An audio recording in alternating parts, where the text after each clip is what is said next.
Voices of Today presents A Short History of the World by H. G. Wells, narrated by Graham Scott.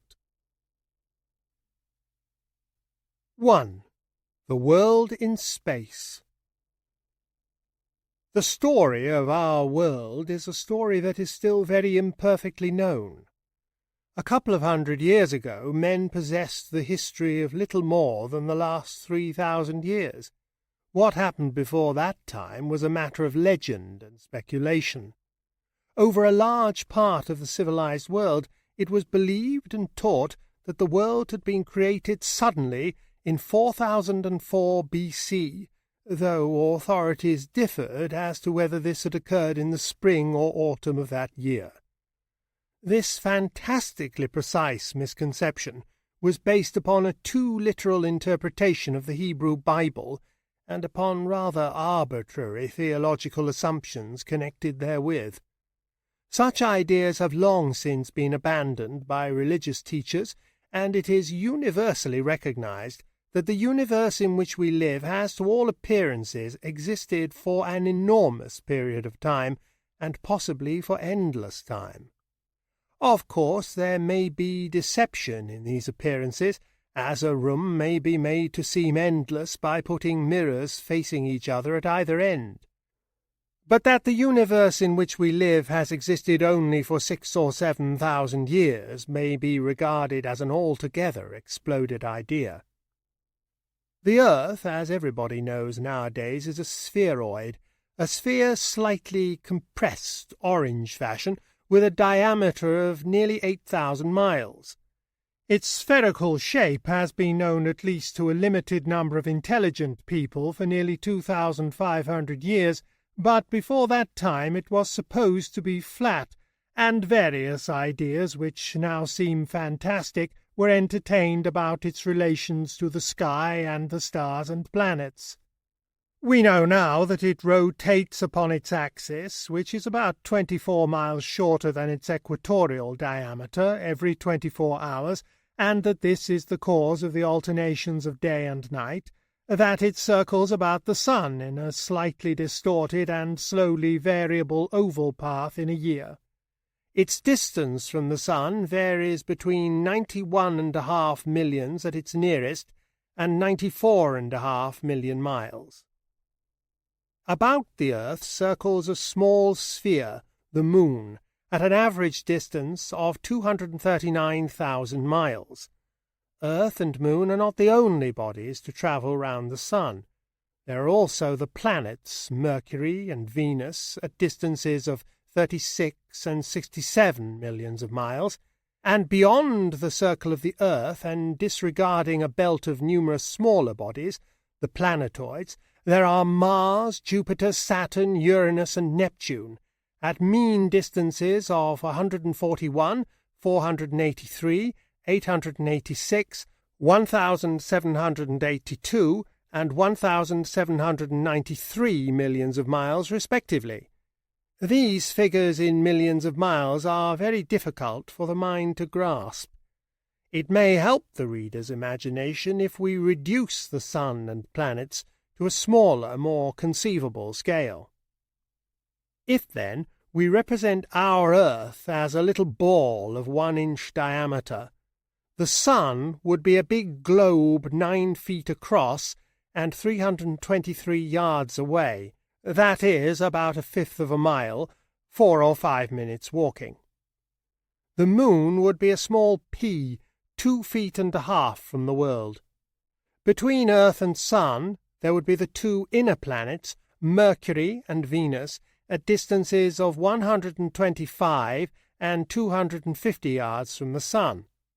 All round and about these bodies there would be emptiness until you came to Mars, 175 feet beyond the Earth, Jupiter, nearly a mile away, a foot in diameter, Saturn, a little smaller, 2 miles off, Uranus, 4 miles off, and Neptune 6 miles off. Then nothingness and nothingness, except for small particles and drifting scraps of attenuated vapour for thousands of miles. The nearest star to Earth on this scale would be 40,000 miles away. These figures will serve perhaps to give one some conception of the immense emptiness of space in which the drama of life goes on. For in all this enormous vacancy of space, we know certainly of life only upon the surface of our earth. It does not penetrate much more than 3 miles down into the 4,000 miles that separate us from the centre of our globe, and it does not reach more than 5 miles above its surface. Apparently, all the limitlessness of space is otherwise empty and dead. The deepest ocean dredgings go down to 5 miles. The highest recorded flight of an aeroplane is little more than 4 miles. Men have reached to 7 miles up in balloons, but at a cost of great suffering. No bird can fly so high as 5 miles, and small birds and insects which have been carried up by aeroplanes drop off insensible far below that level. 2. The world in time. In the last 50 years there has been much very fine and interesting speculation on the part of scientific men upon the age and origin of our earth. Here we cannot pretend to give even a summary of such speculations, because they involve the most subtle mathematical and physical considerations. The truth is that the physical and astronomical sciences are still too undeveloped as yet to make anything of the sort more than an illustrative guesswork. The general tendency has been to make the estimated age of our globe longer and longer. It now seems probable that the earth has had an independent existence as a spinning planet flying round and round the sun for a longer period than 2,000 million years. It may have been much longer than that. This is a length of time that absolutely overpowers the imagination. Before that vast period of separate existence, the sun and earth and the other planets that circulate round the sun may have been a great swirl of diffused matter in space. The telescope reveals to us in various parts of the heavens luminous spiral clouds of matter, the spiral nebulae, which appear to be in rotation about a centre. It is supposed by many astronomers that the sun and its planets were once such a spiral, and that their matter has undergone concentration into its present form. Through majestic eons that concentration went on, until, in that vast remoteness of the past for which we have given figures, the world and its moon were distinguishable. They were spinning then much faster than they are spinning now. They were at a lesser distance from the sun. They travelled round it very much faster, and they were probably incandescent or molten at the surface. The sun itself was a much greater blaze in the heavens. If we could go back through that infinitude of time and see the earth in this earlier stage of its history, we should behold a scene more like the interior of a blast furnace or the surface of a lava flow before it cools and cakes over than any other contemporary scene.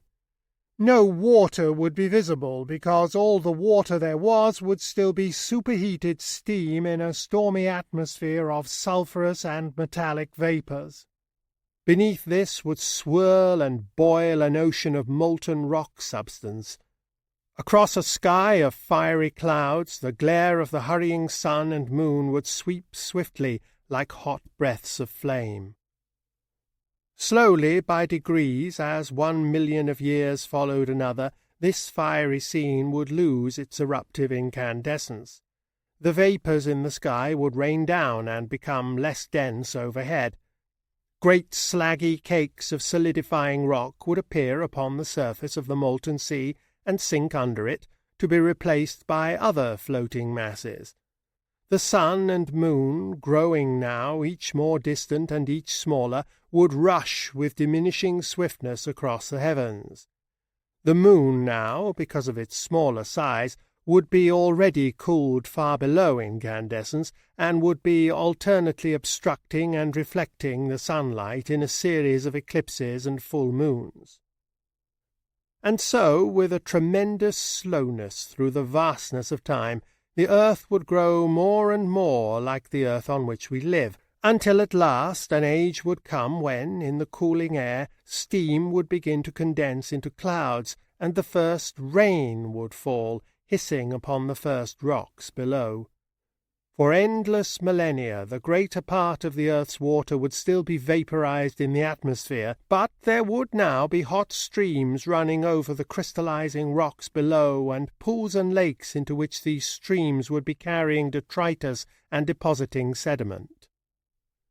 At last a condition of things must have been attained in which a man might have stood up on earth and looked about him and lived.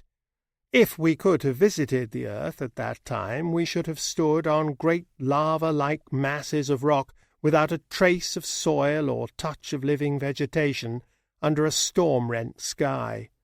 Hot and violent winds exceeding the fiercest tornado that ever blows, and downpours of rain such as our milder, slower earth today knows nothing of, might have assailed us. The water of the downpour would have rushed by us, muddy with the spoils of the rocks, coming together into torrents, cutting deep gorges and canyons as they hurried past to deposit their sediment in the earliest seas. Through the clouds we should have glimpsed a great sun moving visibly across the sky, and in its wake and in the wake of the moon would have come a diurnal tide of earthquake and upheaval. And the moon, which nowadays keeps one constant face to earth, would then have been rotating visibly and showing the side it now hides so inexorably. The earth aged. 1,000,000 years followed another, and the day lengthened, the sun grew more distant and milder, the moon's pace in the sky slackened, the intensity of rain and storm diminished, and the water in the first seas increased and ran together into the ocean garment our planet henceforth wore. But there was no life as yet upon the earth. The seas were lifeless, and the rocks were barren. 3. The beginnings of life. As everybody knows nowadays, the knowledge we possess of life before the beginnings of human memory and tradition is derived from the markings and fossils of living things in the stratified rocks. We find preserved in shale and slate, limestone and sandstone, bones, shells, fibres, stems, fruits, footmarks, scratchings, and the like, side by side with the ripple marks of the earliest tides and the pittings of the earliest rainfalls. It is by the sedulous examination of this record of the rocks that the past history of the earth's life has been pieced together. That much nearly everybody knows today. The sedimentary rocks do not lie neatly stratum above stratum. They have been crumpled, bent, thrust about, distorted, and mixed together, like the leaves of a library that has been repeatedly looted and burnt, and it is only as a result of many devoted lifetimes of work that the record has been put into order and read. The whole compass of time represented by the record of the rocks is now estimated as 1,600 million years. The earliest rocks in the record are called by geologists the Azoic rocks, because they show no traces of life.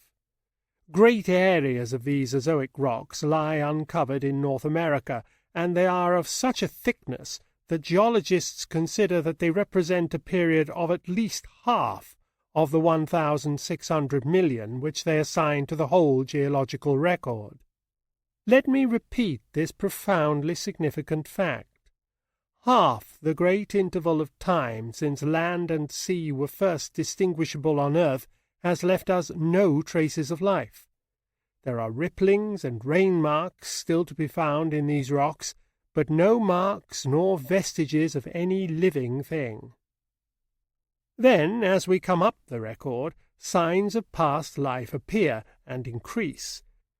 The age of the world's history in which we find these past traces is called by geologists the Lower Paleozoic Age. The first indications that life was astir are vestiges of comparatively simple and lowly things, the shells of small shellfish, the stems and flower-like heads of zoophytes, seaweeds, and the tracks and remains of sea worms and crustacea. Very early appear certain creatures rather like plant lice, crawling creatures which could roll themselves up into balls as the plant lice do, the trilobites. Later, by a few million years or so, come certain sea scorpions, more mobile and powerful creatures than the world had ever seen before. None of these creatures were of very great size. Among the largest were certain of the sea scorpions, which measured 9 feet in length. There are no signs whatever of land life of any sort, plant or animal. There are no fishes nor any vertebrated creatures in this part of the record. Essentially, all the plants and creatures which have left us their traces from this period of the earth's history are shallow water and intertidal beings. If we wish to parallel the flora and fauna of the lower Paleozoic rocks on the earth today, we should do it best, except in the matter of size, by taking a drop of water from a rock pool or scummy ditch and examining it under a microscope.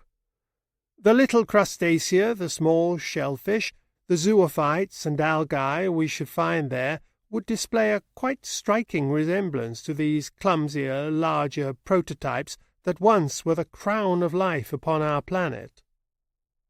It is well, however, to bear in mind that the lower Paleozoic rocks probably do not give us anything at all representative of the first beginnings of life on our planet. Unless a creature has bones or other hard parts, unless it wears a shell or is big enough and heavy enough to make characteristic footprints and trails in mud, it is unlikely to leave any fossilized traces of its existence behind. Today, there are hundreds of thousands of species of small, soft-bodied creatures in our world which it is inconceivable can ever leave any mark for future geologists to discover. In the world's past, millions of species of such creatures may have lived and multiplied and flourished and passed away without a trace remaining.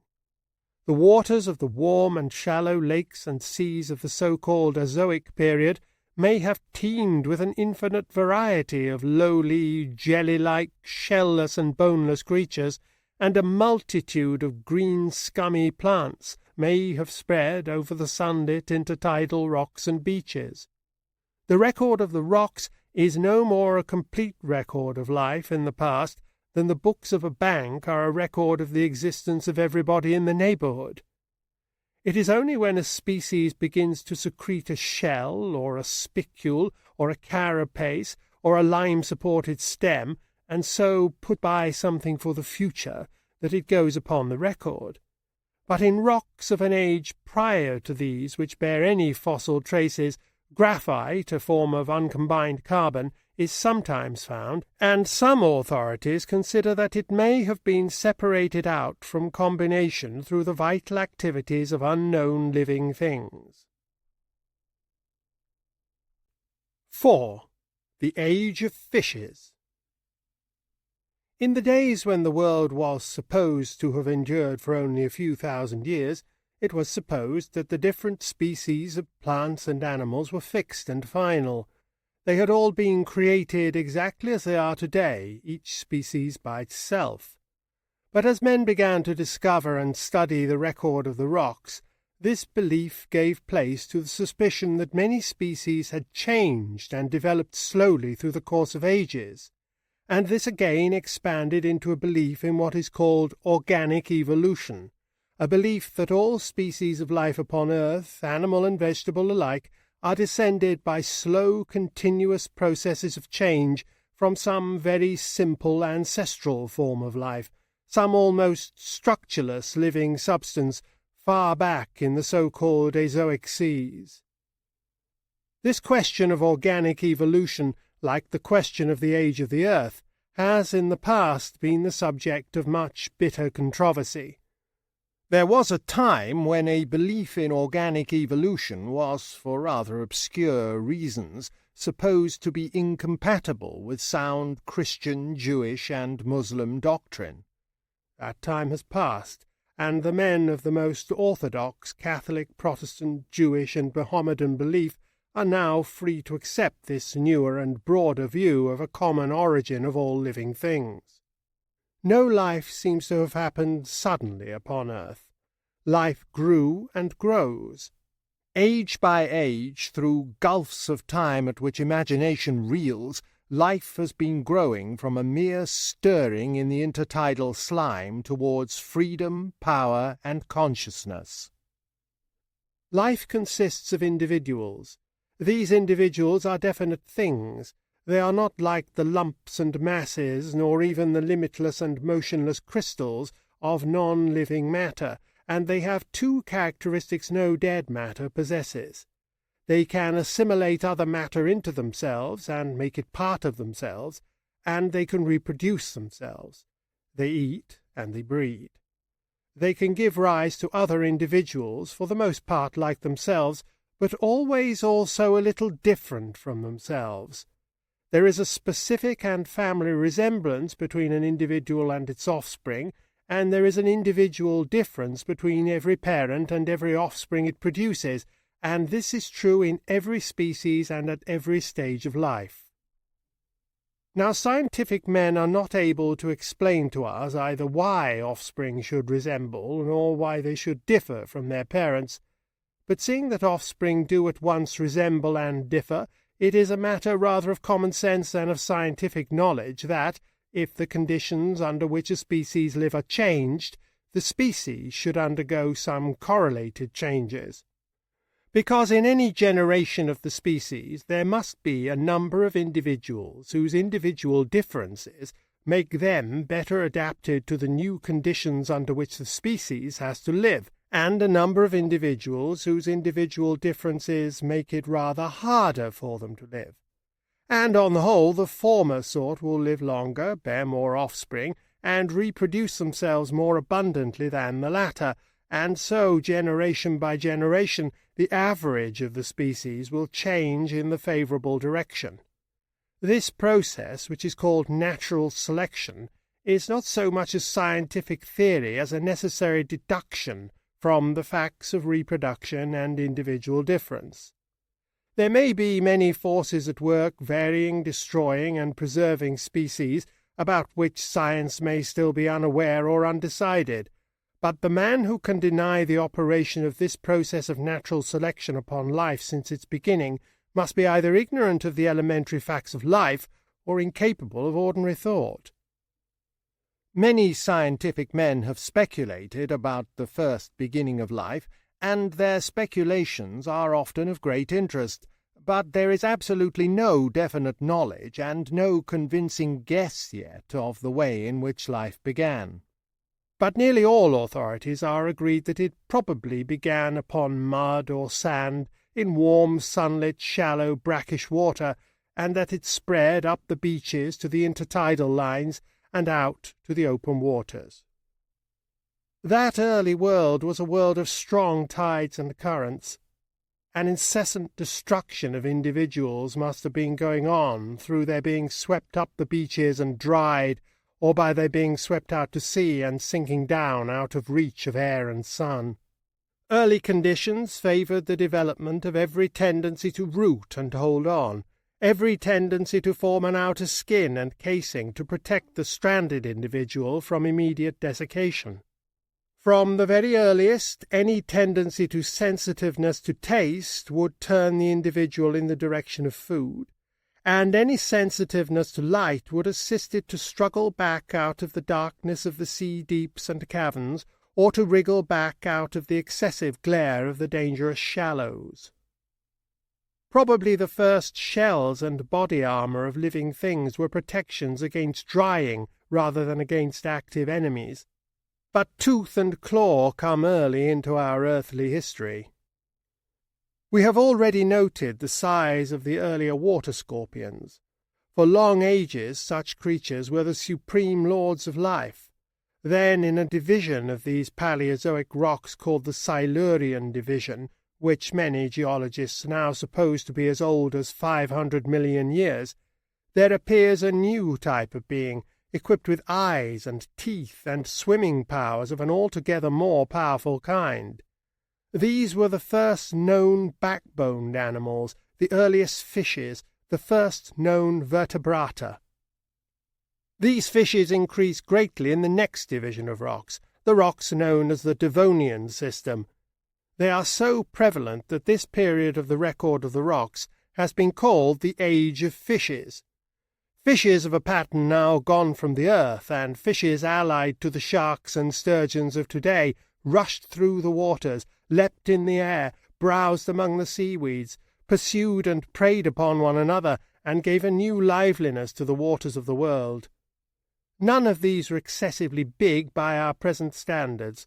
Few of them were more than 2 or 3 feet long, but there were exceptional forms which were as long as 20 feet. We know nothing from geology of the ancestors of these fishes. They do not appear to be related to any of the forms that preceded them. Zoologists have the most interesting views of their ancestry, but these they derive from the study of the development of the eggs of their still-living relations and from other sources. Apparently the ancestors of the vertebrata were soft-bodied and perhaps quite small swimming creatures who began first to develop hard parts as teeth round and about their mouths. The teeth of a skate or dogfish cover the roof and floor of its mouth and pass at the lip into the flattened tooth-like scales that encase most of its body. As the fishes develop these teeth scales in the geological record, they swim out of the hidden darkness of the past into the light, the first vertebrated animals visible in the record. 5. The Age of the Coal Swamps. The land during this age of fishes was apparently quite lifeless. Crags and uplands of barren rock lay under the sun and rain. There was no real soil, for as yet there were no earthworms which helped to make a soil, and no plants to break up the rock particles into mould. There was no trace of moss or lichen. Life was still only in the sea. Over this world of barren rock played great changes of climate. The causes of these changes of climate were very complex, and they have still to be properly estimated. The changing shape of the Earth's orbit, the gradual shifting of the poles of rotation, changes in the shapes of the continents, probably even fluctuations in the warmth of the sun, now conspired to plunge great areas of the earth's surface into long periods of cold and ice, and now again for millions of years spread a warm or equable climate over this planet. There seem to have been phases of great internal activity in the world's history, when in the course of a few million years accumulated upthrusts would break out in lines of volcanic eruption and upheaval, and rearrange the mountain and continental outlines of the globe, increasing the depth of the sea and the height of the mountains, and exaggerating the extremes of climate. And these would be followed by vast ages of comparative quiescence, when frost, rain, and river would wear down the mountain heights, and carry great masses of silt to fill and raise the sea bottoms, and spread the seas, ever shallower and wider, over more and more of the land. There have been high and deep ages in the world's history, and low and level ages. The reader must dismiss from his mind any idea that the surface of the earth has been growing steadily cooler since its crust grew solid. After that much cooling had been achieved, the internal temperature ceased to affect surface conditions. There are traces of periods of superabundant ice and snow, of glacial ages, that is, even in the Azoic period. It is only towards the close of the age of fishes, in a period of extensive shallow seas and lagoons, that life spreads itself out in any effectual way from the waters onto the land. No doubt the earlier types of the forms that now begin to appear in great abundance had already been developing in a rare and obscure manner for many scores of millions of years. But now came their opportunity. Plants no doubt preceded animal forms in this invasion of the land, but the animals probably followed up the plant emigration very closely. The first problem that the plant had to solve was the problem of some sustaining stiff support to hold up its fronds to the sunlight when the buoyant water was withdrawn. The second was the problem of getting water from the swampy ground below to the tissues of the plant, now that it was no longer close at hand. The two problems were solved by the development of woody tissue, which both sustained the plant and acted as water carrier to the leaves. The record of the rocks is suddenly crowded by a vast variety of woody swamp plants, many of them of great size, big tree mosses, tree ferns, gigantic horsetails, and the like. And with these, age by age, there crawled out of the water a great variety of animal forms. There were centipedes and millipedes. There were the first primitive insects. There were creatures related to the ancient king crabs and sea scorpions, which became the earliest spiders and land scorpions, and presently there were vertebrated animals. Some of the earlier insects were very large. There were dragonflies in this period with wings that spread out to 29 inches. In various ways these new orders and genera had adapted themselves to breathing air. Hitherto all animals had breathed air dissolved in water, and that indeed is what all animals still have to do. But now, in divers fashions, the animal kingdom was acquiring the power of supplying its own moisture where it was needed. A man with a perfectly dry lung would suffocate today. His lung surfaces must be moist in order that air may pass through them into his blood. The adaptation to air breathing consists in all cases either in the development of a cover to the old-fashioned gills to stop evaporation, or in the development of tubes or other new breathing organs lying deep inside the body and moistened by a watery secretion. The old gills with which the ancestral fish of the vertebrated line had breathed were inadaptable to breathing upon land, and in the case of this division of the animal kingdom it is the swimming bladder of the fish which becomes a new, deep-seated breathing organ, the lung. The kind of animals known as amphibia, the frogs and newts of today, begin their lives in the water and breathe by gills, and subsequently the lung, developing in the same way as the swimming bladder of many fishes do, as a bag-like outgrowth from the throat, takes over the business of breathing. The animal comes out on land, and the gills dwindle, and the gill slits disappear, all except an outgrowth of one gill slit, which becomes the passage of the ear and eardrum. The animal can now live only in the air, but it must return at least to the edge of the water to lay its eggs and reproduce its kind. All the air-breathing vertebrata of this age of swamps and plants belonged to the class Amphibia. They were nearly all of them forms related to the newts of today, and some of them attained a considerable size. They were land animals, it is true, but they were land animals needing to live in and near moist and swampy places, and all the great trees of this period were equally amphibious in their habits.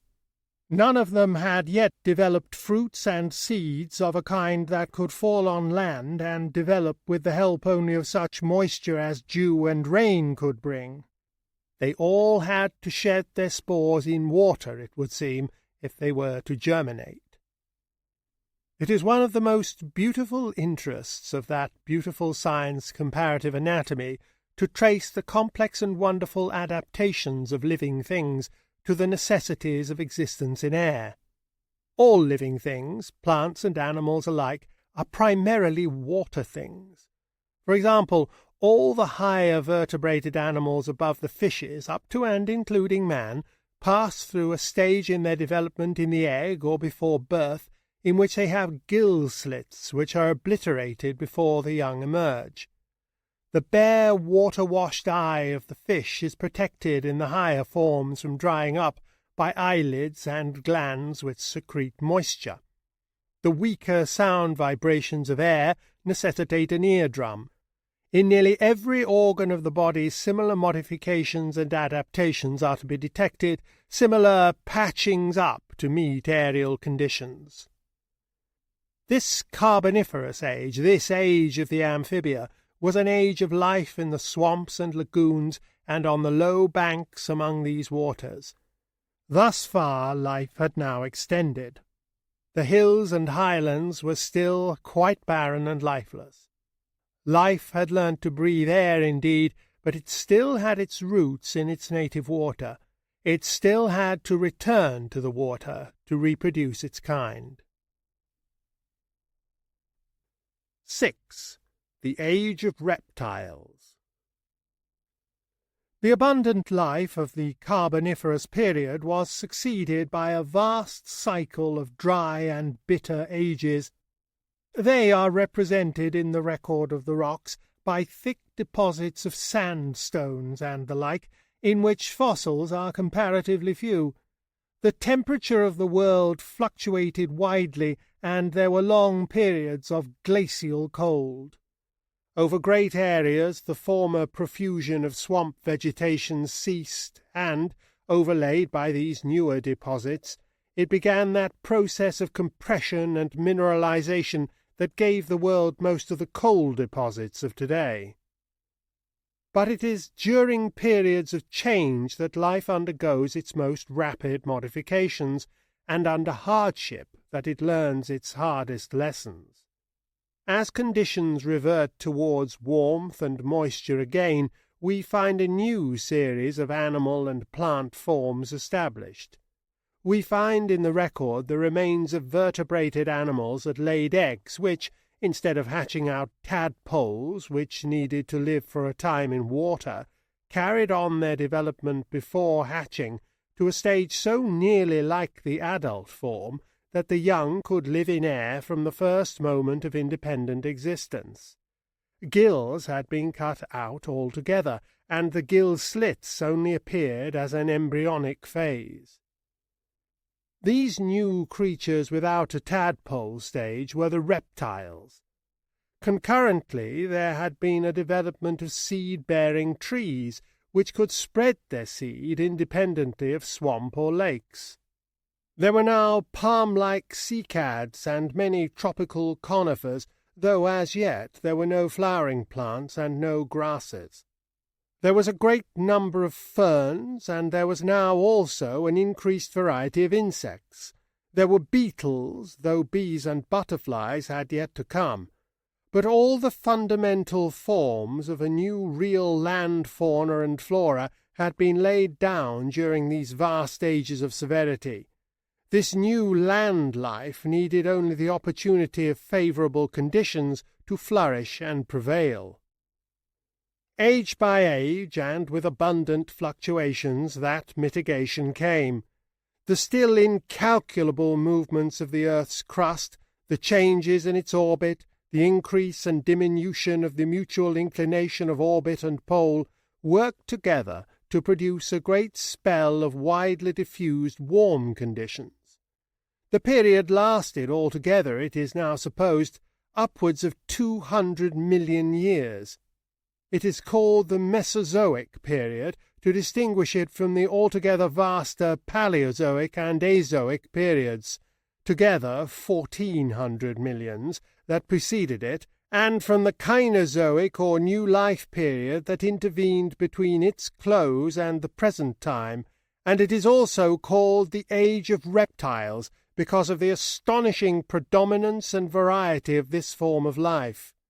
It came to an end some 80 million years ago. In the world today the genera of reptiles are comparatively few, and their distribution is very limited. They are more various, it is true, than are the few surviving members of the order of the amphibia, which once in the Carboniferous period ruled the world. We still have the snakes, the turtles and tortoises, the chelonia, the alligators and crocodiles, and the lizards. Without exception, they are creatures requiring warmth all the year round. They cannot stand exposure to cold, and it is probable that all the reptilian beings of the Mesozoic suffered under the same limitation.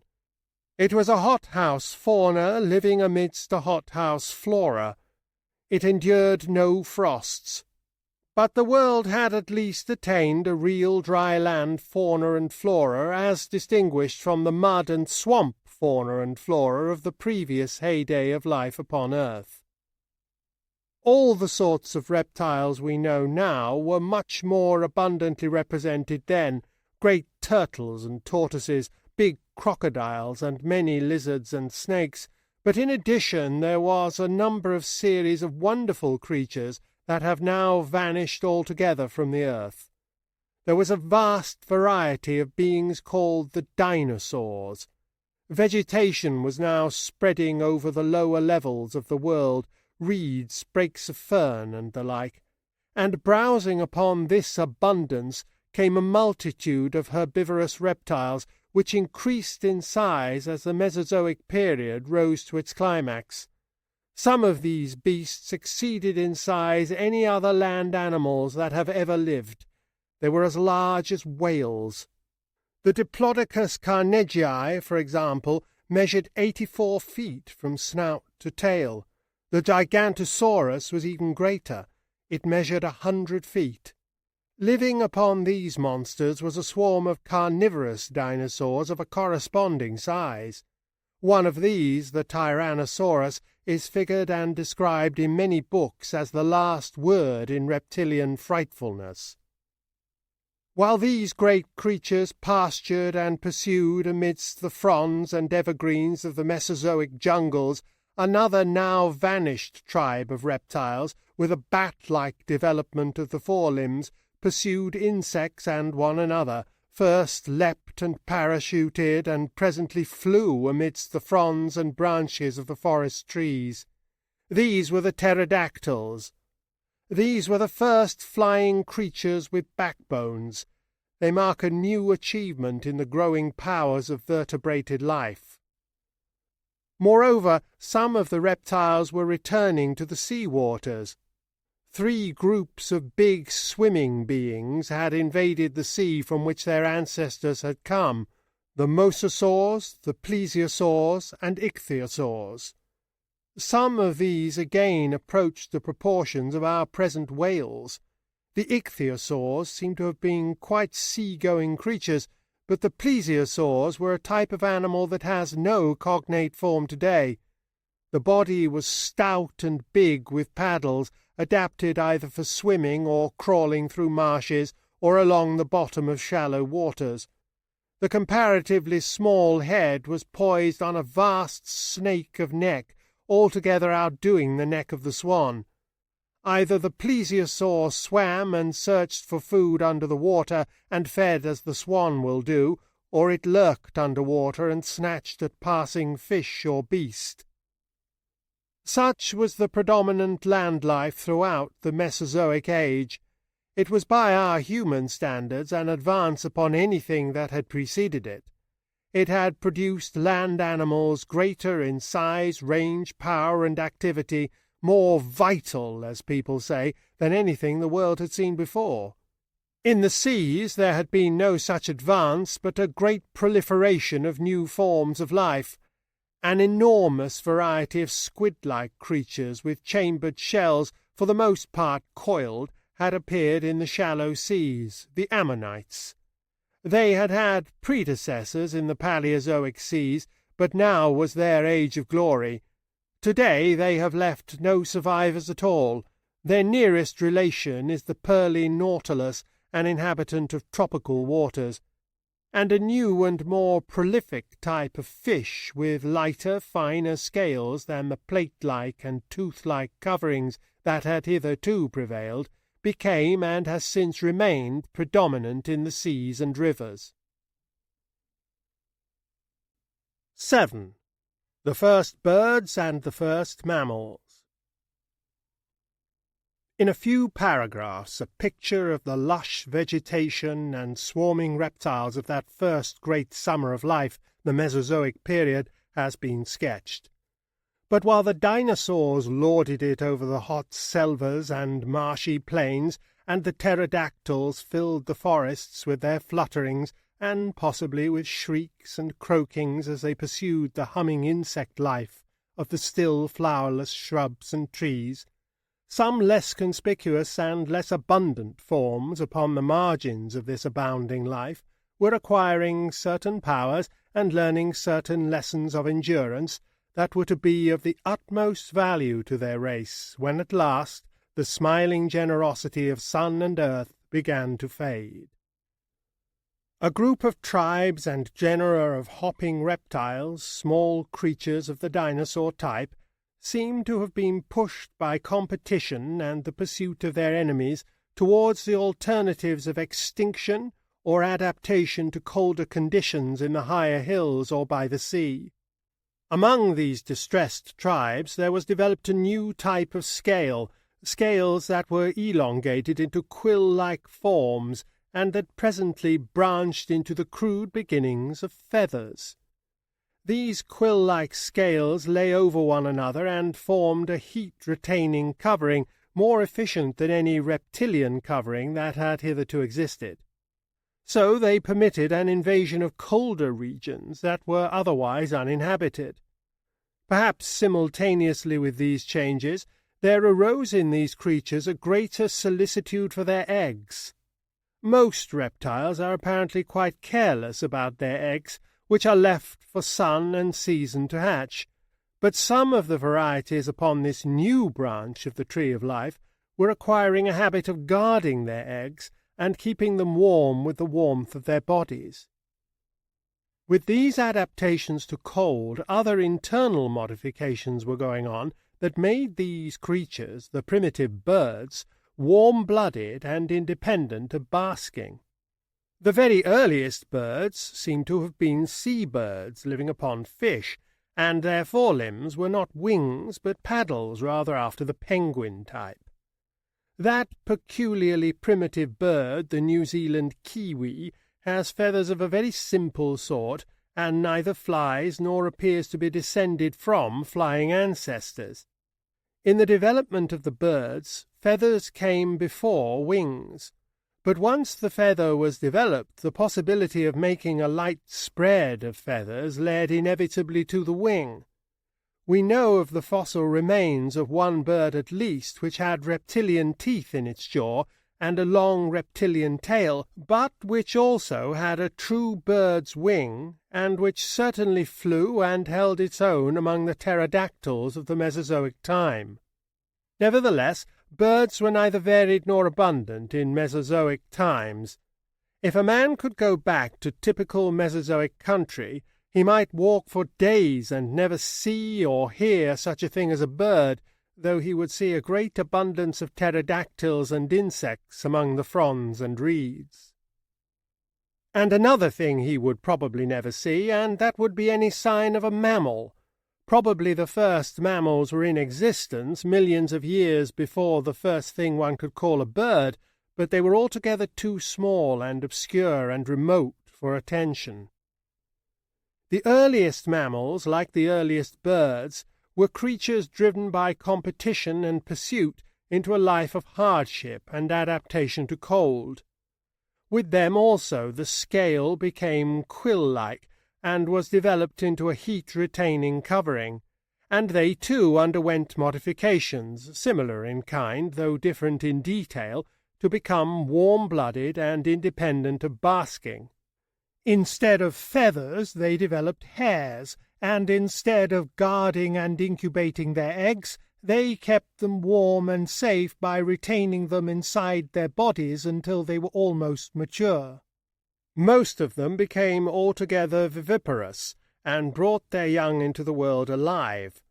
And even after their young were born, they tended to maintain a protective and nutritive association with them.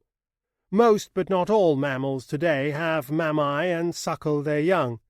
2 mammals still live which lay eggs and which have not proper mammae, though they nourish their young by a nutritive secretion of the underskin. These are the duck-billed platypus and the echidna.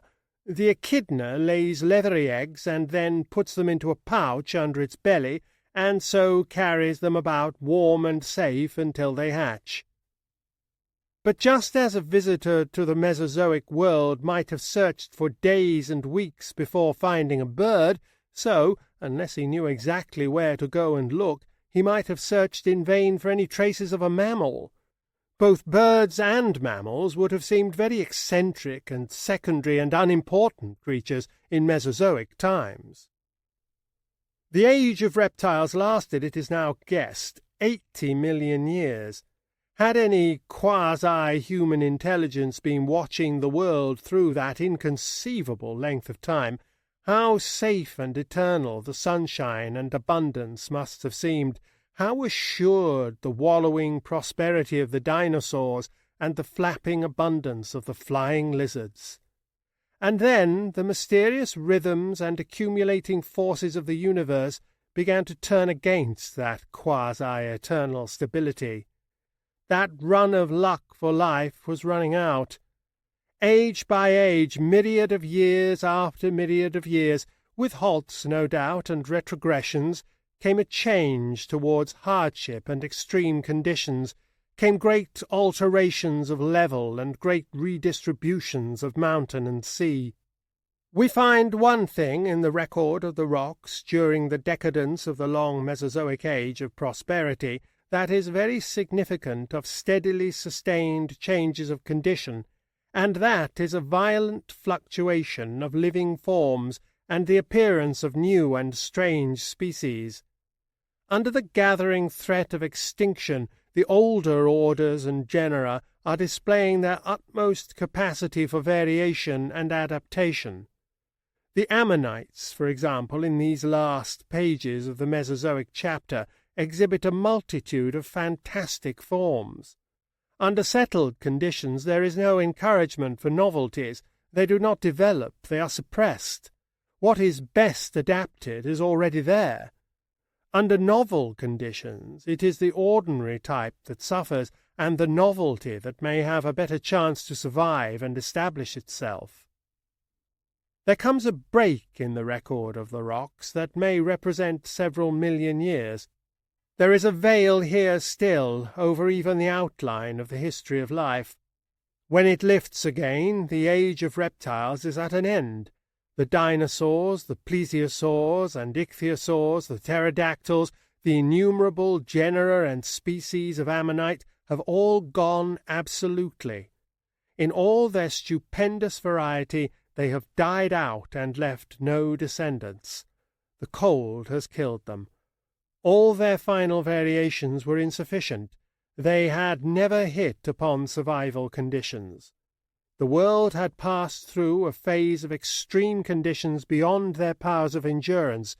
A slow and complete massacre of Mesozoic life has occurred, and we find now a new scene, a new and hardier flora, and a new and hardier fauna in possession of the world. It is still a bleak and impoverished scene with which this new volume of the Book of Life begins. The cycads and tropical conifers have given place very largely to trees that shed their leaves to avoid destruction by the snows of winter, and to flowering plants and shrubs, and where there was formerly a profusion of reptiles, an increasing variety of birds and mammals is entering into their inheritance. 8. The Age of Mammals. The opening of the next great period in the life of the earth, the Cainozoic period, was a period of upheaval and extreme volcanic activity.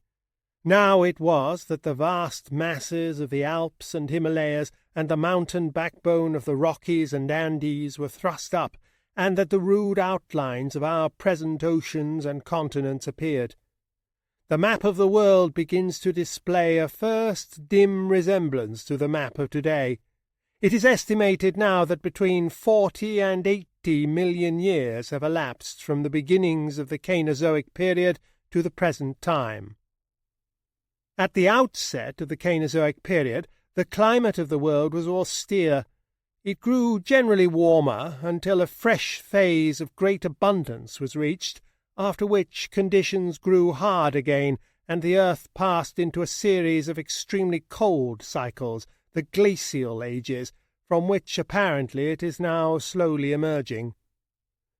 But we do not know sufficient of the causes of climatic change at present to forecast the possible fluctuations of climatic conditions that lie before us. We may be moving towards increasing sunshine or lapsing towards another glacial age. Volcanic activity and the upheaval of mountain masses may be increasing or diminishing. We do not know. We lack sufficient science. With the opening of this period, the grasses appear. For the first time there is pasture in the world, and with the full development of the once obscure mammalian type appear a number of interesting grazing animals and of carnivorous types which prey upon these. At first these early mammals seem to differ only in a few characters from the great herbivorous and carnivorous reptiles that ages before had flourished and then vanished from the earth. A careless observer might suppose that in this second long age of warmth and plenty that was now beginning, nature was merely repeating the first with herbivorous and carnivorous mammals to parallel the herbivorous and carnivorous dinosaurs, with birds replacing pterodactyls and so on. But this would be an altogether superficial comparison. The variety of the universe is infinite and incessant. It progresses eternally. History never repeats itself, and no parallels are precisely true. The differences between the life of the Cainozoic and Mesozoic periods are far profounder than the resemblances. The most fundamental of all these differences lies in the mental life of the two periods. It arises essentially out of the continuing contact of parent and offspring which distinguishes mammalian and, in a lesser degree, bird life from the life of the reptile. With very few exceptions, the reptile abandons its egg to hatch alone. The young reptile has no knowledge whatever of its parent. Its mental life, such as it is, begins and ends with its own experiences.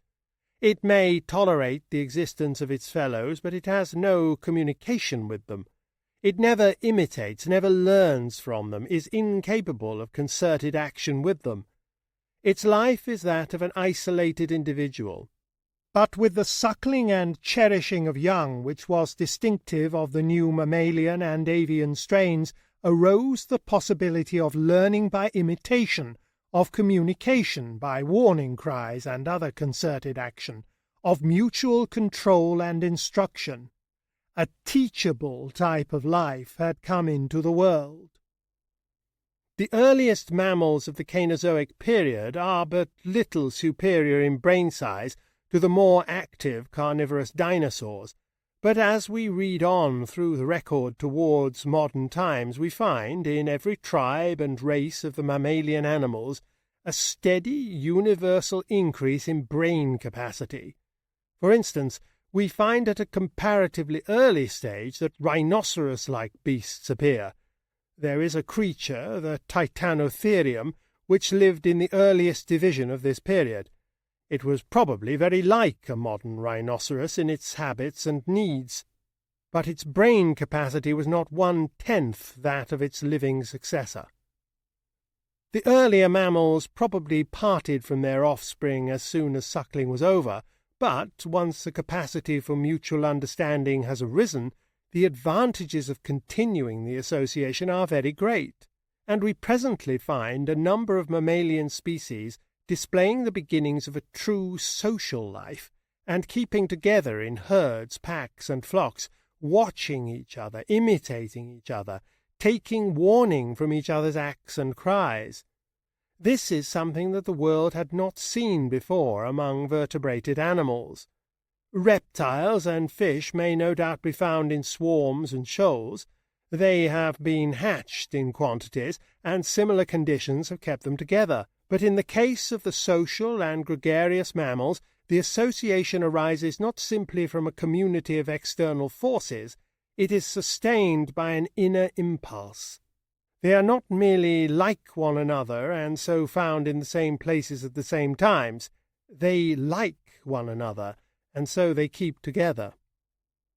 This difference between the reptile world and the world of our human minds is one our sympathies seem unable to pass. We cannot conceive in ourselves the swift, uncomplicated urgency of a reptile's instinctive motives, its appetites, fears, and hates. We cannot understand them in their simplicity, because all our motives are complicated. Ours are balances and resultants, and not simple urgencies. But the mammals and birds have self-restraint and consideration for other individuals, a social appeal, a self-control that is, at its lower level, after our own fashion. We can, in consequence, establish relations with almost all sorts of them. When they suffer, they utter cries and make movements that rouse our feelings. We can make understanding pets of them with a mutual recognition. They can be tamed to self-restraint towards us, domesticated and taught. That unusual growth of brain which is the central fact of Cainozoic times marks a new communication and interdependence of individuals. It foreshadows the development of human societies of which we shall soon be telling. As the Cainozoic period unrolled, the resemblance of its flora and fauna to the plants and animals that inhabit the world today increased. The big, clumsy euinthotheres and titanotheres, the entelodonts and hyracoddons, big, clumsy brutes like nothing living, disappeared. On the other hand, a series of forms led up by steady degrees from grotesque and clumsy predecessors to the giraffes, camels, horses, elephants, deer, dogs, and lions and tigers of the existing world. The evolution of the horse is particularly legible upon the geological record. We have a fairly complete series of forms from a small tapir-like ancestor in the early Cainozoic. Another line of development that has now been pieced together with some precision is that of the llamas and camels. 9. Monkeys, apes, and sub-men. Naturalists divide the class Mammalia into a number of orders. At the head of these is the order Primates, which includes the lemurs, the monkeys, apes, and man. Their classification was based originally upon anatomical resemblances and took no account of any mental qualities. Now, the past history of the primates is one very difficult to decipher in the geological record.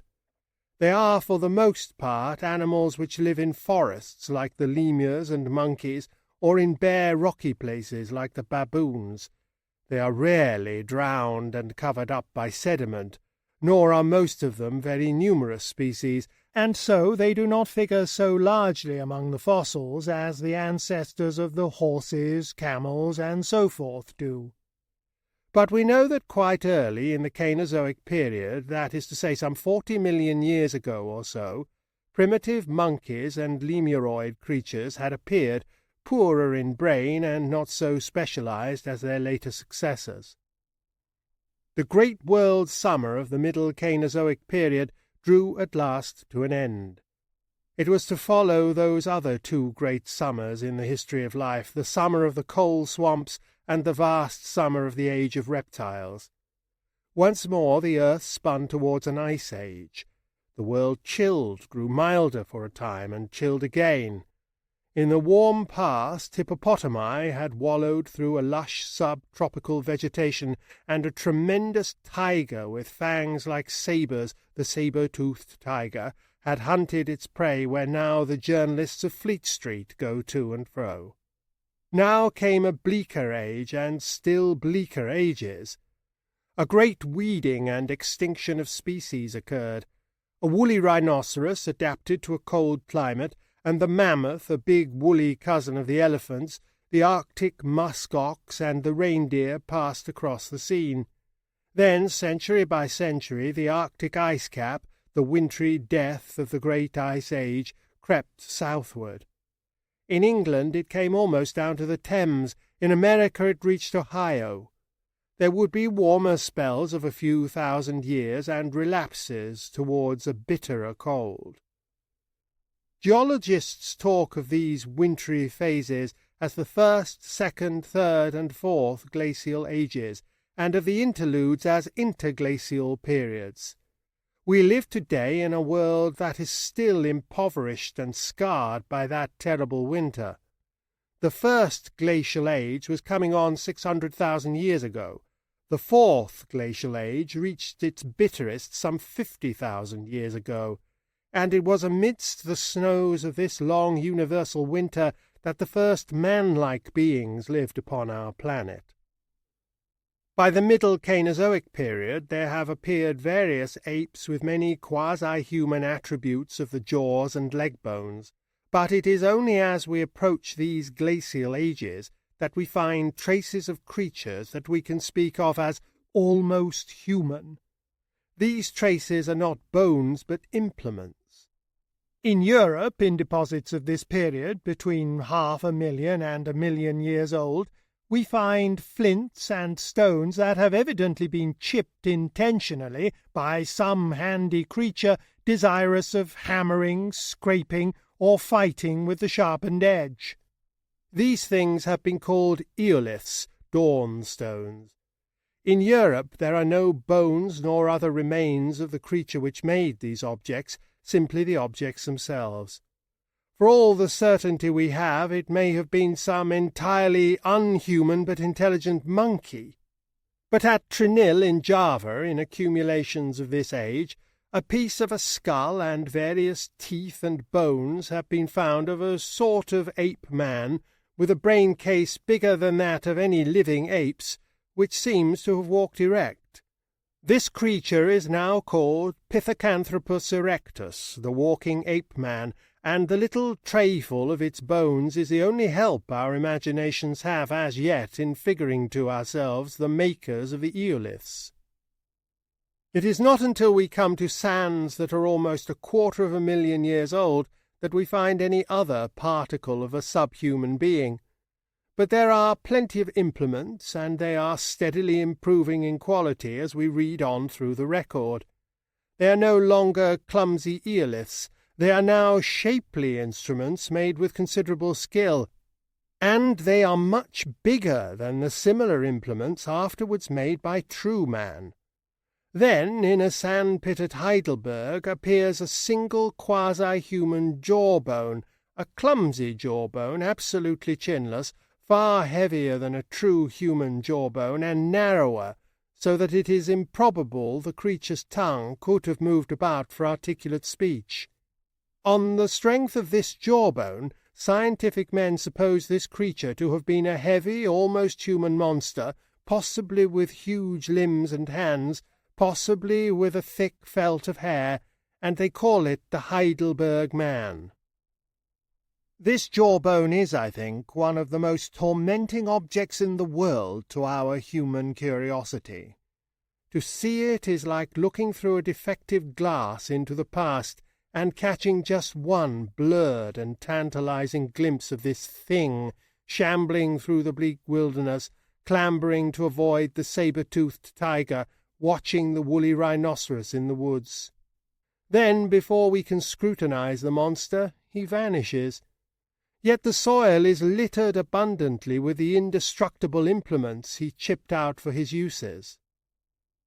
Still more fascinatingly enigmatical are the remains of a creature found at Piltdown in Sussex, in a deposit that may indicate an age between 100 and 150,000 years ago, though some authorities would put these particular remains back in time to before the Heidelberg jawbone. Here there are the remains of a thick subhuman skull much larger than any existing ape's, and a chimpanzee-like jawbone which may or may not belong to it, and, in addition, a bat-shaped piece of elephant bone evidently carefully manufactured, through which a hole had apparently been bored. There is also the thigh bone of a deer with cuts upon it like a tally. That is all. What sort of beast was this creature which sat and bored holes in bones?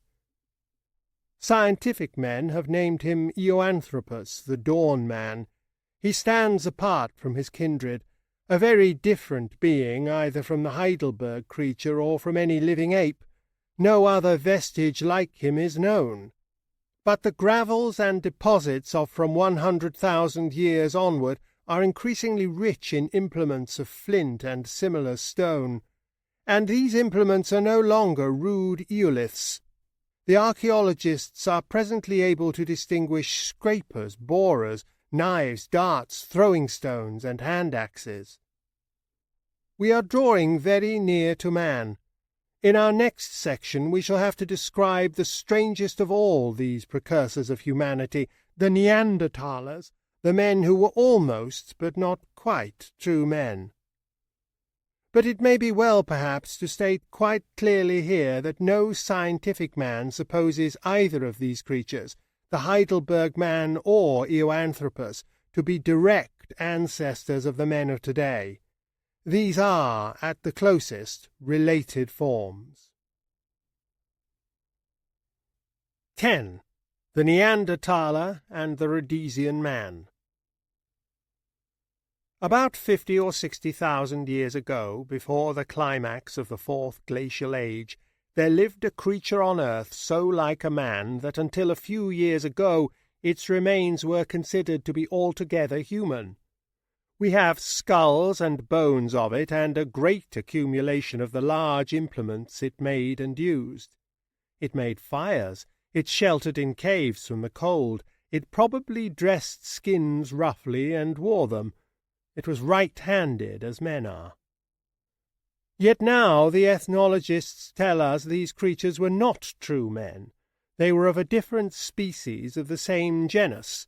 They had heavy protruding jaws and great brow ridges above the eyes and very low foreheads.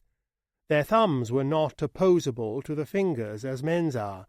Their necks were so poised that they could not turn back their heads and look up to the sky. They probably slouched along, head down and forward. Their chinless jawbones resemble the Heidelberg jawbone and are markedly unlike human jawbones. And there were great differences from the human pattern in their teeth. Their cheek teeth were more complicated in structure than ours, more complicated and not less so. They had not the long fangs of our cheek teeth, and also these quasi-men had not the marked canines, dog teeth, of an ordinary human being. The capacity of their skulls was quite human, but the brain was bigger behind and lower in front than the human brain. Their intellectual faculties were differently arranged. They were not ancestral to the human line. Mentally and physically they were upon a different line from the human line. Skulls and bones of this extinct species of man were found at Neanderthal, among other places, and from that place these strange proto-men have been christened Neanderthal men, or Neanderthalers.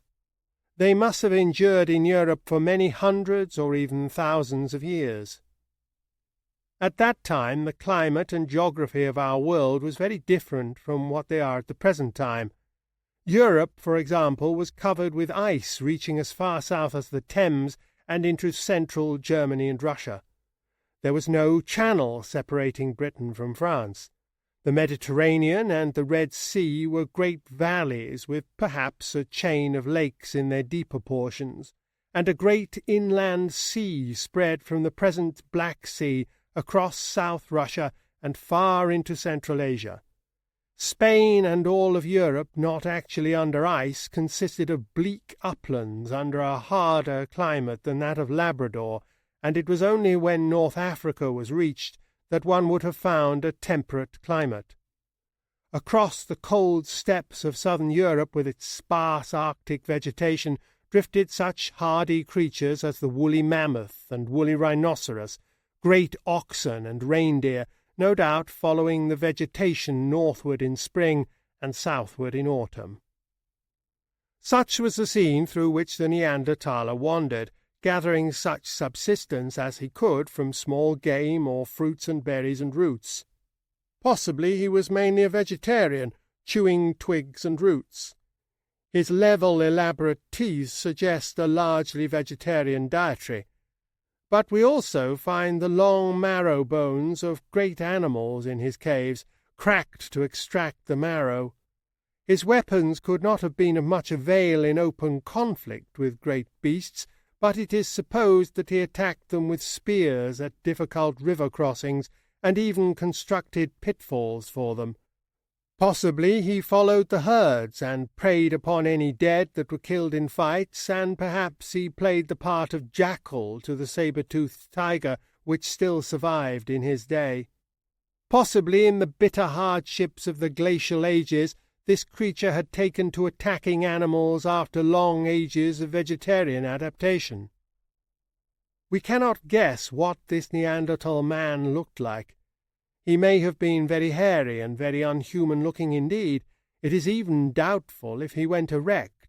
He may have used his knuckles as well as his feet to hold himself up. Probably he went about alone or in small family groups. It is inferred from the structure of his jaw that he was incapable of speech as we understand it. For thousands of years these Neanderthalers were the highest animals that the European area had ever seen, and then some 30 or 35,000 years ago, as the climate grew warmer, a race of kindred beings, more intelligent, knowing more, talking and cooperating together, came drifting into the Neanderthalers' world from the south. They ousted the Neanderthalers from their caves and squatting places. They hunted the same food. They probably made war upon their grisly predecessors and killed them off.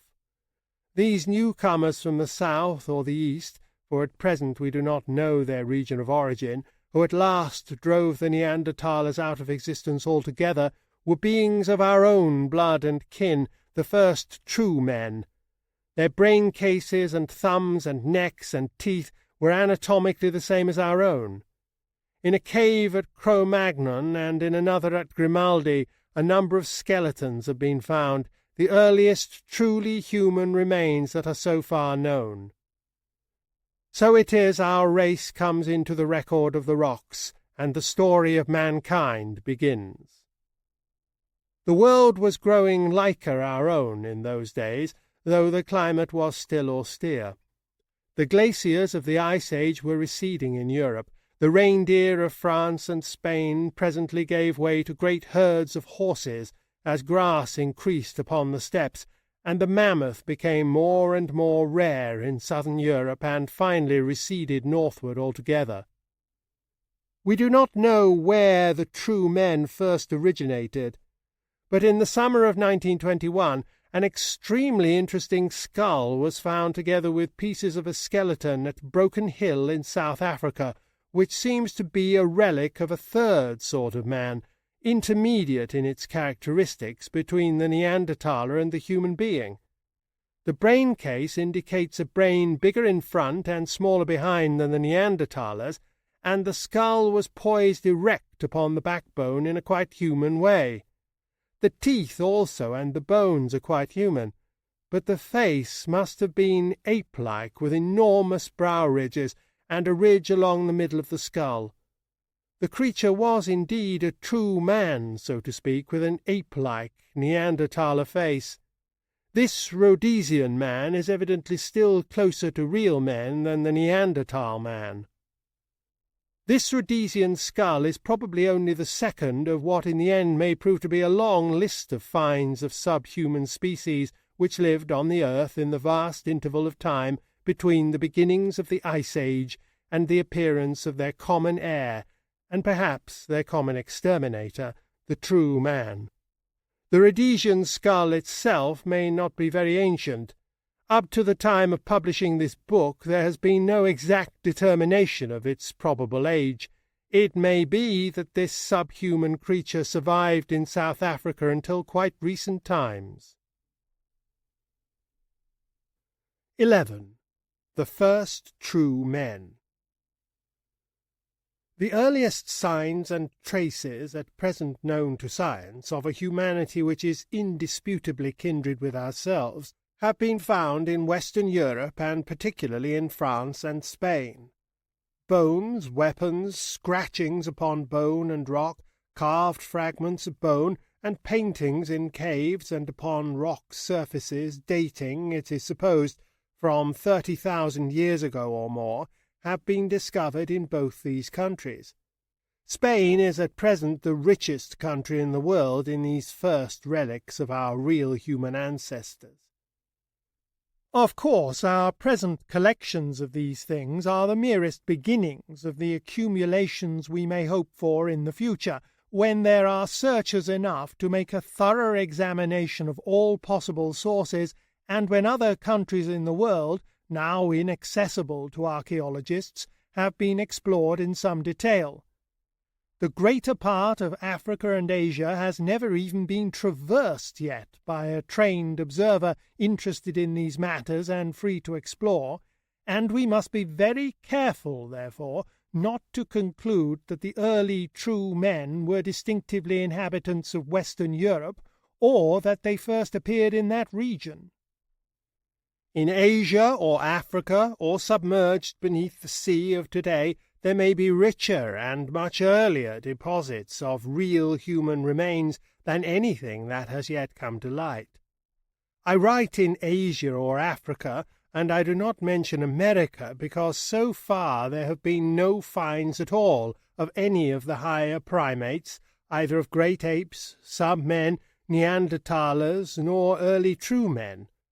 This development of life seems to have been an exclusively Old World development, and it was only apparently at the end of the Old Stone Age that human beings first made their way across the land connection that is now cut by Bering Straits into the American continent.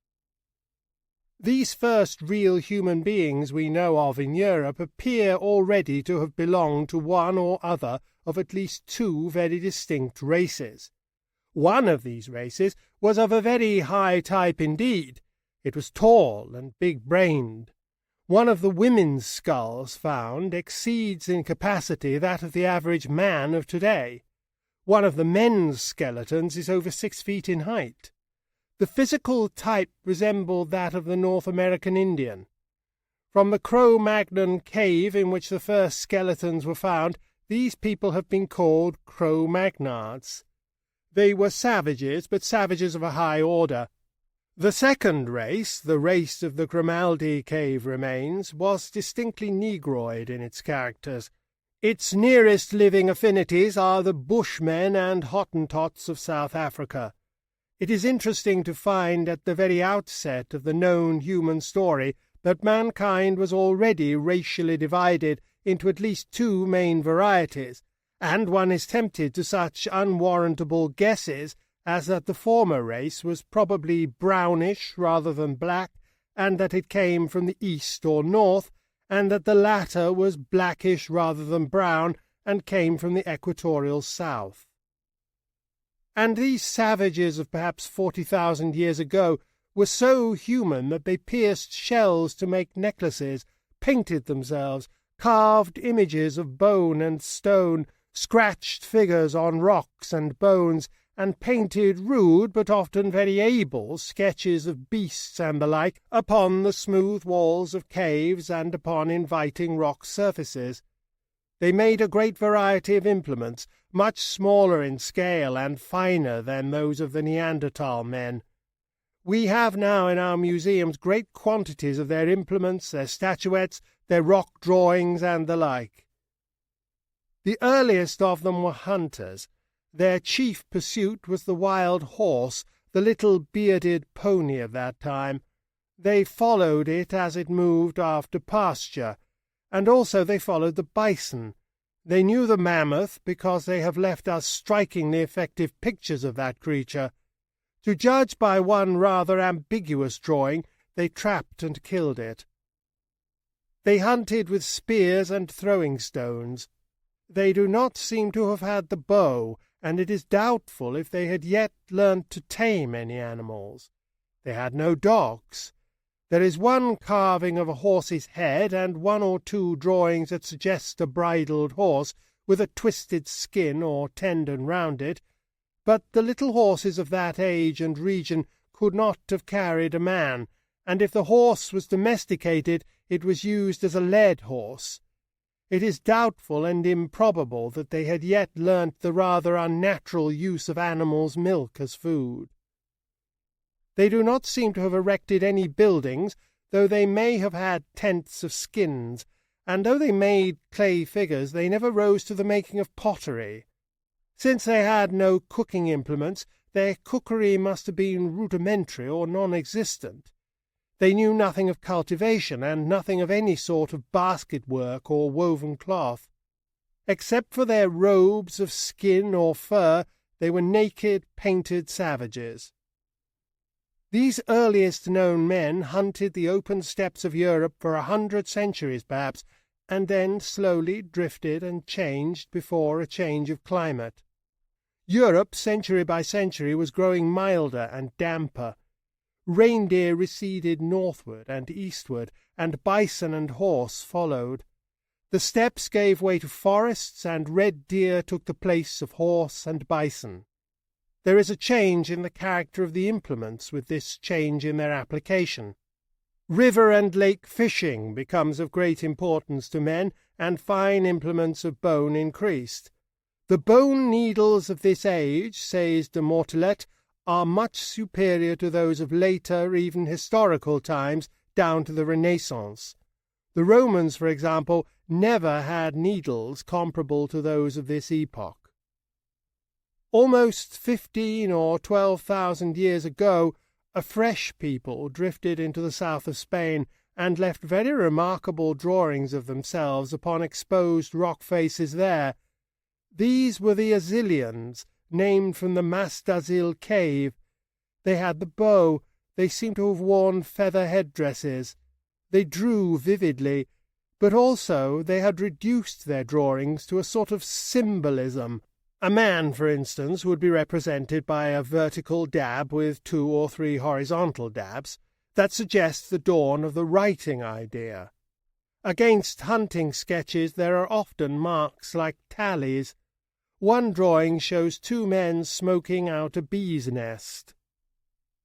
These are the latest of the men that we call Paleolithic, Old Stone Age, because they had only chipped implements. By 10 or 12,000 years a new sort of life has dawned in Europe. Men have learnt not only to chip, but to polish and grind stone implements, and they have begun cultivation. The Neolithic age, New Stone Age, was beginning. It is interesting to note that less than a century ago there still survived in a remote part of the world, in Tasmania, a race of human beings at a lower level of physical and intellectual development than any of these earliest races of mankind who have left traces in Europe. These people had long ago been cut off by geographical changes from the rest of the species, and from stimulation and improvement. They seem to have degenerated rather than developed. They lived a base life, subsisting upon shellfish and small game. They had no habitations, but only squatting places. They were real men of our species, but they had neither the manual dexterity nor the artistic powers of the first true men. 12. Primitive thought. And now let us indulge in a very interesting speculation. How did it feel to be a man in those early days of the human adventure? How did men think, and what did they think in those remote days of hunting and wandering 400 centuries ago, before seed-time and harvest began? Those were days long before the written record of any human impressions, and we are left almost entirely to inference and guesswork in our answers to these questions. The sources to which scientific men have gone in their attempts to reconstruct that primitive mentality are very various. Recently, the science of psychoanalysis, which analyzes the way in which the egotistic and passionate impulses of the child are restrained, suppressed, modified, or overlaid to adapt them to the needs of social life, seems to have thrown a considerable amount of light upon the history of primitive society. And another fruitful source of suggestion has been the study of the ideas and customs of such contemporary savages as still survive. Again, there is a sort of mental fossilization which we find in folklore and the deep-lying irrational superstitions and prejudices that still survive among modern civilized people. And finally, we have in the increasingly numerous pictures, statues, carvings, symbols, and the like, as we draw near to our own time, clearer and clearer indications of what man found interesting and worthy of record and representation. Primitive man probably thought very much as a child thinks, that is to say, in a series of imaginative pictures. He conjured up images, or images presented themselves to his mind, and he acted in accordance with the emotions they aroused. So a child or an uneducated person does today. Systematic thinking is apparently a comparatively late development in human experience. It has not played any great part in human life until within the last 3,000 years, and even today those who really control and order their thoughts are but a small minority of mankind. Most of the world still lives by imagination and passion. Probably the earliest human societies in the opening stages of the true human story were small family groups. Just as the flocks and herds of the earlier mammals arose out of families which remained together and multiplied, so probably did the earliest tribes. But before this could happen, a certain restraint upon the primitive egotisms of the individual had to be established. The fear of the father and respect for the mother had to be extended into adult life, and the natural jealousy of the old man of the group for the younger males as they grew up had to be mitigated. The mother, on the other hand, was the natural adviser and protector of the young. Human social life grew up out of the reaction between the crude instinct of the young to go off and pair by themselves as they grew up on the one hand, and the dangers and disadvantages of separation on the other.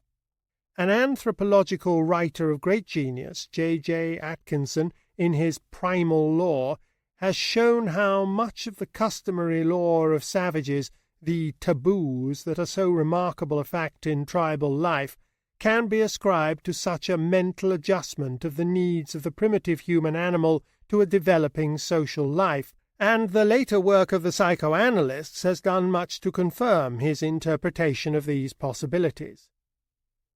Some speculative writers would have us believe that respect and fear of the old man and the emotional reaction of the primitive savage to older protective women, exaggerated in dreams and enriched by fanciful mental play, played a large part in the beginnings of primitive religion and in the conception of gods and goddesses. Associated with this respect for powerful or helpful personalities was a dread and exultation of such personages after their deaths, due to their reappearance in dreams. It was easy to believe they were not truly dead, but only fantastically transferred to a remoteness of greater power. The dreams, imaginations, and fears of a child are far more vivid and real than those of a modern adult, and primitive man was always something of a child. He was nearer to the animals also, and he could suppose them to have motives and reactions like his own. He could imagine animal helpers, animal enemies, animal gods. One needs to have been an imaginative child oneself to realize again how important, significant, portentous, or friendly, strangely shaped rocks, lumps of wood, exceptional trees, or the like, may have appeared to the men of the old Stone Age, and how dream and fancy would create stories and legends about such things that would become credible as they told them. Some of these stories would be good enough to remember and tell again. The women would tell them to the children, and so establish a tradition. To this day, most imaginative children invent long stories in which some favorite doll or animal, or some fantastic, semi-human being figures as the hero, and primitive man probably did the same, with a much stronger disposition to believe his hero real. For the very earliest of the true men that we know of were probably quite talkative beings. In that way they have differed from the Neanderthalers and had an advantage over them. The Neanderthaler may have been a dumb animal. Of course, the primitive human speech was probably a very scanty collection of names, and may have been eked out with gestures and signs. There is no sort of savage so low as not to have a kind of science of cause and effect. But primitive man was not very critical in his associations of cause with effect. He very easily connected an effect with something quite wrong as its cause. You do so, he said, and so happens. You give a child a poisonous berry, and it dies. You eat the heart of a valiant enemy, and you become strong. There we have two bits of cause and effect association, one true, one false. We call the system of cause and effect in the mind of a savage fetish, but fetish is simply savage science. It differs from modern science in that it is totally unsystematic and uncritical, and so more frequently wrong. In many cases it is not difficult to link cause and effect. In many others, erroneous ideas were soon corrected by experience. But there was a large series of issues of very great importance to primitive man, where he sought persistently for causes and found explanations that were wrong, but not sufficiently wrong, nor so obviously wrong as to be detected. It was a matter of great importance to him that game should be abundant, or fish plentiful and easily caught, and no doubt he tried and believed in 1,000 charms, incantations, and omens to determine these desirable results. Another great concern of his was illness and death. Occasionally infections crept through the land, and men died of them. Occasionally men were stricken by illness and died or were enfeebled without any manifest cause. This, too, must have given the hasty, emotional mind of primitive man much feverish exercise. Dreams and fantastic guesses made him blame this, or appeal for help to that man or beast or thing. He had the child's aptitude for fear and panic. Quite early in the little human tribe, older, steadier minds, sharing the fears, sharing the imaginations, but a little more forceful than the others, must have asserted themselves to advise, to prescribe, to command. This they declared unpropitious, and that imperative, this an omen of good, and that an omen of evil. The expert in fetish, the medicine man, was the first priest. He exhorted, he interpreted dreams, he warned, he performed the complicated hocus-pocus that brought luck or averted calamity. Primitive religion was not so much what we now call religion as practice and observance, and the early priest dictated what was indeed an arbitrary, primitive, practical science. 13. The beginnings of cultivation. We are still very ignorant about the beginnings of cultivation and settlement in the world, although a vast amount of research and speculation has been given to these matters in the last 50 years. All that we can say with any confidence at present is that somewhen about 15,000 and 12,000 B.C., while the Azilian people were in the south of Spain, and while the remnants of the earlier hunters were drifting northward and eastward, somewhere in North Africa or Western Asia, or in that great Mediterranean valley that is now submerged under the waters of the Mediterranean Sea, there were people who, age by age, were working out two vitally important things. They were beginning cultivation, and they were domesticating animals. They were also beginning to make, in addition to the chipped implements of their hunter forebears, implements of polished stone. They had discovered the possibility of basket work and roughly woven textiles of plant fibre, and they were beginning to make a rudely modelled pottery. They were entering upon a new phase in human culture, the Neolithic phase, New Stone Age, as distinguished from the Paleolithic, Old Stone phase of the Cro-Magnards, the Grimaldi people, the Azilians, and their like. Slowly these Neolithic peoples spread over the warmer parts of the world, and the arts they had mastered, the plants and animals they had learnt to use, spread by imitation and acquisition even more widely than they did. By 10,000 BC, most of mankind was at the Neolithic level. Now the ploughing of land, the sowing of seed, the reaping of harvest, threshing and grinding may seem the most obviously reasonable steps to a modern mind, just as to a modern mind it is a commonplace that the world is round. What else could you do, people will ask? What else can it be? But to the primitive man of 20,000 years ago, neither of the systems of action and reasoning that seem so sure and manifest to us today were at all obvious. He felt his way to effectual practice through a multitude of trials and misconceptions, with fantastic and unnecessary elaborations and false interpretations at every turn. Somewhere in the Mediterranean region wheat grew wild, and man may have learnt to pound and then grind up its seeds for food long before he learnt to sow. He reaped before he sowed.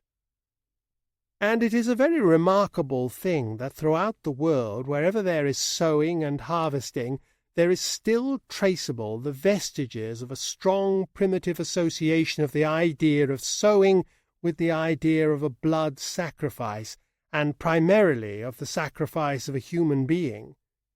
The study of the original entanglement of these two things is a profoundly attractive one to the curious mind. The interested reader will find it very fully developed in that monumental work, Sir J.G. Fraser's Golden Bough. It was an entanglement, we must remember, in the childish, dreaming, myth-making, primitive mind. No reasoned process will explain it. But in that world of 12,000 to 20,000 years ago, it would seem that whenever seed time came round to the Neolithic peoples there was a human sacrifice, and it was not the sacrifice of any mean or outcast person. It was the sacrifice usually of a chosen youth or maiden, a youth more often who was treated with profound deference and even worship up to the moment of his immolation. He was a sort of sacrificial god-king, and all the details of his killing had become a ritual directed by the old knowing men and sanctioned by the accumulated usage of ages. At first, primitive men, with only a very rough idea of the seasons, must have found great difficulty in determining when was the propitious moment for the seed-time sacrifice and the sowing. There is some reason for supposing that there was an early stage in human experience when men had no idea of a year. The first chronology was in lunar months. It is supposed that the years of the biblical patriarchs are really moons, and the Babylonian calendar shows distinct traces of an attempt to reckon seed time by taking 13 lunar months to see it round. This lunar influence upon the calendar reaches down to our own days. If usage did not dull our sense of its strangeness, we should think it a very remarkable thing indeed that the Christian Church does not commemorate the crucifixion and resurrection of Christ on the proper anniversaries, but on dates that vary year by year with the phases of the moon. It may be doubted whether the first agriculturalists made any observation of the stars. It is more likely that stars were first observed by migratory herdsmen, who found them a convenient mark of direction. But once their use in determining seasons was realized, their importance to agriculture became very great. The seed-time sacrifice was linked up with the southing or northing of some prominent star. A myth and worship of that star was for primitive man an almost inevitable consequence.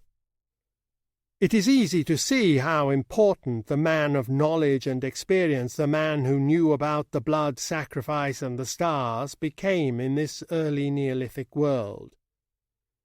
The fear of uncleanness and pollution, and the methods of cleansing that were advisable, constituted another source of power for the knowledgeable men and women. For there have always been witches as well as wizards, and priestesses as well as priests.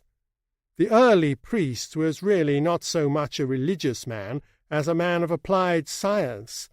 His science was generally empirical and often bad. He kept it secret from the generality of men very jealously, but that does not alter the fact that his primary function was knowledge, and that his primary use was a practical use. 12 or 15,000 years ago, in all the warm and fairly well-watered parts of the Old World, these Neolithic human communities, with their class and tradition of priests and priestesses, and their cultivated fields, and their development of villages and little walled cities, were spreading. Age by age, a drift and exchange of ideas went on between these communities. Elliott Smith and Rivers have used the term Heliolithic culture for the culture of these first agricultural peoples. Heliolithic, sun and stone, is not perhaps the best possible word to use for this, but until scientific men give us a better one, we shall have to use it. Originating somewhere in the Mediterranean and Western Asiatic area, it spread age by age eastward and from island to island across the Pacific until it may even have reached America and mingled with the more primitive ways of living of the Mongoloid immigrants coming down from the north. Wherever the brownish people with a Heliolithic culture went, they took with them all or most of a certain group of curious ideas and practices.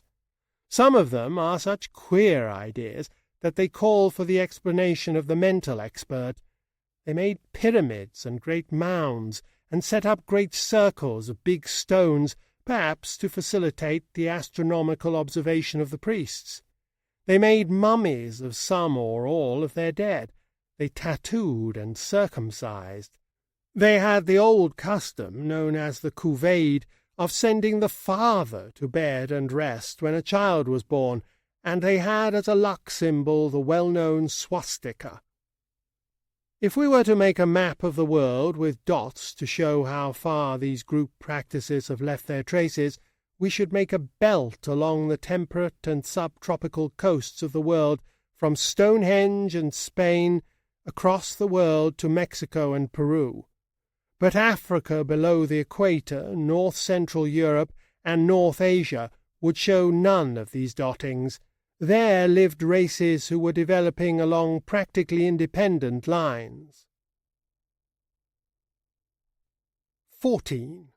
Primitive Neolithic civilizations. About 10,000 BC, the geography of the world was very similar in its general outline to that of the world today. It is probable that by that time the great barrier across the Straits of Gibraltar, that had hitherto banked back the ocean waters from the Mediterranean valley, had been eaten through, and that the Mediterranean was a sea following much the same coastlines as it does now. The Caspian Sea was probably still far more extensive than it is at present, and it may have been continuous with the Black Sea to the north of the Caucasus Mountains. About this great Central Asian sea, lands that are now steppes and deserts were fertile and habitable. Generally it was a moister and more fertile world. European Russia was much more a land of swamp and lake than it is now, and there may still have been a land connection between Asia and America at Bering Straits. It would have been already possible at that time to have distinguished the main racial divisions of mankind as we know them today. Across the warm temperate regions of this rather warmer and better wooded world, and along the coasts, stretched the brownish peoples of the Heliolithic culture, the ancestors of the bulk of the living inhabitants of the Mediterranean world, of the Berbers, the Egyptians, and of much of the population of South and Eastern Asia. This great race had, of course, a number of varieties. The Iberian or Mediterranean or dark white race of the Atlantic and Mediterranean coast, the Hamitic peoples, which include the Berbers and Egyptians, the Dravidians, the darker people of India, a multitude of East Indian people, many Polynesian races, and the Maoris are all divisions of various value of this great main mass of humanity. Its western varieties are whiter than its eastern. In the forests of Central and Northern Europe, a more blonde variety of men with blue eyes was becoming distinguishable, branching off from the main mass of brownish people, a variety which many people now speak of as the Nordic race. In the more open regions of northeastern Asia was another differentiation of this brownish humanity in the direction of a type with more oblique eyes, high cheekbones, a yellowish skin, and very straight black hair, the Mongolian peoples. In South Africa, Australia, in many tropical islands in the south of Asia, were remains of the early Negroid peoples. The central parts of Africa were already a region of racial intermixture. Nearly all the coloured races of Africa today seem to be blends of the brownish peoples of the north with a Negroid substratum. We have to remember that human races can all interbreed freely, and that they separate, mingle, and reunite as clouds do. Human races do not branch out like trees with branches that never come together again. It is a thing we need to bear constantly in mind, this remingling of races at any opportunity. It will save us from many cruel delusions and prejudices if we do so. People will use such a word as race in the loosest manner, and base the most preposterous generalizations upon it. They will speak of a British race, or of a European race, but nearly all the European nations are confused mixtures of brownish, dark white, white, and Mongolian elements. It was at the Neolithic phase of human development that peoples of the Mongolian breed first made their way into America. Apparently they came by way of Bering Straits and spread southward. They found caribou, the American reindeer, in the north, and great herds of bison in the south.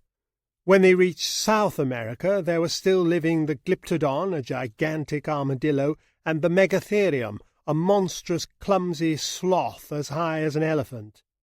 They probably exterminated the latter beast, which was as helpless as it was big. The greater portion of these American tribes never rose above a hunting, nomadic, Neolithic life. They never discovered the use of iron, and their chief metal possessions were native gold and copper. But in Mexico, Yucatan, and Peru conditions existed favourable to settled cultivation, and here, about 1000 B.C. or so, arose very interesting civilizations of a parallel but different type from the Old World civilization. Like the much earlier primitive civilizations of the Old World, these communities displayed a great development of human sacrifice about the processes of seed time and harvest. But while in the Old World, as we shall see, these primary ideas were ultimately mitigated, complicated, and overlaid by others, in America they developed and were elaborated to a very high degree of intensity. These American civilized countries were essentially priest-ruled countries. Their war chiefs and rulers were under a rigorous rule of law and omen. These priests carried astronomical science to a high level of accuracy. They knew their year better than the Babylonians, of whom we shall presently tell. In Yucatan they had a kind of writing, the Maya writing, of the most curious and elaborate character. So far as we have been able to decipher it, it was used mainly for keeping the exact and complicated calendars upon which the priests expended their intelligence. The art of the Maya civilization came to a climax about 700 or 800 A.D. The sculptured work of these people amazes the modern observer by its great plastic power and its frequent beauty, and perplexes him by a grotesqueness and by a sort of insane conventionality and intricacy outside the circle of his ideas. There is nothing quite like it in the Old World. The nearest approach, and that is a remote one, is found in archaic Indian carvings. Everywhere there are woven feathers, and serpents twine in and out. Many Maya inscriptions resemble a certain sort of elaborate drawing made by lunatics in European asylums more than any other Old World work. It is as if the Maya mind had developed upon a different line from the Old World mind, had a different twist to its ideas, was not, by Old World standards, a rational mind at all. This linking of these aberrant American civilizations to the idea of a general mental aberration finds support in their extraordinary obsession by the shedding of human blood. The Mexican civilization in particular ran blood. It offered thousands of human victims yearly. The cutting open of living victims, the tearing out of the still beating heart, was an act that dominated the minds and lives of these strange priesthoods. The public life, the national festivities, all turned on this fantastically horrible act. The ordinary existence of the common people in these communities was very like the ordinary existence of any other barbaric peasantry. Their pottery, weaving, and dyeing was very good. The Maya writing was not only carven on stone, but written and painted upon skins and the like. The European and American museums contain many enigmatical Maya manuscripts, of which at present little has been deciphered except the dates. In Peru there were beginnings of a similar writing, but they were superseded by a method of keeping records by knotting cords. A similar method of mnemonics was in use in China thousands of years ago. In the Old World before 4000 or 5000 BC, that is to say 3,000 or 4,000 years earlier, there were primitive civilizations not unlike these American civilizations. Civilizations based upon a temple, having a vast quantity of blood sacrifices, and with an intensely astronomical priesthood. But in the Old World, the primitive civilizations reacted upon one another and developed towards the conditions of our own world. In America, these primitive civilizations never progressed beyond this primitive stage. Each of them was in a little world of its own. Mexico, it seems, knew little or nothing of Peru until the Europeans came to America. The potato, which was the principal foodstuff in Peru, was unknown in Mexico. Age by age these peoples lived and marveled at their gods and made their sacrifices and died. Maya art rose to high levels of decorative beauty. Men made love and tribes made war. Drought and plenty, pestilence and health followed one another. The priests elaborated their calendar and their sacrificial ritual through long centuries, but made little progress in other directions. 15. Sumeria, Early Egypt, and Writing. The Old World is a wider, more varied stage than the New. By 6000 or 7000 BC, there were already quasi-civilized communities almost at the Peruvian level, appearing in various fertile regions of Asia and in the Nile Valley. At that time, North Persia and Western Turkestan and South Arabia were all more fertile than they are now, and there are traces of very early communities in these regions. It is in Lower Mesopotamia, however, and in Egypt, that there first appear cities, temples, systematic irrigation, and evidences of a social organization rising above the level of a mere barbaric village town. In those days, the Euphrates and Tigris flowed by separate mouths into the Persian Gulf, and it was in the country between them that the Sumerians built their first cities. About the same time, for chronology is still vague, the great history of Egypt was beginning. These Sumerians appear to have been a brownish people with prominent noses. They employed a sort of writing that has been deciphered, and their language is now known. They had discovered the use of bronze, and they built great tower-like temples of sun-dried brick. The clay of this country is very fine. They used it to write upon, and so it is that their inscriptions have been preserved to us. They had cattle, sheep, goats, and asses, but no horses. They fought on foot in close formation, carrying spears and shields of skin. Their clothing was of wool, and they shaved their heads. Each of the Sumerian cities seems generally to have been an independent state with a god of its own and priests of its own. But sometimes one city would establish an ascendancy over others and exact tribute from their population. A very ancient inscription at Nippur records the empire, the first recorded empire, of the Sumerian city of Erech. Its god and its priest-king claimed an authority from the Persian Gulf to the Red Sea. At first, writing was merely an abbreviated method of pictorial record. Even before Neolithic times, men were beginning to write. The Assyrian rock pictures, to which we have already referred, show the beginning of the process. Many of them record hunts and expeditions, and in most of these the human figures are plainly drawn. But in some the painter would not bother with head and limbs. He just indicated men by a vertical and one or two transverse strokes. From this to a conventional condensed picture writing was an easy transition. In Sumeria, where the writing was done on clay with a stick, the dabs of the characters soon became unrecognizably unlike the things they stood for. But in Egypt, where men painted on walls and on strips of the papyrus reed, the first paper, the likeness to the thing imitated remained. From the fact that the wooden stiles used in Numeria made wedge-shaped marks, the Sumerian writing is called cuneiform, equals wedge-shaped.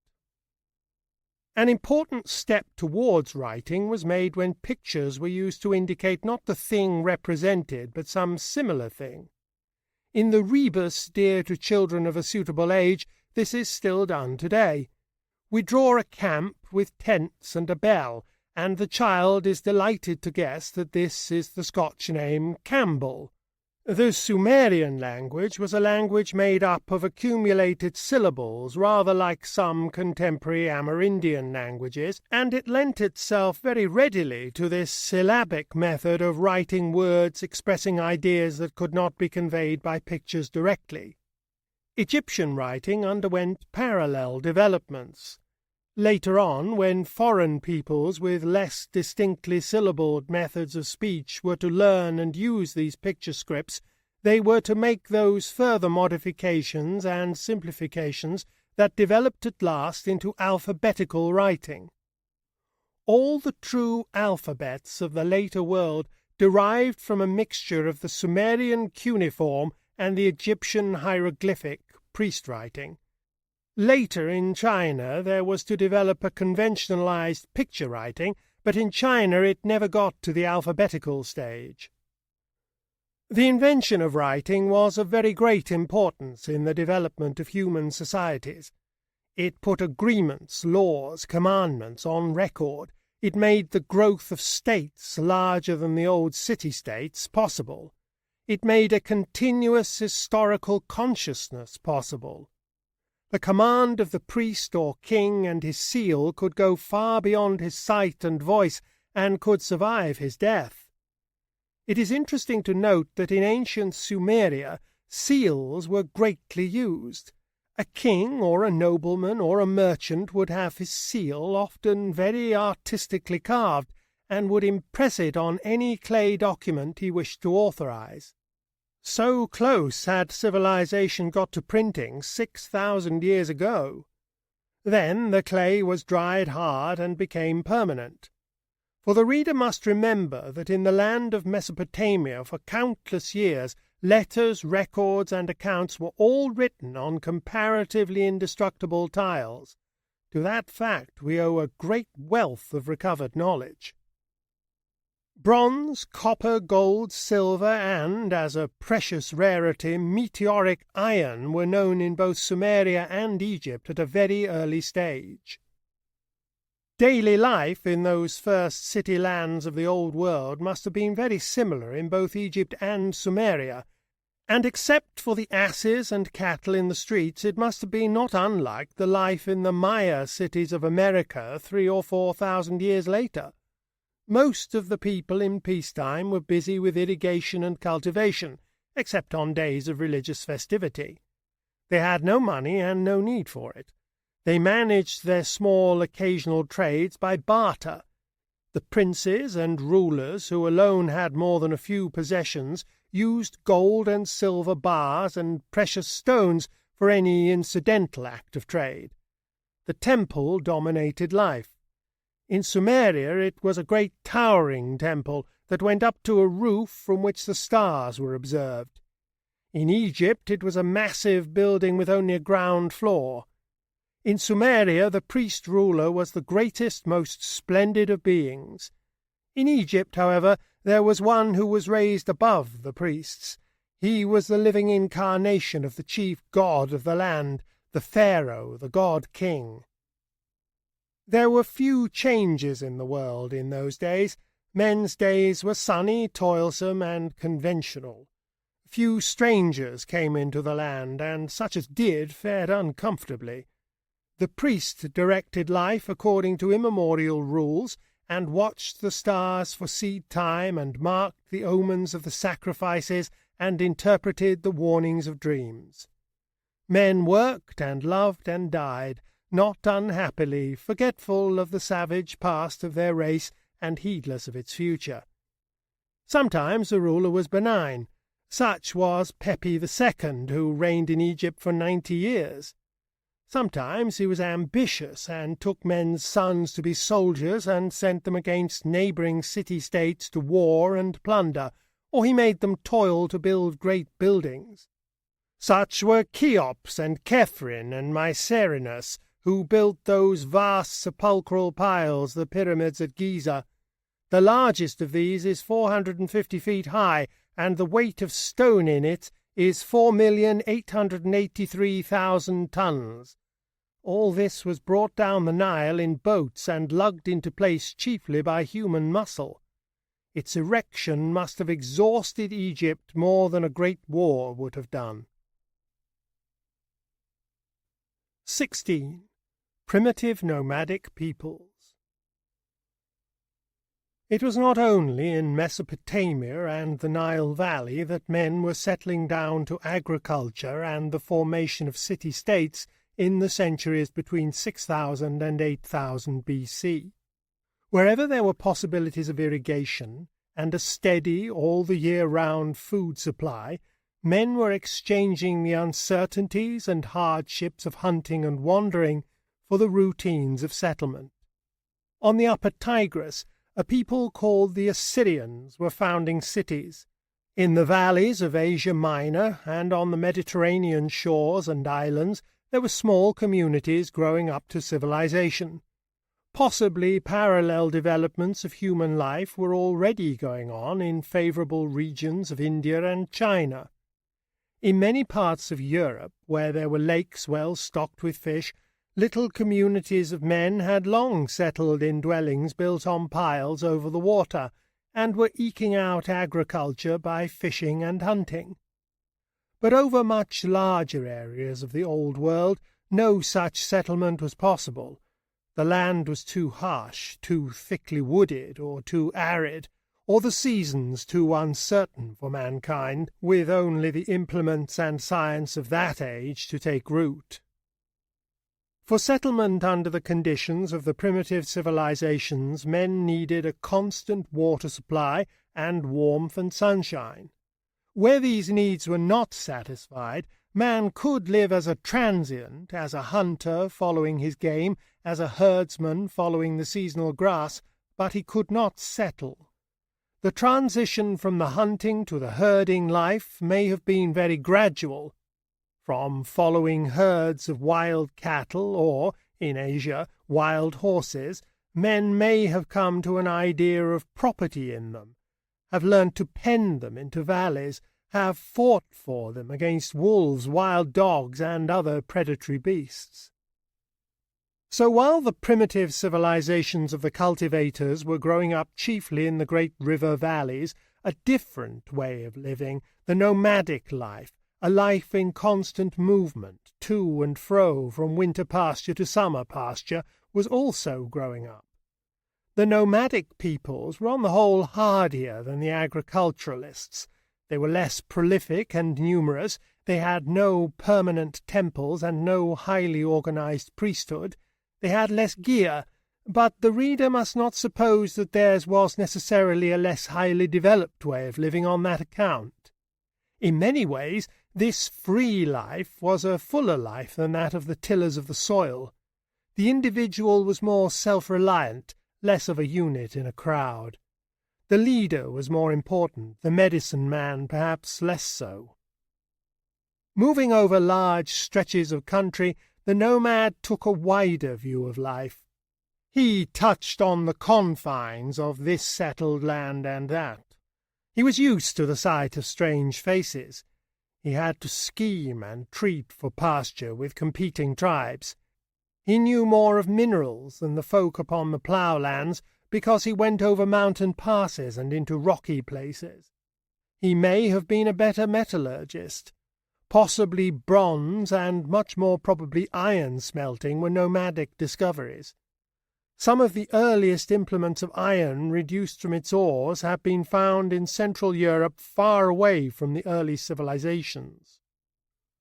On the other hand, the settled folk had their textiles and their pottery, and made many desirable things. It was inevitable that as the two sorts of life, the agricultural and the nomadic, differentiated, a certain amount of looting and trading should develop between the two. In Sumeria particularly, which had deserts and seasonal country on either hand, it must have been usual to have the nomads camping close to the cultivated fields, trading and stealing and perhaps tinkering, as gypsies do to this day. But hens they would not steal, because the domestic fowl, an Indian jungle fowl originally, was not domesticated by man until about 1000 B.C. They would bring precious stones and things of metal and leather. If they were hunters, they would bring skins.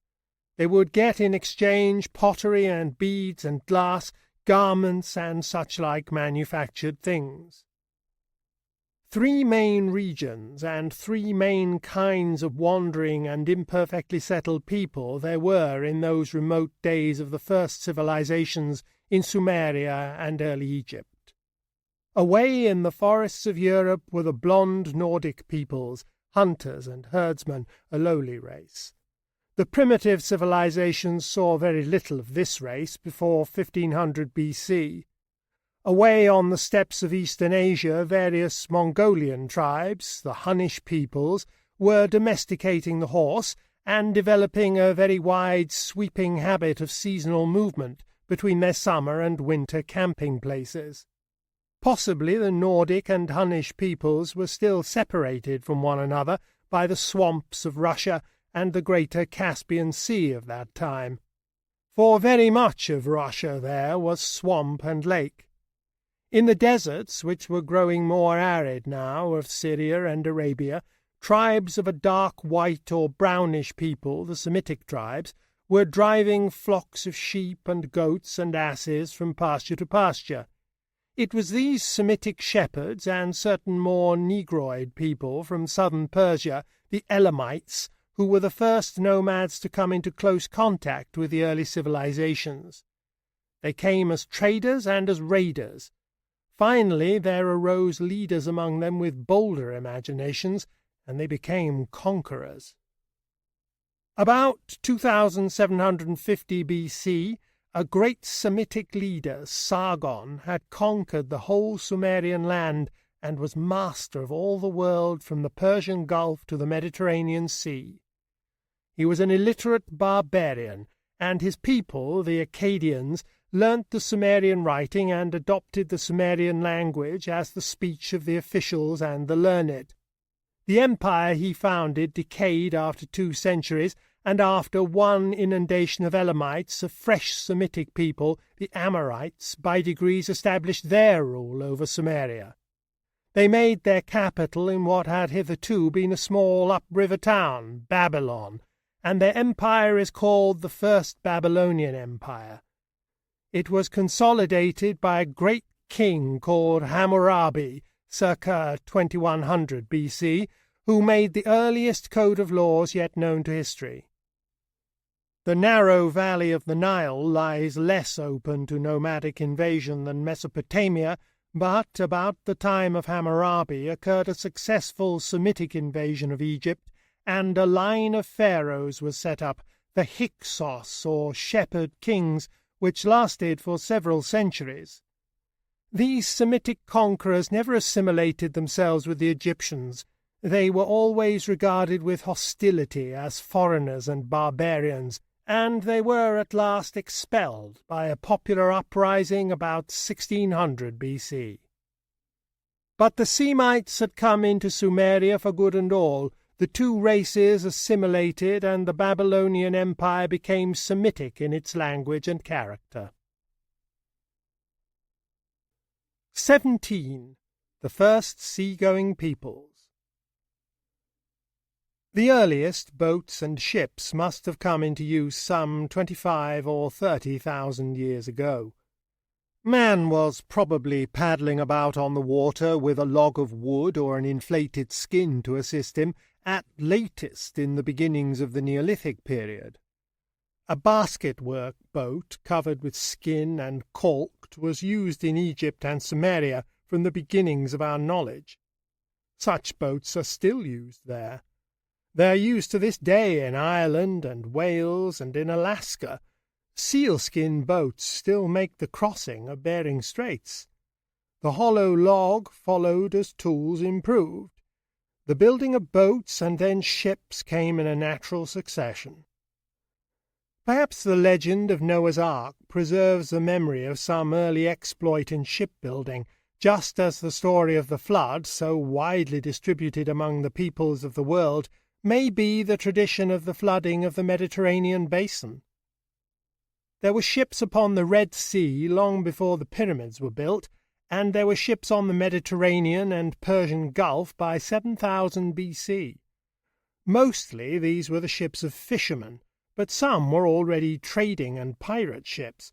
For knowing what we do of mankind, we may guess pretty safely that the first sailors plundered where they could and traded where they had to do so. The seas on which these first ships adventured were inland seas, on which the wind blew fitfully, and which were often at a dead calm for days together, so that sailing did not develop beyond an accessory use. It is only in the last 400 years that the well-rigged ocean-going sailing ship has developed. The ships of the ancient world were essentially rowing ships, which hugged the shore and went into harbour at the first sign of rough weather. As ships grew into big galleys, they caused a demand for war captives as galley slaves. We have already noted the appearance of the Semitic people as wanderers and nomads in the region of Syria and Arabia, and how they conquered Sumeria and set up first the Akkadian and then the first Babylonian Empire. In the west, these same Semitic peoples were taking to the sea. They set up a string of harbour towns along the eastern coast of the Mediterranean, of which Tyre and Sidon were the chief. And by the time of Hammurabi in Babylon, they had spread as traders, wanderers, and colonizers over the whole Mediterranean basin. These sea Semites were called the Phoenicians. They settled largely in Spain, pushing back the old Iberian Basque population and sending coasting expeditions through the Straits of Gibraltar, and they set up colonies upon the north coast of Africa. Of Carthage, one of these Phoenician cities, we shall have much more to tell later. But the Phoenicians were not the first people to have galleys in the Mediterranean waters. There was already a series of towns and cities among the islands and coasts of that sea belonging to a race or races apparently connected by blood and language with the Basques to the west and the Berbers and Egyptians to the south, the Aegean peoples. These peoples must not be confused with the Greeks, who come much later into our story. They were pre-Greek, but they had cities in Greece and Asia Minor, Mycenae and Troy, for example, and they had a great and prosperous establishment at Knossos in Crete. It is only in the last half-century that the industry of excavating archaeologists has brought the extent and civilization of the Aegean peoples to our knowledge. Knossos has been most thoroughly explored. It was happily not succeeded by any city big enough to destroy its ruins, and so it is our chief source of information about this once almost forgotten civilization. The history of Knossos goes back as far as the history of Egypt. The two countries were trading actively across the sea by 4000 BC. By 2500 BC, that is, between the time of Sargon I and Hammurabi, Cretan civilization was at its zenith. Knossos was not so much a town as a great palace for the Cretan monarch and his people. It was not even fortified. It was only fortified later as the Phoenicians grew strong and as a new and more terrible breed of pirates, the Greeks, came upon the sea from the north. The monarch was called Minos, as the Egyptian monarch was called Pharaoh, and he kept his state in a palace fitted with running water, with bathrooms and the like conveniences such as we know of in no other ancient remains. There he held great festivals and shows. There was bullfighting, singularly like the bullfighting that still survives in Spain. There was resemblance even in the costumes of the bullfighters, and there were gymnastic displays. The women's clothes were remarkably modern in spirit. They wore corsets and flounced dresses. The pottery, the textile manufactures, the sculpture, painting, jewellery, ivory, metal and inlay work of these Cretans was often astonishingly beautiful. And they had a system of writing, but that still remains to be deciphered. This happy and sunny and civilized life lasted for some score of centuries. About 2000 BC, Knossos and Babylon abounded in comfortable and cultivated people who probably led very pleasant lives. They had shows, and they had religious festivals. They had domestic slaves to look after them, and industrial slaves to make a profit for them. Life must have seemed very secure in Knossos for such people, sunlit and girdled by the blue sea. Egypt, of course, must have appeared rather a declining country in those days, under the rule of her half-barbaric shepherd kings, and if one took an interest in politics, one must have noticed how the Semitic people seemed to be getting everywhere, ruling Egypt, ruling distant Babylon, building Nineveh on the upper Tigris, sailing west to the Pillars of Hercules, the Straits of Gibraltar, and setting up their colonies on those distant coasts. There were some active and curious minds in Knossos, because later on the Greeks told legends of a certain skilful Cretan artificer, Daedalus, who attempted to make some sort of flying machine, perhaps a glider, which collapsed and fell into the sea. It is interesting to note some of the differences as well as the resemblances between the life of Knossos and our own. To a Cretan gentleman of 2500 BC, iron was a rare metal which fell out of the sky and was curious rather than useful, for as yet only meteoric iron was known. Iron had not been obtained from its ores. Compare that with our modern state of affairs, pervaded by iron everywhere. The horse, again, would be a quite legendary creature to our Cretan, a sort of super-ass which lived in the bleak northern lands far away beyond the Black Sea.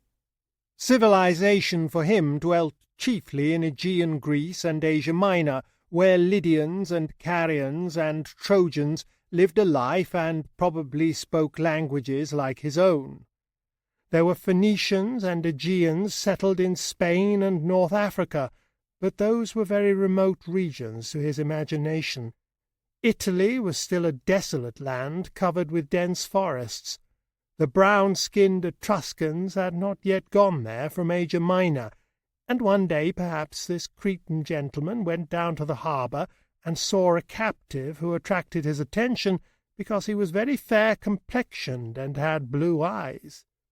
Perhaps our Cretan tried to talk to him, and was answered in an unintelligible gibberish.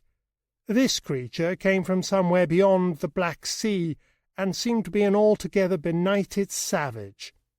but indeed he was an Aryan tribesman, of a race and culture of which we shall soon have much to tell, and the strange gibberish he spoke was to differentiate some day into Sanskrit, Persian, Greek, Latin, German, English, and most of the chief languages of the world. Such was Knossos at its zenith, intelligent, enterprising, bright, and happy. But about 1400 B.C. disaster came perhaps very suddenly upon its prosperity. The palace of Minos was destroyed, and its ruins have never been rebuilt or inhabited from that day to this. We do not know how this disaster occurred. The excavators note what appears to be scattered plunder and the marks of the fire, but the traces of a very destructive earthquake have also been found. Nature alone may have destroyed Knossos, or the Greeks may have finished what the earthquake began. 18. Egypt, Babylon, and Assyria. The Egyptians had never submitted very willingly to the rule of their Semitic shepherd kings, and about 1600 B.C. a vigorous patriotic movement expelled these foreigners. Followed a new phase or revival for Egypt, a period known to Egyptologists as the New Empire. Egypt, which had not been closely consolidated before the Hyksos invasion, was now a unified country, and the phase of subjugation and insurrection left her full of military spirit. The pharaohs became aggressive conquerors. They had now acquired the war horse and the war chariot, which the Hyksos had brought to them. Under Thothmes III and Amenophis III, Egypt had extended her rule into Asia as far as the Euphrates. We are entering now upon 1,000 years of warfare between the once quite separate civilizations of Mesopotamia and the Nile. At first Egypt was ascendant. The great dynasties, the 17th dynasty, which included Thothmes III and Amenophis III and IV, and a great queen Hatasu, and the 19th, when Ramesses II, supposed by some to have been the pharaoh of Moses, reigned for 67 years, raised Egypt to high levels of prosperity. In between there were phases of depression for Egypt, conquest by the Syrians and later conquest by the Ethiopians from the south. In Mesopotamia, Babylon ruled, then the Hittites and the Syrians of Damascus rose to a transitory predominance. At one time, the Syrians conquered Egypt. The fortunes of the Assyrians of Nineveh ebbed and flowed. Sometimes the city was a conquered city. Sometimes the Assyrians ruled in Babylon and assailed Egypt. Our space is too limited here to tell of the comings and goings of the armies of the Egyptians and of the various Semitic powers of Asia Minor, Syria, and Mesopotamia. They were armies now provided with vast droves of war chariots, for the horse, still used only for war and glory, had spread by this time into the old civilizations from Central Asia.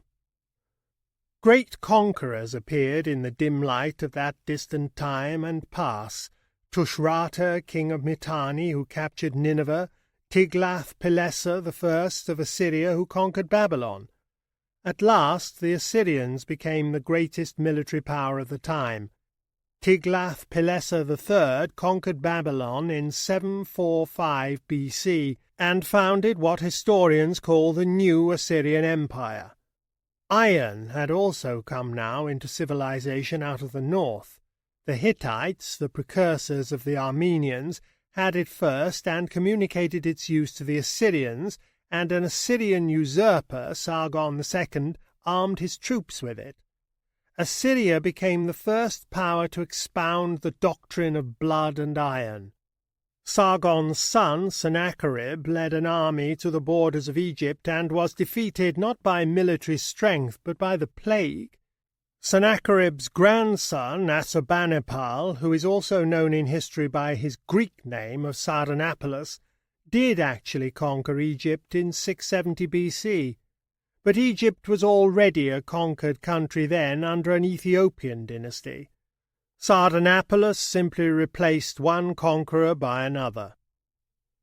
If one had a series of political maps of this long period of history, this interval of 10 centuries, we should have Egypt expanding and contracting like an amoeba under a microscope, and we should see these various Semitic states of the Babylonians, the Assyrians, the Hittites, and the Syrians coming and going, eating each other up and disgorging each other again. To the west of Asia Minor there would be little Aegean states like Lydia, whose capital was Sardis, and Caria. But after about 1200 BC, and perhaps earlier, a new set of names would come into the map of the ancient world from the northeast and from the northwest. These would be the names of certain barbaric tribes, armed with iron weapons and using horse chariots, who were becoming a great affliction to the Aegean and Semitic civilizations on the northern borders. They all spoke variants of what once must have been the same language, Aryan. Round the northeast of the Black and Caspian seas were coming the Medes and Persians. Confused with these in the records of the time were Scythians and Sarmatians. From northeast or northwest came the Armenians. From the northwest of the sea barrier through the Balkan Peninsula came Cimmerians, Phrygians, and the Hellenic tribes whom now we call the Greeks. They were raiders and robbers and plunderers of cities, these Aryans, east and west alike. They were all kindred and similar peoples, hardy herdsmen who had taken to plunder. In the east they were still only borderers and raiders, but in the west they were taking cities and driving out the civilized Aegean populations. The Aegean peoples were so pressed that they were seeking new homes in lands beyond the Aryan range. Some were seeking a settlement in the delta of the Nile and being repulsed by the Egyptians. Some, the Etruscans, seem to have sailed from Asia Minor to found a state in the forest wildernesses of Middle Italy. Some built themselves cities upon the southeast coasts of the Mediterranean, and became later that people known in history as the Philistines. Of these Aryans who came thus rudely upon the scene of the ancient civilizations we will tell more fully in a later section. Here we note simply all this stir and emigration amidst the area of the ancient civilizations that was set up by the swirl of the gradual and continuous advance of these Aryan barbarians out of the northern forests and wildernesses between 1600 and 600 BC. And in a section to follow we must tell also of a little Semitic people, the Hebrews, in the hills behind the Phoenician and Philistine coasts, who began to be of significance in the world towards the end of this period. They produced a literature of very great importance in subsequent history, a collection of books, histories, poems, books of wisdom, and prophetic works, the Hebrew Bible. In Mesopotamia and Egypt, the coming of the Aryans did not cause fundamental changes until after 600 BC. The flight of the Aegeans before the Greeks and even the destruction of Knossos must have seemed a very remote disturbance to both the citizens of Egypt and of Babylon. Dynasties came and went in these cradle states of civilization, but the main tenor of human life went on, with a slow increase in refinement and complexity age by age. In Egypt, the accumulated monuments of more ancient times, the pyramids were already in their 3rd thousand of years, and a show for visitors just as they are today, were supplemented by fresh and splendid buildings, more particularly in the time of the 17th and 19th dynasties. The great temples at Karnak and Luxor date from this time. All the chief monuments of Nineveh, the great temples, the winged bulls with human heads, the reliefs of kings and chariots and lion hunts, were done in these centuries between 1600 and 600 BC, and this period also covers most of the splendors of Babylon. Both from Mesopotamia and Egypt we now have abundant public records, business accounts, stories, poetry, and private correspondence. We know that life, for prosperous and influential people in such cities as Babylon and the Egyptian Thebes, was already almost as refined and as luxurious as that of comfortable and prosperous people today. Such people lived an orderly and ceremonious life in beautiful and beautifully furnished and decorated houses, wore richly decorated clothing and lovely jewels. They had feasts and festivals, entertained one another with music and dancing, were waited upon by highly trained servants, were cared for by doctors and dentists. They did not travel very much or very far, but boating excursions were a common summer pleasure both on the Nile and on the Euphrates. The beast of burden was the ass. The horse was still used only in chariots for war and upon occasions of state. The mule was still novel, and the camel, though it was known in Mesopotamia, had not been brought into Egypt. And there were few utensils of iron. Copper and bronze remained the prevailing metals. Fine linen and cotton fabrics were known as well as wool, but there was no silk yet. Glass was known and beautifully coloured, but glass things were usually small. There was no clear glass and no optical use of glass. People had gold stoppings in their teeth, but no spectacles on their noses. One odd contrast between the life of old Thebes or Babylon and modern life was the absence of coined money. Most trade was still done by barter. Babylon was financially far ahead of Egypt. Gold and silver were used for exchange and kept in ingots, and there were bankers before coinage who stamped their names and the weight on these lumps of precious metal. A merchant or traveller would carry precious stones to sell to pay for his necessities. Most servants and workers were slaves who were paid not money but in kind. As money came in, slavery declined. A modern visitor to these growing cities of the ancient world would have missed two very important articles of diet. There were no hens and no eggs. A French cook would have found small joy in Babylon. These things came from the east somewhere about the time of the last Assyrian Empire. Religion, like everything else, had undergone great refinement. Human sacrifice, for instance, had long since disappeared.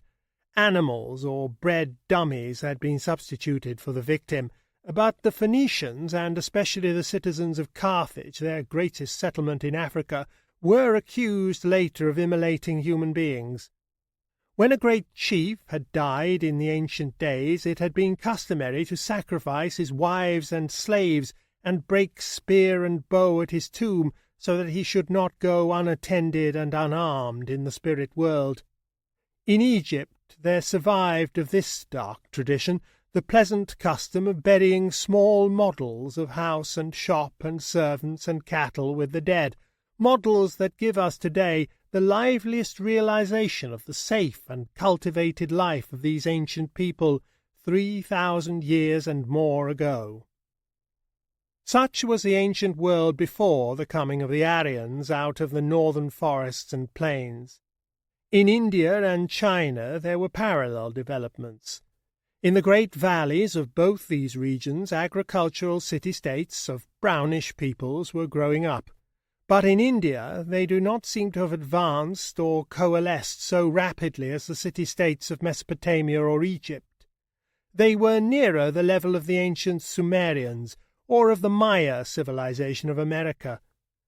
Chinese history was still to be modernized by Chinese scholars and cleared of much legendary matter.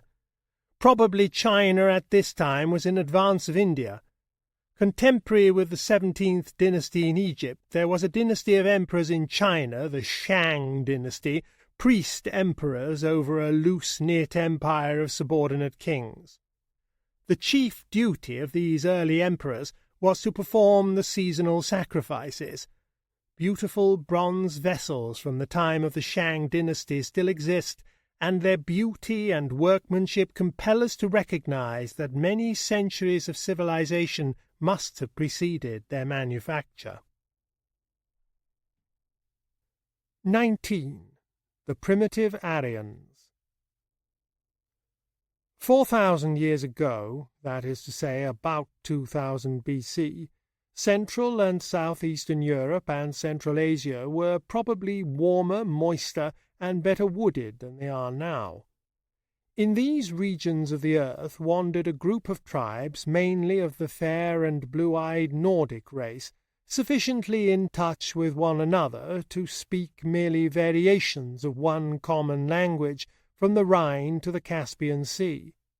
At that time they may not have been a very numerous people, and their existence was unsuspected by the Babylonians, to whom Hammurabi was giving laws, or by the already ancient and cultivated land of Egypt, which was tasting in those days for the first time the bitterness of foreign conquest.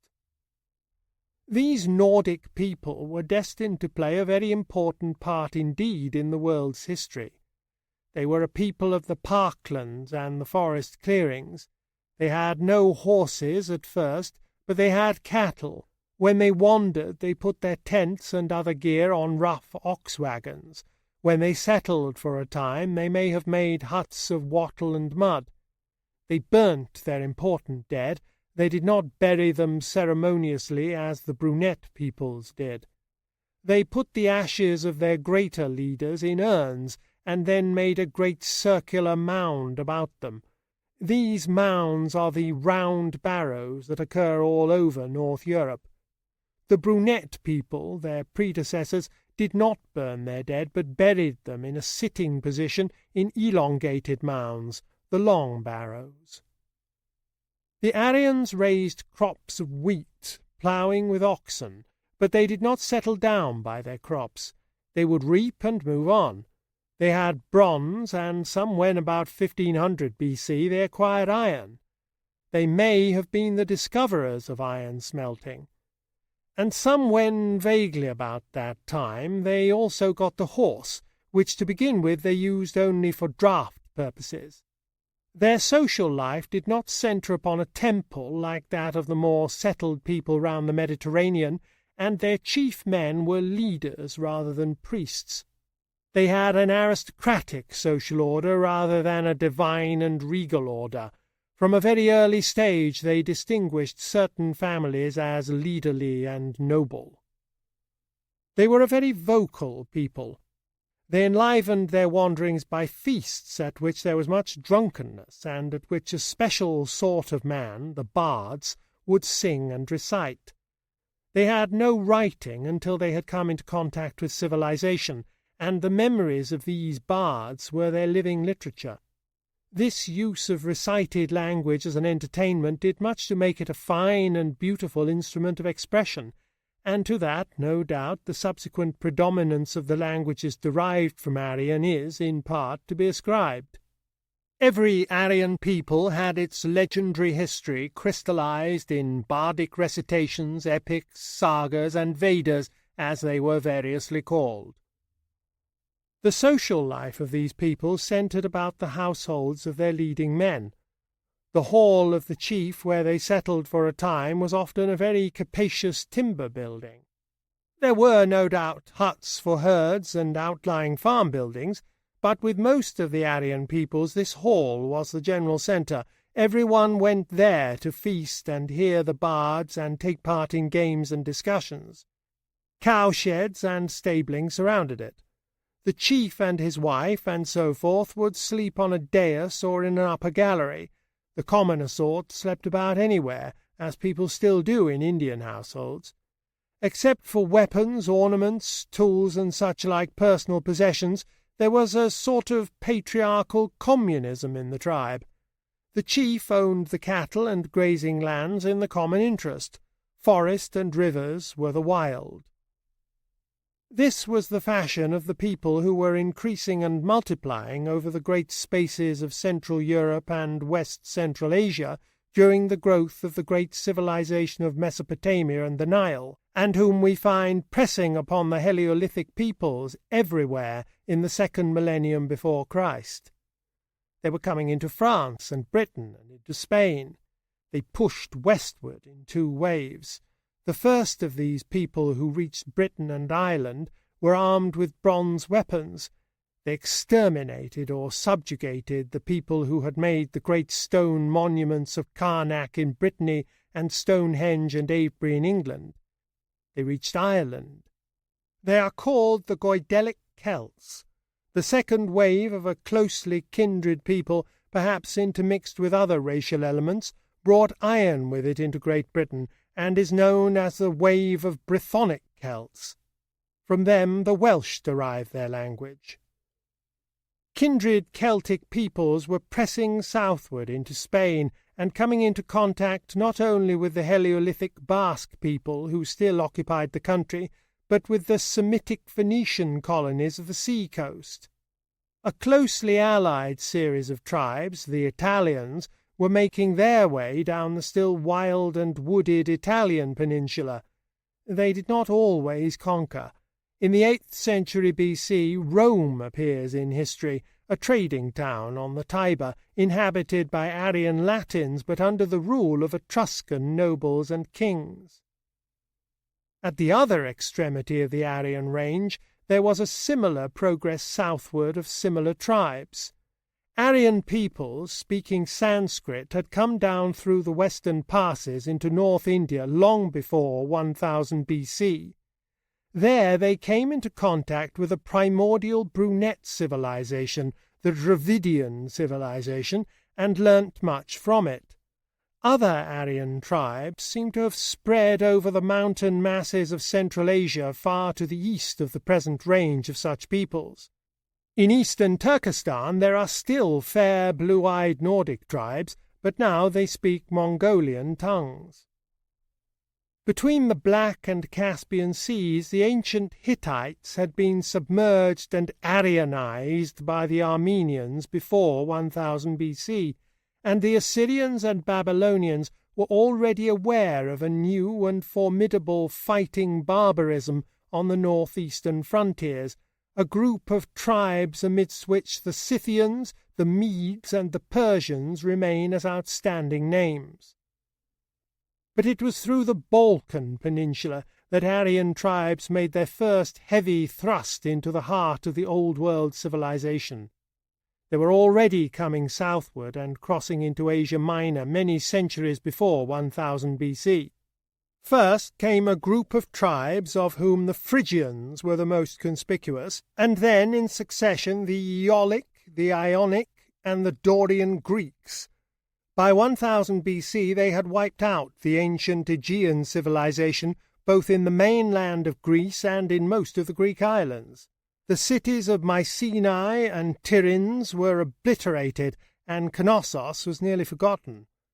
The Greeks had taken to the sea before 1000 BC. They had settled in Crete and Rhodes, and they were founding colonies in Sicily and the south of Italy after the fashion of the Phoenician trading cities that were dotted along the Mediterranean coasts.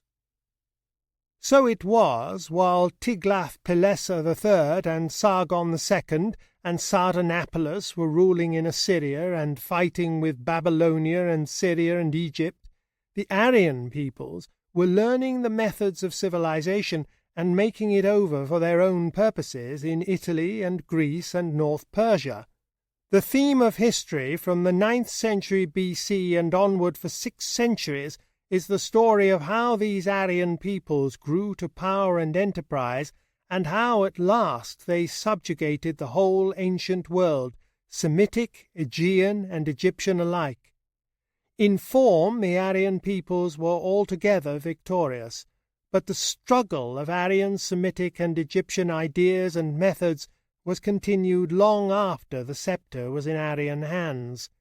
It is indeed a struggle that goes on through all the rest of history, and still in a manner continues to this day. 20. The Last Babylonian Empire and the Empire of Darius I. We have already mentioned how Assyria became a great military power under Tiglath-Pileser III and under the usurper Sargon II. Sargon was not this man's original name. He adopted it to flatter the conquered Babylonians by reminding them of that ancient founder of the Akkadian Empire, Sargon I, 2,000 years before his time. Babylon, for all that it was a conquered city, was of greater population and importance than Nineveh, and its great god Bel-Marduk and its traders and priests had to be treated politely. In Mesopotamia in the 8th century BC we are already far beyond the barbaric days when the capture of a town meant loot and massacre. Conquerors sought to propitiate and win the conquered. For a century and a half after Sargon, the new Assyrian Empire endured, and, as we have noted, Ashurbanipal, Sardanapalus, held at least Lower Egypt. But the power and solidarity of Assyria waned rapidly. Egypt, by an effort, threw off the foreigner under a pharaoh Psammetichus I, and under Necho II attempted a war of conquest in Syria. By that time Assyria was grappling with foes nearer at hand, and could make but a poor resistance. A Semitic people from southeast Mesopotamia, the Chaldeans, combined with Aryan Medes and Persians from the northeast against Nineveh, and in 606 BC, for now we are coming down to exact chronology, took that city. There was a division of the spoils of Assyria. A Median empire was set up in the north under Cyaxares. It included Nineveh, and its capital was Ecbatana. Eastward it reached to the borders of India.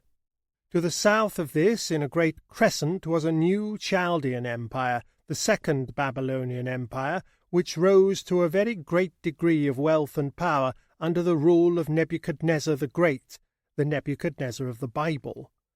The last great days, the greatest days of all, for Babylon began. For a time the two empires remained at peace, and the daughter of Nebuchadnezzar was married to Cyaxares. Meanwhile, Necho II was pursuing his easy conquests in Syria. He had defeated and slain King Josiah of Judah, a small country of which there is more to tell presently, at the Battle of Megiddo in 608 BC, and he pushed on to the Euphrates to encounter not a decadent Assyria, but a renascent Babylonia. The Chaldeans dealt very vigorously with the Egyptians. Necho was routed and driven back to Egypt, and the Babylonian frontier pushed down to the ancient Egyptian boundaries. From 606 until 589 BC, the Second Babylonian Empire flourished insecurely. It flourished so long as it kept the peace with the stronger, hardier Median Empire to the north. And during these 67 years not only life but learning flourished in the ancient city. Even under the Assyrian monarchs, and especially under Sardanapalus, Babylon had been a scene of great intellectual activity. Sardanapalus, though an Assyrian, had been quite Babylonized. He made a library not of paper, but of the clay tablets that were used for writing in Mesopotamia since early Sumerian days. His collection has been unearthed, and is perhaps the most precious store of historical material in the world. The last of the Chaldean line of Babylonian monarchs, Nabonidus, had even keener literary tastes. He patronized antiquarian researches, and when a date was worked out by his investigators for the accession of Sargon I, he commemorated the fact by inscriptions. But there were many signs of disunion in his empire, and he sought to centralize it by bringing a number of the various local gods to Babylon and setting up temples to them there. This device was to be practiced quite successfully by the Romans in later times, but in Babylon it roused the jealousy of the powerful priesthood of Bel-Marduk, the dominant god of the Babylonians. They cast about for a possible alternative to Nabonidus, and found it in Cyrus the Persian, the ruler of the adjacent Median Empire. Cyrus had already distinguished himself by conquering Croesus, the rich king of Lydia in eastern Asia Minor. He came up against Babylon, there was a battle outside the walls, and the gates of the city were opened to him, 538 BC. His soldiers entered the city without fighting. The crown prince Belshazzar, the son of Nabonidus, was feasting, the Bible relates, when a hand appeared and wrote in letters of fire upon the wall these mystical words, Mene, mene, tekel upharsin, which was interpreted by the prophet Daniel, whom he summoned to read the riddle, as, God has numbered thy kingdom and finished it. Thou art weighed in the balance and found wanting, and thy kingdom is given to the Medes and Persians. Possibly the priests of Bel-Marduk knew something about that writing on the wall. Belshazzar was killed that night, says the Bible. Nabonidus was taken prisoner, and the occupation of the city was so peaceful that the services of Bel-Marduk continued without intermission. Thus it was the Babylonian and Median empires were united. Cambyses, the son of Cyrus, subjugated Egypt. Cambyses went mad and was accidentally killed, and was presently succeeded by Darius the Mede, Darius I, the son of Hystaspes, one of the chief counselors of Cyrus. The Persian Empire of Darius I, the first of the new Aryan empires in the seat of the old civilizations, was the greatest empire the world had hitherto seen. It included all Asia Minor and Syria, all the old Assyrian and Babylonian empires, Egypt, the Caucasus and Caspian regions, Media, Persia, and it extended into India as far as the Indus. Such an empire was possible because the horse and rider and the chariot and the made road had now been brought into the world. Hitherto the ass and ox and the camel for desert use had afforded the swiftest method of transport. Great arterial roads were made by the Persian rulers to hold their new empire, and post-horses were always in waiting for the imperial messenger or the traveller with an official permit. Moreover, the world was now beginning to use coined money, which greatly facilitated trade and intercourse. But the capital of this vast empire was no longer Babylon. In the long run, the priesthood of Bel-Marduk gained nothing by their treason. Babylon, though still important, was now a declining city, and the great cities of the new empire were Persepolis and Susa and Ecbatana. The capital was Susa. Nineveh was already abandoned and sinking into ruins. 21. The Early History of the Jews. And now we can tell of the Hebrews, a Semitic people not so important in their own time as in their influence upon the later history of the world. They were settled in Judea long before 1000 BC, and their capital city after that time was Jerusalem. Their story is interwoven with that of the great empires on either side of them, Egypt to the south and the changing empires of Syria, Assyria, and Babylon to the north. Their country was an inevitable high road between these latter powers and Egypt. Their importance in the world is due to the fact that they produced a written literature, a world history, a collection of laws, chronicles, psalms, books of wisdom, poetry and fiction, and political utterances, which became at last what Christians know as the Old Testament, the Hebrew Bible. This literature appears in history in the 4th or 5th century BC. Probably this literature was first put together in Babylon. We have already told how the pharaoh, Necho II, invaded the Assyrian Empire, while Assyria was fighting for life against Medes, Persians, and Chaldeans. Josiah, king of Judea, opposed him and was defeated and slain at Megiddo, 608 BC. Judah became a tributary to Egypt, and when Nebuchadnezzar the Great, the new Chaldean king in Babylon, rolled back Necho into Egypt, he attempted to manage Judah by setting up puppet kings in Jerusalem. The experiment failed. The people massacred his Babylonian officials, and he then determined to break up this little state altogether, which had long been playing off Egypt against the Northern Empire. Jerusalem was sacked and burnt, and the remnant of the people was carried off captive to Babylon. There they remained until Cyrus took Babylon, 538 BC. He then collected them together and sent them back to resettle their country and rebuild the walls and temple of Jerusalem. Before that time, the Jews do not seem to have been a very civilized or united people. Probably only a very few of them could read or write. In their own history one never hears of the early books of the Bible being read. The first mention of a book is in the time of Josiah. The Babylonian captivity civilized them and consolidated them.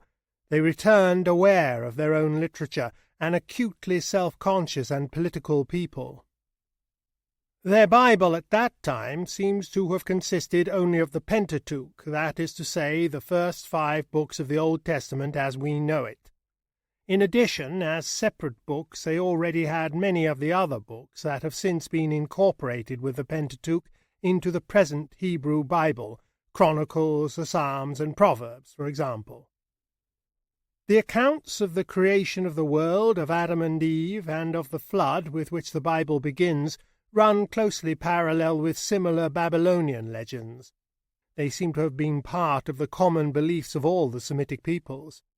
So, too, the stories of Moses and of Samson have Sumerian and Babylonian parallels. But with the story of Abraham and onward begins something more special to the Jewish race. Abraham may have lived as early as the days of Hammurabi in Babylon. He was a patriarchal Semitic nomad. To the book of Genesis the reader must go for the story of his wanderings and for the stories of his sons and grandchildren and how they became captive in the land of Egypt. He travelled through Canaan, and the God of Abraham, says the Bible story, promised this smiling land of prosperous cities to him and to his children. And after a long sojourn in Egypt, and after 50 years of wandering in the wilderness under the leadership of Moses, the children of Abraham, grown now to a host of 12 tribes, invaded the land of Canaan from the Arabian deserts to the east. They may have done this somewhen between 1600 BC and 1300 BC. There are no Egyptian records of Moses nor of Canaan at this time to help out the story. But at any rate they did not succeed in conquering any more than the hilly backgrounds of the Promised Land. The coast was now in the hands not of the Canaanites but of newcomers, those Aegean peoples, the Philistines, and their cities, Gaza, Gath, Ashdod, Ascalon, and Joppa, successfully withstood the Hebrew attack. For many generations the children of Abraham remained an obscure people of the hilly back country, engaged in incessant bickerings with the Philistines and with the kindred tribes about them, the Moabites, the Midianites, and so forth. The reader will find in the book of Judges a record of their struggles and disasters during this period. For very largely it is a record of disasters and failures frankly told. For most of this period the Hebrews were ruled, so far as there was any rule among them, by priestly judges selected by the elders of the people, but at last, somewhen towards 1000 BC, they chose themselves a king, Saul, to lead them in battle. But Saul's leading was no great improvement upon the leading of the judges. He perished under the hail of Philistine arrows at the battle of Mount Gilboa. His armour went into the temple of the Philistine Venus, and his body was nailed to the walls of Bethshan. His successor, David, was more successful and more politic.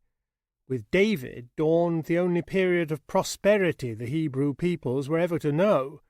It was based on a close alliance with the Phoenician city of Tyre, whose King Hiram seems to have been a man of very great intelligence and enterprise. He wished to secure a trade route to the Red Sea through the Hebrew hill country. Normally, Phoenician trade went to the Red Sea by Egypt, but Egypt was in a state of profound disorder at this time. There may have been other obstructions to Phoenician trade along this line, and at any rate Hiram established the very closest relations both with David and with his son and successor Solomon. Under Hiram's auspices the walls, palace, and temple of Jerusalem arose, and in return Hiram built and launched his ships on the Red Sea. A very considerable trade passed northward and southward through Jerusalem, and Solomon achieved a prosperity and magnificence unprecedented in the experience of his people. He was even given a daughter of Pharaoh in marriage. But it is well to keep the proportion of things in mind. At the climax of his glories, Solomon was only a little subordinate king in a little city. His power was so transitory that within a few years of his death, Shishak, the first pharaoh of the 22nd dynasty, had taken Jerusalem and looted most of its splendors. The account of Solomon's magnificence given in the books of Kings and Chronicles is questioned by many critics. They say that it was added to and exaggerated by the patriotic pride of later writers. But the Bible account, read carefully, is not so overwhelming as it appears at the first reading. Solomon's temple, if one works out the measurements, would go inside a small suburban church, and his 1,400 chariots cease to impress us when we learn from an Assyrian monument that his successor Ahab sent a contingent of 2,000 to the Assyrian army. It is also plainly manifest from the Bible narrative that Solomon spent himself in display and overtaxed and overworked his people. At his death, the northern part of his kingdom broke off from Jerusalem and became the independent kingdom of Israel. Jerusalem remained the capital city of Judah. The prosperity of the Hebrew people was short-lived. Hiram died, and the help of Tyre ceased to strengthen Jerusalem. Egypt grew strong again. The history of the kings of Israel and the kings of Judah becomes a history of two little states ground between first Syria, then Assyria, and then Babylon to the north, and Egypt to the south. It is a tale of disasters and of deliverances that only delayed disaster. It is a tale of barbaric kings ruling a barbaric people. In 721 BC, the kingdom of Israel was swept away into captivity by the Assyrians, and its people utterly lost to history. Judah struggled on until in 604 BC, as we have told, it shared the fate of Israel. There may be details open to criticism in the Bible story of Hebrew history from the days of the Judges onward, but on the whole it is evidently a true story which squares with all that has been learnt in the excavation of Egypt and Assyria and Babylon during the past century. It was in Babylon that the Hebrew people got their history together and evolved their tradition. The people who came back to Jerusalem at the command of Cyrus were a very different people in spirit and knowledge from those who had gone into captivity. They had learnt civilization. In the development of their peculiar character a very great part was played by certain men, a new sort of men, the prophets, to whom we must now direct our attention. These prophets mark the appearance of new and remarkable forces in the steady development of human society. 22. Priests and Prophets in Judea. The fall of Assyria and Babylon were only the first of a series of disasters that were to happen to the Semitic peoples. In the 7th century BC, it would have seemed as though the whole civilized world was to be dominated by Semitic rulers. They ruled the great Assyrian Empire, and they had conquered Egypt. Assyria, Babylon, Syria were all Semitic, speaking languages that were mutually intelligible. The trade of the world was in Semitic hands. Tyre, Sidon, the great mother cities of the Phoenician coast, had thrown out colonies that grew at last to even greater proportion in Spain, Sicily, and Africa. Carthage, founded before 800 BC, had risen to a population of more than 1 million. It was for a time the greatest city on earth. Its ships went to Britain and out into the Atlantic. They may have reached Madeira. We have already noted how Hiram cooperated with Solomon to build ships on the Red Sea for the Arabian and perhaps for the Indian trade. In the time of the pharaoh Necho, a Phoenician expedition sailed completely round Africa. At that time the Aryan peoples were still barbarians. Only the Greeks were reconstructing a new civilization of the ruins of the one they had destroyed, and the Medes were becoming formidable, as an Assyrian inscription calls them, in Central Asia. In 800 BC, no one could have prophesied that before the 3rd century BC, every trace of Semitic dominion would be wiped out by Aryan-speaking conquerors, and that everywhere the Semitic peoples would be subjects or tributaries or scattered altogether. Everywhere except in the northern deserts of Arabia, where the Bedouin adhered steadily to the nomadic way of life, the ancient way of life of the Semites before Sargon I and his Akkadians went down to conquer Sumeria. But the Arab Bedouin were never conquered by Aryan masters. Now of all these civilized Semites who were beaten and overrun in these 5 eventful centuries, one people only held together and clung to its ancient traditions, and that was this little people, the Jews, who were sent back to build their city of Jerusalem by Cyrus the Persian. And they were able to do this because they had got together this literature of theirs, their Bible, in Babylon. It is not so much the Jews who made the Bible as the Bible which made the Jews. Running through this Bible were certain ideas, different from the ideas of the people about them, very stimulating and sustaining ideas, to which they were destined to cling through 25 centuries of hardship, adventure, and oppression. Foremost of these Jewish ideas was this, that their God was invisible and remote, an invisible God in a temple not made with hands, a Lord of righteousness throughout the earth. All other peoples had national gods embodied in images that lived in temples. If the image was smashed and the temple razed, presently that God died out. But this was a new idea, this God of the Jews, in the heavens, high above priests and sacrifices, and this God of Abraham, the Jews believed, had chosen them to be his peculiar people, to restore Jerusalem and make it the capital of righteousness in the world. They were a people exalted by their sense of a common destiny. This belief saturated them all when they returned to Jerusalem after the captivity in Babylon. Is it any miracle that in their days of overthrow and subjugation many Babylonians and Syrians and so forth, and later on many Phoenicians, speaking practically the same language and having endless customs, habits, tastes, and traditions in common, should be attracted by this inspiring cult and should seek to share in its fellowship and its promise? After the fall of Tyre, Sidon, Carthage, and the Spanish Phoenician cities, the Phoenicians suddenly vanished from history, and as suddenly we find, not simply in Jerusalem, but in Spain, Africa, Egypt, Arabia, the East, wherever the Phoenicians had set their feet, communities of Jews, and they were all held together by the Bible and by the reading of the Bible. Jerusalem was from the first only their nominal capital. Their real city was this book of books. This is a new sort of thing in history. It is something of which the seeds were sown long before, when the Sumerians and Egyptians began to turn their hieroglyphics into writing.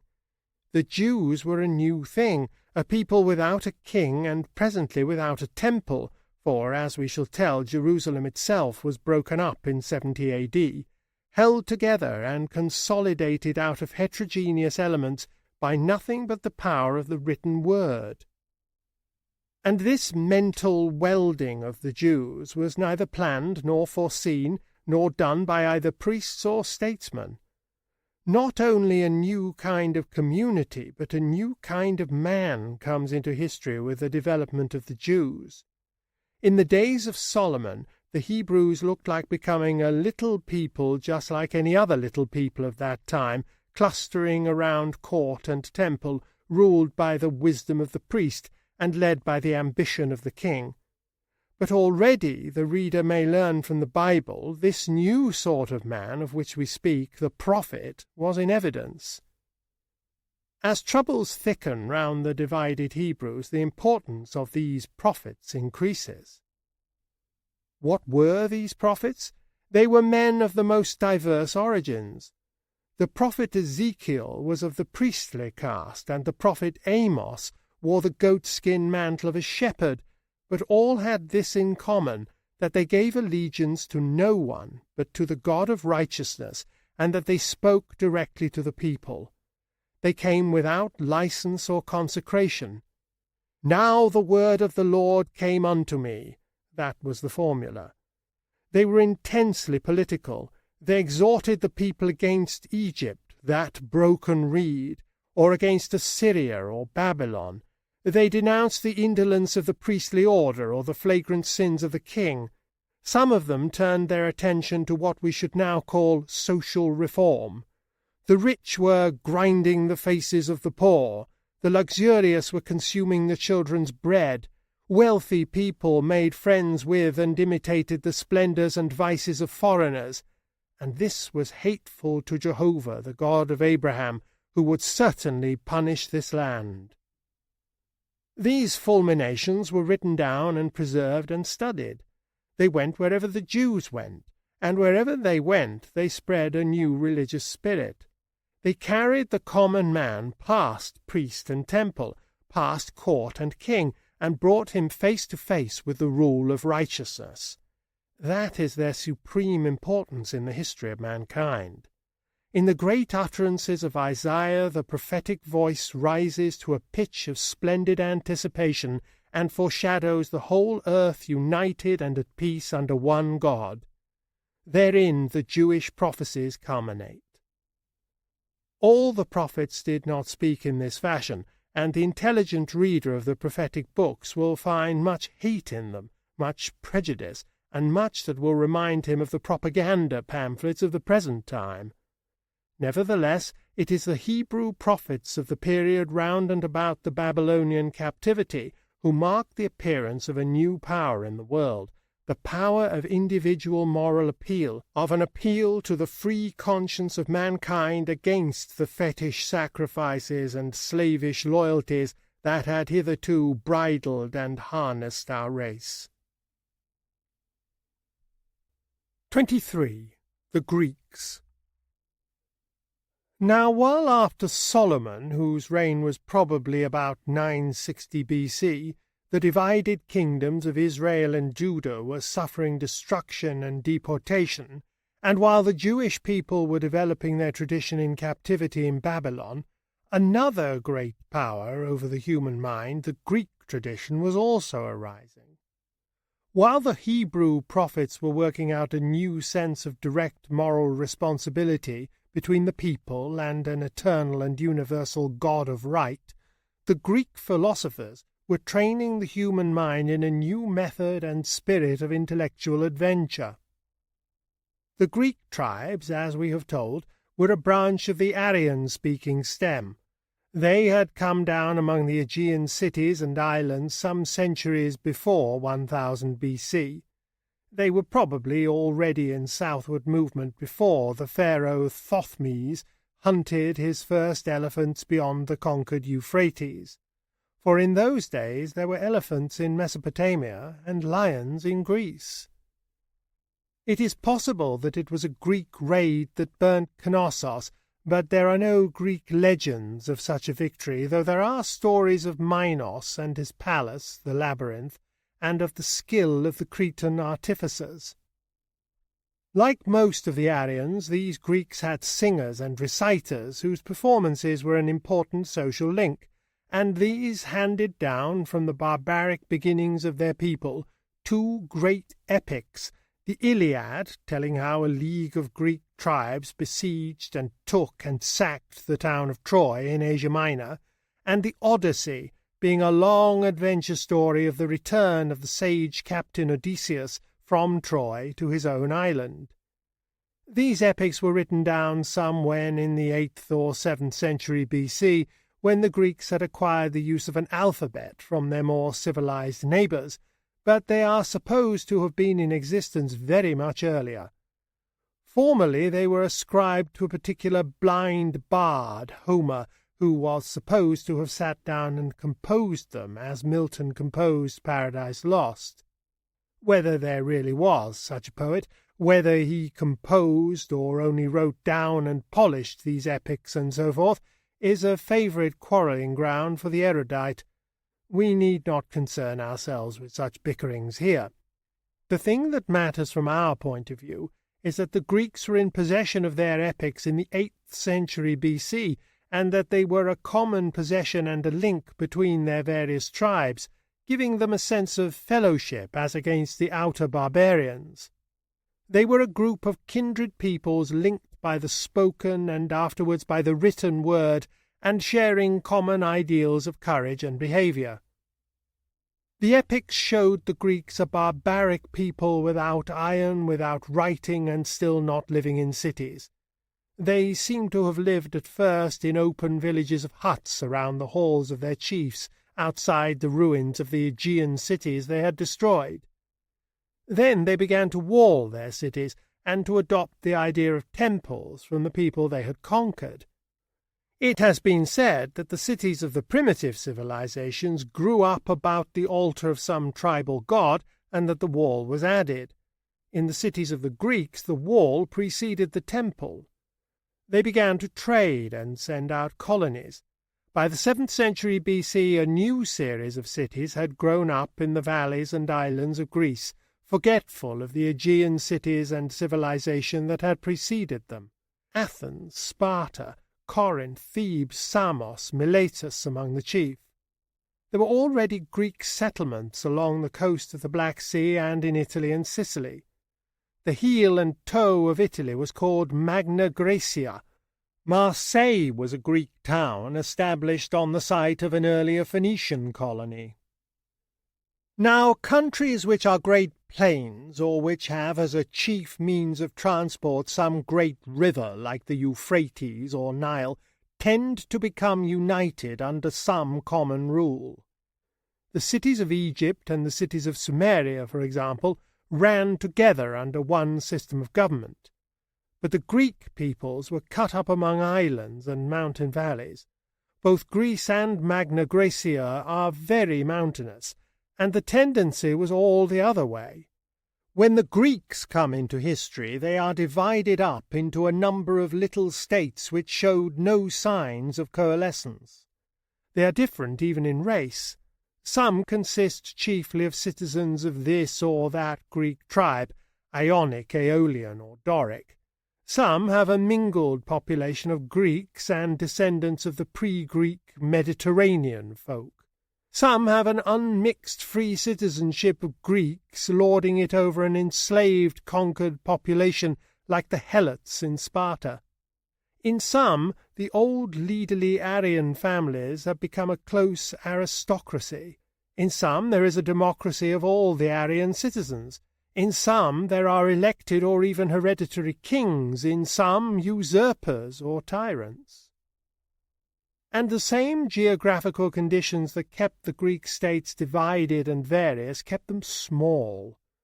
The largest states were smaller than many English counties, and it is doubtful if the population of any of their cities ever exceeded 1/3,000,000. Few came up even to 50,000. There were unions of interest and sympathy, but no coalescences. Cities made leagues and alliances as trade increased, and small cities put themselves under the protection of great ones. Yet all Greece was held together in a certain community of feeling by two things, by the epics and by the custom of taking part every 4th year in the athletic contests at Olympia. This did not prevent wars and feuds, but it mitigated something of the savagery of war between them, and a truce protected all travellers to and from the games. As time went on, the sentiment of a common heritage grew, and the number of states participating in the Olympic Games increased until at last not only Greeks, but competitors from the closely kindred countries of Epirus and Macedonia to the north were admitted. The Greek cities grew in trade and importance, and the quality of their civilization rose steadily in the 7th and 6th centuries BC. Their social life differed in many interesting points from the social life of the Aegean and River Valley civilizations. They had splendid temples, but the priesthood was not the great traditional body it was in the cities of the older world, the repository of all knowledge, the storehouse of ideas. They had leaders and noble families, but no quasi-divine monarch surrounded by an elaborately organized court. Rather, their organization was aristocratic, with leading families which kept each other in order. Even their so-called democracies were aristocratic. Every citizen had a share in public affairs and came to the assembly in a democracy, but everybody was not a citizen. The Greek democracies were not like our modern democracies, in which everyone has a vote. Many of the Greek democracies had a few hundred or a few thousand citizens, and then many thousands of slaves, freedmen, and so forth, with no share in public affairs. Generally, in Greece, affairs were in the hands of a community of substantial men. Their kings and their tyrants alike were just men set in front of other men, or usurping a leadership. They were not quasi-divine overmen like Pharaoh or Minos or the monarchs of Mesopotamia. Both thought and government, therefore, had a freedom under Greek conditions such as they had known in none of the older civilizations. The Greeks had brought down into cities the individualism, the personal initiative of the wandering life of the northern parklands. They were the first republicans of importance in history. And we find that as they emerge from a condition of barbaric warfare, a new thing becomes apparent in their intellectual life. We find men who are not priests seeking and recording knowledge and inquiring into the mysteries of life and being in a way that has hitherto been the sublime privilege of priesthood or the presumptuous amusement of kings. We find already in the 6th century BC, perhaps while Isaiah was still prophesying in Babylon, such men as Thales and Anaximander of Miletus and Heraclitus of Ephesus, who were what we should now call independent gentlemen, giving their minds to shrewd questionings of the world in which we live, asking what its real nature was, whence it came, and what its destiny might be, and refusing all ready-made or evasive answers. Of these questionings of the universe by the Greek mind we shall have more to say a little later in this history. These Greek inquirers, who began to be remarkable in the 6th century BC, are the first philosophers, the first wisdom-lovers in the world. And it may be noted here how important a century this 6th century BC was in the history of humanity, for not only were these Greek philosophers beginning the research for clear ideas about this universe and man's place in it, and Isaiah carrying Jewish prophecy to its sublimest levels, but, as we shall tell later, Gautama Buddha was then teaching in India and Confucius and Lao Tse in China. From Athens to the Pacific, the human mind was astir. 24. The Wars of the Greeks and Persians.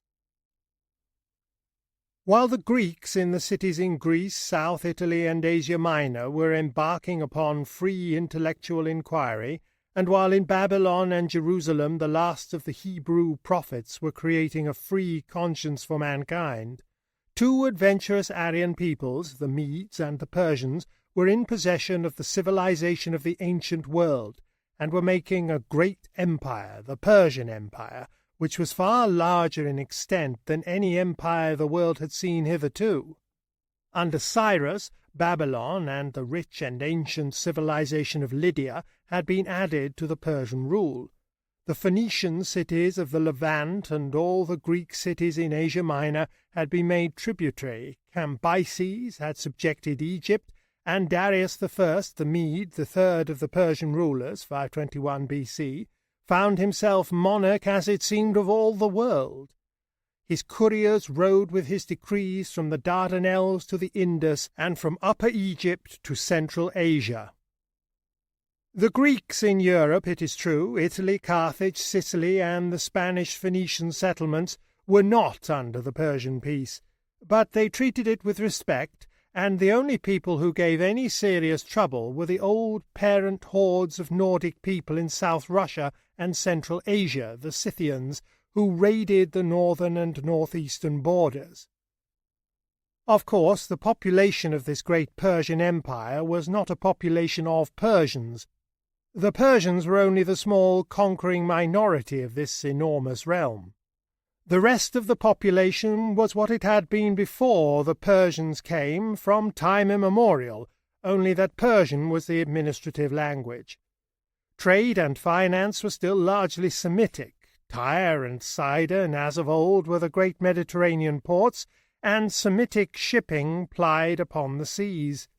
But many of these Semitic merchants and business people, as they went from place to place, already found a sympathetic and convenient common history in the Hebrew tradition and the Hebrew scriptures. A new element which was increasing rapidly in this empire was the Greek element. The Greeks were becoming serious rivals to the Semites upon the sea, and their detached and vigorous intelligence made them useful and unprejudiced officials. It was on account of the Scythians that Darius I invaded Europe. He wanted to reach South Russia, the homeland of the Scythian horsemen. He crossed the Bosphorus with a great army and marched through Bulgaria to the Danube, crossed this by a bridge of boats, and pushed far northward. His army suffered terribly. It was largely an infantry force, and the mounted Scythians rode all round it, cut off its supplies, destroyed any stragglers, and never came to a pitched battle. Darius was forced into an inglorious retreat. He returned himself to Susa, but he left an army in Thrace and Macedonia, and Macedonia submitted to Darius. Insurrections of the Greek cities in Asia followed this failure, and the European Greeks were drawn into the contest. Darius resolved upon the subjugation of the Greeks in Europe. With the Phoenician fleet at his disposal, he was able to subdue one island after another, and finally, in 490 BC, he made his main attack upon Athens. A considerable armada sailed from the ports of Asia Minor and the eastern Mediterranean, and the expedition landed its troops at Marathon to the north of Athens. There they were met and signally defeated by the Athenians. An extraordinary thing happened at this time. The bitterest rival of Athens in Greece was Sparta, but now Athens appealed to Sparta, sending a herald, a swift runner, imploring the Spartans not to let Greeks become slaves to barbarians. This runner, the prototype of all marathon runners, did over 100 miles of broken country in less than 2 days. The Spartans responded promptly and generously, but when in 3 days the Spartan force reached Athens, there was nothing for it to do but to view the battlefield and the bodies of the defeated Persian soldiers. The Persian fleet had returned to Asia. So ended the first Persian attack on Greece. The next was much more impressive. Darius died soon after the news of his defeat at Marathon reached him, and for 4 years his son and successor Xerxes prepared a host to crush the Greeks. For a time terror united all the Greeks. The army of Xerxes was certainly the greatest that had hitherto been assembled in the world. It was a huge assembly of discordant elements. It crossed the Dardanelles, 480 BC, by a bridge of boats, and along the coast, as it advanced, moved an equally miscellaneous fleet carrying supplies. At the narrow pass of Thermopylae, a small force of 1,400 men under the Spartan Leonidas resisted this multitude, and after a fight of unsurpassed heroism was completely destroyed. Every man was killed, but the losses they inflicted upon the Persians were enormous, and the army of Xerxes pushed on to Thebes and Athens in a chastened mood. Thebes surrendered and made terms. The Athenians abandoned their city, and it was burnt. Greece seemed in the hands of the conqueror, but again came victory against the odds and all expectations. The Greek fleet, though not a third the size of the Persian, assailed it in the Bay of Salamis and destroyed it. Xerxes found himself and his immense army cut off from supplies, and his heart failed him. He retreated to Asia with one half of his army, leaving the rest to be defeated at Plataea, 479 BC, what time the remnants of the Persian fleet were hunted down by the Greeks and destroyed at Mycale in Asia Minor. The Persian danger was at an end. Most of the Greek cities in Asia became free. All this is told in great detail and with much picturesqueness in the first of written histories, the History of Herodotus. This Herodotus was born about 484 BC in the Ionian city of Halicarnassus in Asia Minor, and he visited Babylon and Egypt in his search for exact particulars. From Mycale onward, Persia sank into a confusion of dynastic troubles. Xerxes was murdered in 465 BC, and rebellions in Egypt, Syria, and Media broke up the brief order of that mighty realm. The history of Herodotus lays stress on the weakness of Persia. This history is indeed what we should now call propaganda for Greece to unite and conquer Persia. Herodotus makes one character, Aristagoras, go to the Spartans with a map of the known world and say to them, "These barbarians are not valiant in fight. You, on the other hand, have now attained the utmost skill in war. No other nations in the world have what they possess, gold, silver, bronze, embroidered garments, beasts and slaves. All this you might have for yourselves if you so desired." 25. The Splendor of Greece. The century and a half that followed the defeat of Persia was one of very great splendor for the Greek civilization. True that Greece was torn by a desperate struggle for ascendancy between Athens, Sparta, and other states, the Peloponnesian War, 431 to 404 BC, and that in 338 BC the Macedonians became virtually masters of Greece. Nevertheless, during this period, the thought and the creative and artistic impulse of the Greeks rose to levels that made their achievement a lamp to mankind for all the rest of history. The head and center of this mental activity was Athens. For over 30 years, 466 to 428 BC, Athens was dominated by a man of great vigor and liberality of mind, Pericles, who set himself to rebuild the city from the ashes to which the Persians had reduced it. The beautiful ruins that still glorify Athens today are chiefly the remains of this great effort. And he did not simply rebuild a material Athens. He rebuilt Athens intellectually.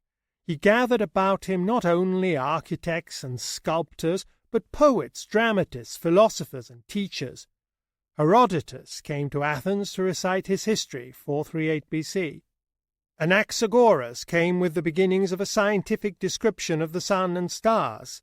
Aeschylus, Sophocles, and Euripides, one after the other, carried the Greek drama to its highest levels of beauty and nobility. The impetus Pericles gave to the intellectual life of Athens lived on after his death, and in spite of the fact that the peace of Greece was now broken by the Peloponnesian War and a long and wasteful struggle for ascendancy was beginning. Indeed, the darkling of the political horizon seems for a time to have quickened rather than discouraged men's minds. Already, long before the time of Pericles, the peculiar freedom of Greek institutions had given great importance to skill in discussion. Decision rested neither with king nor with priest, but in the assemblies of the people or of leading men.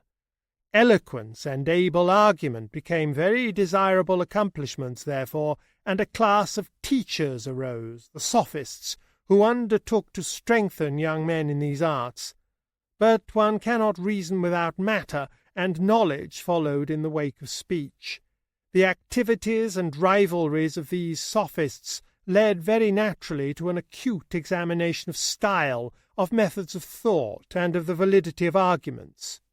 When Pericles died, a certain Socrates was becoming prominent as an able and destructive critic of bad argument, and much of the teaching of the sophists was bad argument. A group of brilliant young men gathered about Socrates. In the end, Socrates was executed for disturbing people's minds, 399 BC.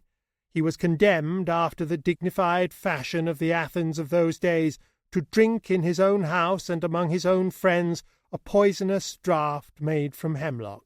But the disturbance of people's minds went on in spite of his condemnation. His young men carried on his teaching. Chief among these young men was Plato, 427 to 347 BC, who presently began to teach philosophy in the grove of the Academy. His teaching fell into two main divisions: an examination of the foundations and methods of human thinking, and an examination of political institutions. He was the first man to write a utopia, that is to say, the plan of a community different from and better than any existing community. This shows an altogether unprecedented boldness in the human mind, which had hitherto accepted social traditions and usages with scarcely a question. Plato said plainly to mankind, "Most of the social and political ills from which you suffer are under your control, given only the will and courage to change them. You can live in another and a wiser fashion if you choose to think it out and work it out. You are not awake to your own power." That is a highly adventurous teaching that has still to soak into the common intelligence of our race. One of his earliest works was The Republic, a dream of a communist aristocracy. His last unfinished work was The Laws, a scheme of regulation for another such utopian state. The criticism of methods of thinking and methods of government was carried on after Plato's death by Aristotle, who had been his pupil and who taught in the Lyceum. Aristotle came from the city of Stagira in Macedonia, and his father was court physician to the Macedonian king. For a time Aristotle was tutor to Alexander, the king's son, who was destined to achieve very great things, of which we shall soon be telling. Aristotle's work upon methods of thinking carried the science of logic to a level at which it remained for 1,500 years or more, until the medieval schoolmen took up the ancient questions again. He made no utopias. Before man could really control his destiny, as Plato taught, Aristotle perceived that he needed far more knowledge and far more accurate knowledge than he possessed. And so Aristotle began that systematic collection of knowledge which nowadays we call science. He sent out explorers to collect facts. He was the father of natural history. He was the founder of political science. His students at the Lyceum examined and compared the constitutions of 158 different states. Here in the 4th century BC, we find men who are practically modern thinkers. The childlike, dreamlike methods of primitive thought had given way to a disciplined and critical attack upon the problems of life. The weird and monstrous symbolism and imagery of the gods and god-monsters, and all the taboos and awes and restraints that have hitherto encumbered thinking, are here completely set aside. Free, exact, and systematic thinking has begun. The fresh and unencumbered mind of these newcomers out of the northern forests has thrust itself into the mysteries of the temple and let the daylight in. 26. The Empire of Alexander the Great. From 431 to 404 BC, the Peloponnesian War wasted Greece. Meanwhile, to the north of Greece, the kindred country of Macedonia was rising slowly to power and civilization. The Macedonians spoke a language closely akin to Greek, and on several occasions Macedonian competitors had taken part in the Olympic Games. In 359 BC, a man of very great abilities and ambition became king of this little country, Philip. Philip had previously been a hostage in Greece. He had had a thoroughly Greek education, and he was probably aware of the ideas of Herodotus, which had also been developed by the philosopher Isocrates, of a possible conquest of Asia by a consolidated Greece. He set himself first to extend and organize his own realm and to remodel his army. For 1,000 years now the charging horse chariot had been the decisive factor in battles, that and the close-fighting infantry. Mounted horsemen had also fought, but as a cloud of skirmishers, individually and without discipline. Philip made his infantry fight in a closely packed mass, the Macedonian phalanx, and he trained his mounted gentlemen, the knights or companions, to fight in formation, and so invented cavalry. The master move in most of his battles and in the battles of his son Alexander was a cavalry charge. The phalanx held the enemy infantry in front, while the cavalry swept away the enemy horse on his wings and poured in on the flank and rear of his infantry. Chariots were disabled by bowmen who shot the horses. With this new army, Philip extended his frontiers through Thessaly to Greece, and the Battle of Chaeronea, 338 BC, fought against Athens and her allies, put all Greece at his feet. At last the dream of Herodotus was bearing fruit. A congress of all the Greek states appointed Philip captain general of the Greco-Macedonian confederacy against Persia, and in 336 BC his advanced guard crossed into Asia upon this long premeditated adventure. But he never followed it. He was assassinated, it is believed at the instigation of his queen Olympias, Alexander's mother. She was jealous because Philip had married a second wife. But Philip had taken unusual pains with his son's education. He had not only secured Aristotle, the greatest philosopher in the world, as his boy's tutor, but he had shared his ideas with him and thrust military experience upon him. At Chaeronea, Alexander, who was then only 18 years old, had been in command of the cavalry, and so it was possible for this young man, who was still only 20 years old at the time of his accession, to take up his father's task at once and to proceed successfully with the Persian adventure. In 334 BC, for 2 years were needed to establish and confirm his position in Macedonia and Greece. He crossed into Asia, defeated a not very much bigger Persian army at the Battle of the Granicus, and captured a number of cities in Asia Minor. He kept along the sea coast. It was necessary for him to reduce and garrison all the coast towns as he advanced, because the Persians had control of the fleets of Tyre and Sidon, and so had command of the sea. Had he left a hostile port in his rear, the Persians might have landed forces to raid his communications and cut him off. At Issus, 333 BC, he met and smashed a vast conglomerate host under Darius III. Like the host of Xerxes that had crossed the Dardanelles a century and a half before, it was an incoherent accumulation of contingents, and it was encumbered with a multitude of court officials, the harem of Darius, and many camp followers. Sidon surrendered to Alexander, but Tyre resisted obstinately. Finally that great city was stormed and plundered and destroyed. Gaza also was stormed, and towards the end of 332 BC the conqueror entered Egypt and took over its rule from the Persians. At Alexandretta and at Alexandria in Egypt he built great cities, accessible from the land and so incapable of revolt.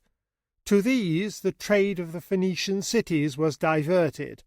The Phoenicians of the western Mediterranean suddenly disappear from history, and as immediately the Jews of Alexandria and the other new trading cities created by Alexander appear. In 331 BC, Alexander marched out of Egypt upon Babylon as Thothmes and Rameses and Necho had done before him, but he marched by way of Tyre. At Arbela, near the ruins of Nineveh, which was already a forgotten city, he met Darius and fought the decisive battle of the war. The Persian chariot charge failed, a Macedonian cavalry charge broke up the great composite host, and the phalanx completed the victory. Darius led the retreat. He made no further attempt to resist the invader, but fled northward into the country of the Medes. Alexander marched on to Babylon, still prosperous and important, and then to Susa and Persepolis. There, after a drunken festival, he burnt down the palace of Darius, the king of kings. Thence Alexander presently made a military parade of Central Asia, going to the utmost bounds of the Persian Empire. At first he turned northward. Darius was pursued, and he was overtaken at dawn, dying in his chariot, having been murdered by his own people. He was still living when the foremost Greeks reached him. Alexander came up to find him dead. Alexander skirted the Caspian Sea. He went up into the mountains of western Turkestan. He came down by Herat, which he founded, and Kabul and the Khyber Pass into India. He fought a great battle on the Indus with an Indian king, Porus, and here the Macedonian troops met elephants for the first time and defeated them. Finally he built himself ships, sailed down to the mouth of the Indus, and marched back by the coast of Baluchistan, reaching Susa again in 324 BC after an absence of 6 years. He then prepared to consolidate and organize this vast empire he had won. He sought to win over his new subjects. He assumed the robes and tiara of a Persian monarch, and this roused the jealousy of his Macedonian commanders. He had much trouble with them. He arranged a number of marriages between these Macedonian officers and Persian and Babylonian women, the marriage of the East and West. He never lived to effect the consolidation he had planned. A fever seized him after a drinking bout in Babylon, and he died in 323 BC. Immediately this vast dominion fell to pieces. One of his generals, Seleucus, retained most of the old Persian Empire from the Indus to Ephesus. Another, Ptolemy, seized Egypt, and Antigonus secured Macedonia. The rest of the empire remained unstable, passing under the control of a succession of local adventurers. Barbarian raids began from the north and grew in scope and intensity, until at last, as we shall tell, a new power, the power of the Roman Republic, came out of the west to subjugate one fragment after another and weld them together into a new and more enduring empire. 27. The Museum and Library at Alexandria. Before the time of Alexander, Greeks had already been spreading as merchants, artists, officials, mercenary soldiers over most of the Persian dominions. In the dynastic disputes that followed the death of Xerxes, a band of 10,000 Greek mercenaries played a part under the leadership of Xenophon. Their return to Asiatic Greece from Babylon is described in his Retreat of the 10,000, one of the first war stories that was ever written by a general in command. But the conquests of Alexander and the division of his brief empire among his subordinate generals greatly stimulated this permeation of the ancient world by the Greeks and their language and fashions and culture. Traces of this Greek dissemination are to be found far away in Central Asia and in northwest India. Their influence upon the development of Indian art was profound. For many centuries Athens retained her prestige as a centre of art and culture. Her schools went on indeed to 529 AD, that is to say for nearly 1,000 years. But the leadership in the intellectual activity of the world passed presently across the Mediterranean to Alexandria, the new trading city that Alexander had founded. Here the Macedonian general Ptolemy had become pharaoh, with a court that spoke Greek. He had become an intimate of Alexander before he became king, and he was deeply saturated with the ideas of Aristotle. He set himself, with great energy and capacity, to organize knowledge and investigation. He also wrote a history of Alexander's campaigns, which, unhappily, is lost to the world. Alexander had already devoted considerable sums to finance the inquiries of Aristotle, but Ptolemy I was the first person to make a permanent endowment of science. He set up a foundation in Alexandria which was formally dedicated to the Muses, the Museum of Alexandria. For 2 or 3 generations the scientific work done at Alexandria was extraordinarily good. Euclid, Eratosthenes, who measured the size of the earth and came within 50 miles of its true diameter, Apollonius, who wrote on conic sections, Hipparchus, who made the first star map and catalogue, and Hero, who devised the first steam engine, are among the greater stars of an extraordinary constellation of scientific pioneers. Archimedes came from Syracuse to Alexandria to study, and was a frequent correspondent of the museum. Herophilus was one of the greatest of Greek anatomists, and is said to have practised vivisection. For a generation or so, during the reigns of Ptolemy I and Ptolemy II, there was such a blaze of knowledge and discovery at Alexandria as the world was not to see again until the 16th century A.D. But it did not continue. There may have been several causes of this decline. Chief among them, the late Professor Mahaffy suggested, was the fact that the museum was a royal college, and all its professors and fellows were appointed and paid by Pharaoh. This was all very well when Pharaoh was Ptolemy I, the pupil and friend of Aristotle, but as the dynasty of the Ptolemies went on, they became Egyptianized. They fell under the sway of Egyptian priests and Egyptian religious developments. They ceased to follow the work that was done, and their control stifled the spirit of inquiry altogether. The museum produced little good work after its first century of activity. Ptolemy I not only sought in the most modern spirit to organize the finding of fresh knowledge, he tried also to set up an encyclopedic storehouse of wisdom in the library of Alexandria. It was not simply a storehouse, it was also a book-copying and book-selling organization. A great army of copyists was set to work perpetually multiplying copies of books. Here, then, we have the definite first opening up of the intellectual process in which we live today. Here we have the systematic gathering and distribution of knowledge. The foundation of this museum and library marks one of the great epochs in the history of mankind. It is the true beginning of modern history.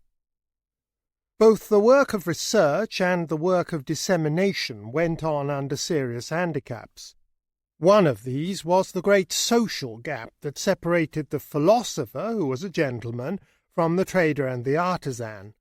There were glass workers and metal workers in abundance in those days, but they were not in mental contact with the thinkers. The glass worker was making the most beautifully coloured beads and phials and so forth, but he never made a Florentine flask or a lens. Clear glass does not seem to have interested him. The metal worker made weapons and jewellery, but he never made a chemical balance. The philosopher speculated loftily about atoms and the nature of things, but he had no practical experience of enamels and pigments and filters and so forth. He was not interested in substances. So Alexandria, in its brief day of opportunity, produced no microscopes and no chemistry. And though Hero invented a steam engine, it was never set either to pump or drive a boat or do any useful thing. There were few practical applications of science except in the realm of medicine, and the progress of science was not stimulated and sustained by the interest and excitement of practical applications. There was nothing to keep the work going, therefore, when the intellectual curiosity of Ptolemy I and Ptolemy II was withdrawn. The discoveries of the museum went on record in obscure manuscripts, and never, until the revival of scientific curiosity at the Renaissance, reached out to the mass of mankind. Nor did the library produce any improvements in bookmaking. That ancient world had no paper made in definite sizes from rag pulp. Paper was a Chinese invention, and it did not reach the Western world until the 9th century A.D. The only book materials were parchment and strips of the papyrus reed joined edge to edge. These strips were kept on rolls, which were very unwieldy to wind to and fro and read, and very inconvenient for reference. It was these things that prevented the development of paged and printed books. Printing itself was known in the world, it would seem, as early as the Old Stone Age. There were seals in ancient Sumeria, but without abundant paper there was little advantage in printing books, an improvement that may further have been resisted by trades unionism on the part of the copyists employed. Alexandria produced abundant books, but not cheap books, and it never spread knowledge into the population of the ancient world below the level of a wealthy and influential class. So it was that this blaze of intellectual enterprise never reached beyond a small circle of people in touch with the group of philosophers collected by the first two Ptolemies. It was like the light in a dark lantern, which is shut off from the world at large. Within, the blaze may be blindingly bright, but nevertheless it is unseen. The rest of the world went on its old ways, unaware that the seed of scientific knowledge that was one day to revolutionize it altogether had been sown. Presently a darkness of bigotry fell even upon Alexandria. Thereafter, for 1,000 years of darkness, the seed that Aristotle had sown lay hidden. Then it stirred and began to germinate. In a few centuries it had become that widespread growth of knowledge and clear ideas that is now changing the whole of human life. Alexandria was not the only centre of Greek intellectual activity in the 3rd century B.C. There were many other cities that displayed a brilliant intellectual life amidst the disintegrating fragments of the brief empire of Alexander. There was, for example, the Greek city of Syracuse in Sicily, where thought and science flourished for 2 centuries. There was Pergamum in Asia Minor, which also had a great library. But this brilliant Hellenic world was now stricken by invasion from the north. New Nordic barbarians, the Gauls, were striking down along the tracks that had once been followed by the ancestors of the Greeks and Phrygians and Macedonians. They raided, shattered, and destroyed. And in the wake of the Gauls came a new conquering people out of Italy, the Romans, who gradually subjugated all the western half of the vast realm of Darius and Alexander. They were an able but unimaginative people, preferring law and profit to either science or art. New invaders were also coming down out of Central Asia to shatter and subdue the Seleucid Empire, and to cut off the Western world again from India. These were the Parthians, hosts of mounted bowmen, who treated the Greco-Persian Empire of Persepolis and Susa in the 3rd century B.C. in much the same fashion that the Medes and Persians had treated it in the 7th and 6th. And there were now other nomadic peoples also coming out of the northeast, peoples who were not fair and Nordic and Aryan-speaking, but yellow-skinned and black-haired and with a Mongolian speech. But of these latter people we shall tell more in a subsequent chapter. 28. The Life of Gautama Buddha. But now we must go back 3 centuries in our story to tell of a great teacher who came near to revolutionizing the religious thought and feeling of all Asia. This was Gautama Buddha, who taught his disciples at Benares in India about the same time that Isaiah was prophesying among the Jews in Babylon, and Heraclitus was carrying on his speculative inquiries into the nature of things at Ephesus. All these men were in the world at the same time, in the 6th century B.C., unaware of one another. The 6th century BC was indeed one of the most remarkable in all history. Everywhere, for as we shall tell it was also the case in China, men's minds were displaying a new boldness. Everywhere they were waking up out of the traditions of kingships and priests and blood sacrifices, and asking the most penetrating questions. It is as if the race had reached a stage of adolescence after a childhood of 20,000 years. The early history of India is still very obscure. Some when perhaps about 2000 BC, an Aryan-speaking people came down from the northwest into India, either in one invasion or in a series of invasions, and was able to spread its language and traditions over most of North India. Its peculiar variety of Aryan speech was the Sanskrit. They found a brunette people with a more elaborate civilization and less vigour of will in possession of the country of the Indus and Ganges, but they do not seem to have mingled with their predecessors as freely as did the Greeks and Persians. They remained aloof. When the past of India becomes dimly visible to the historian, Indian society is already stratified into several layers, with a variable number of subdivisions, which do not eat together, nor intermarry, nor associate freely. And throughout history, this stratification into castes continues. This makes the Indian population something different from the simple, freely interbreeding European or Mongolian communities. It is really a community of communities. Siddhartha Gautama was the son of an aristocratic family which ruled a small district on the Himalayan slopes. He was married at 19 to a beautiful cousin. He hunted and played and went about in his sunny world of gardens and groves and irrigated rice fields. And it was amidst this life that a great discontent fell upon him. It was the unhappiness of a fine brain that seeks employment. He felt that the existence he was leading was not the reality of life, but a holiday that had gone on too long. The sense of disease and mortality, the insecurity and the unsatisfactoriness of all happiness descended upon the mind of Gautama. While he was in this mood, he met one of those wandering ascetics who already existed in great numbers in India. These men lived under severe rules, spending much time in meditation and in religious discussion. They were supposed to be seeking some deeper reality in life, and a passionate desire to do likewise took possession of Gautama. He was meditating upon this project, says the story, when the news was brought to him that his wife had been delivered of his firstborn son. "This is another tie to break," said Gautama. He returned to the village amidst the rejoicings of his fellow clansmen.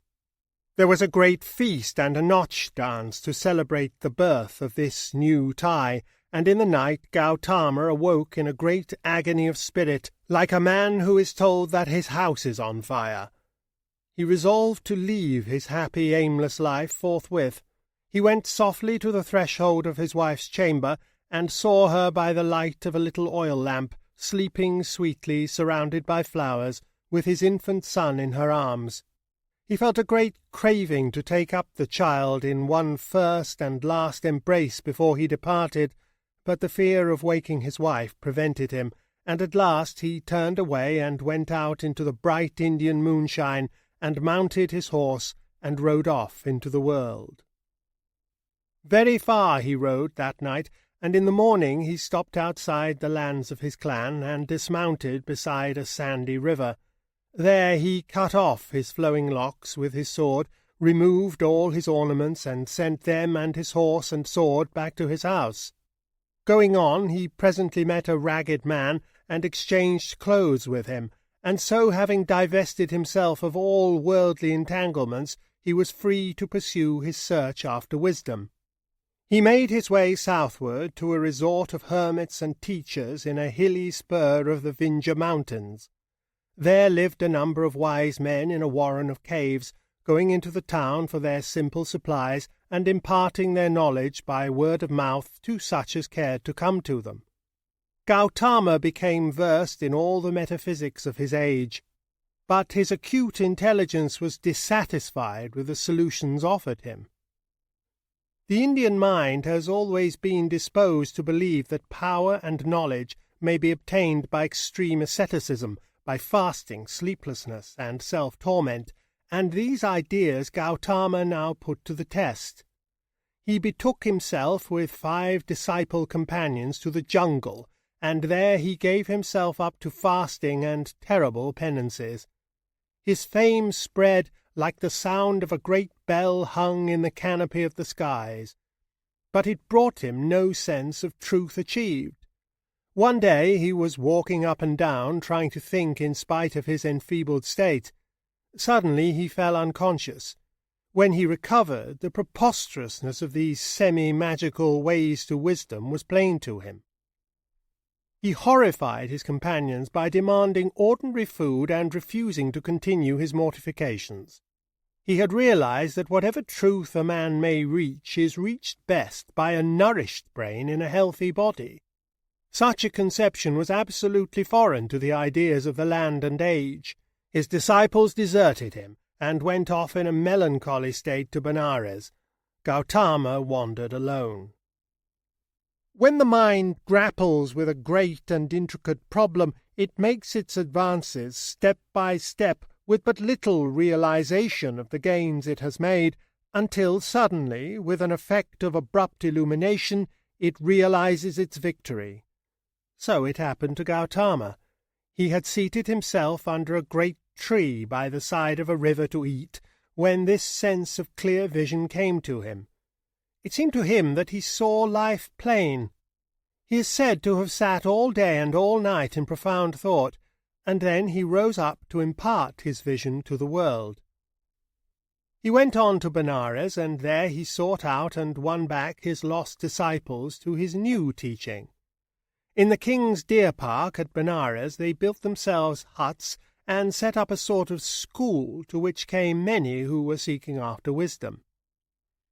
The starting point of his teaching was his own question as a fortunate young man, "Why am I not completely happy?" It was an introspective question.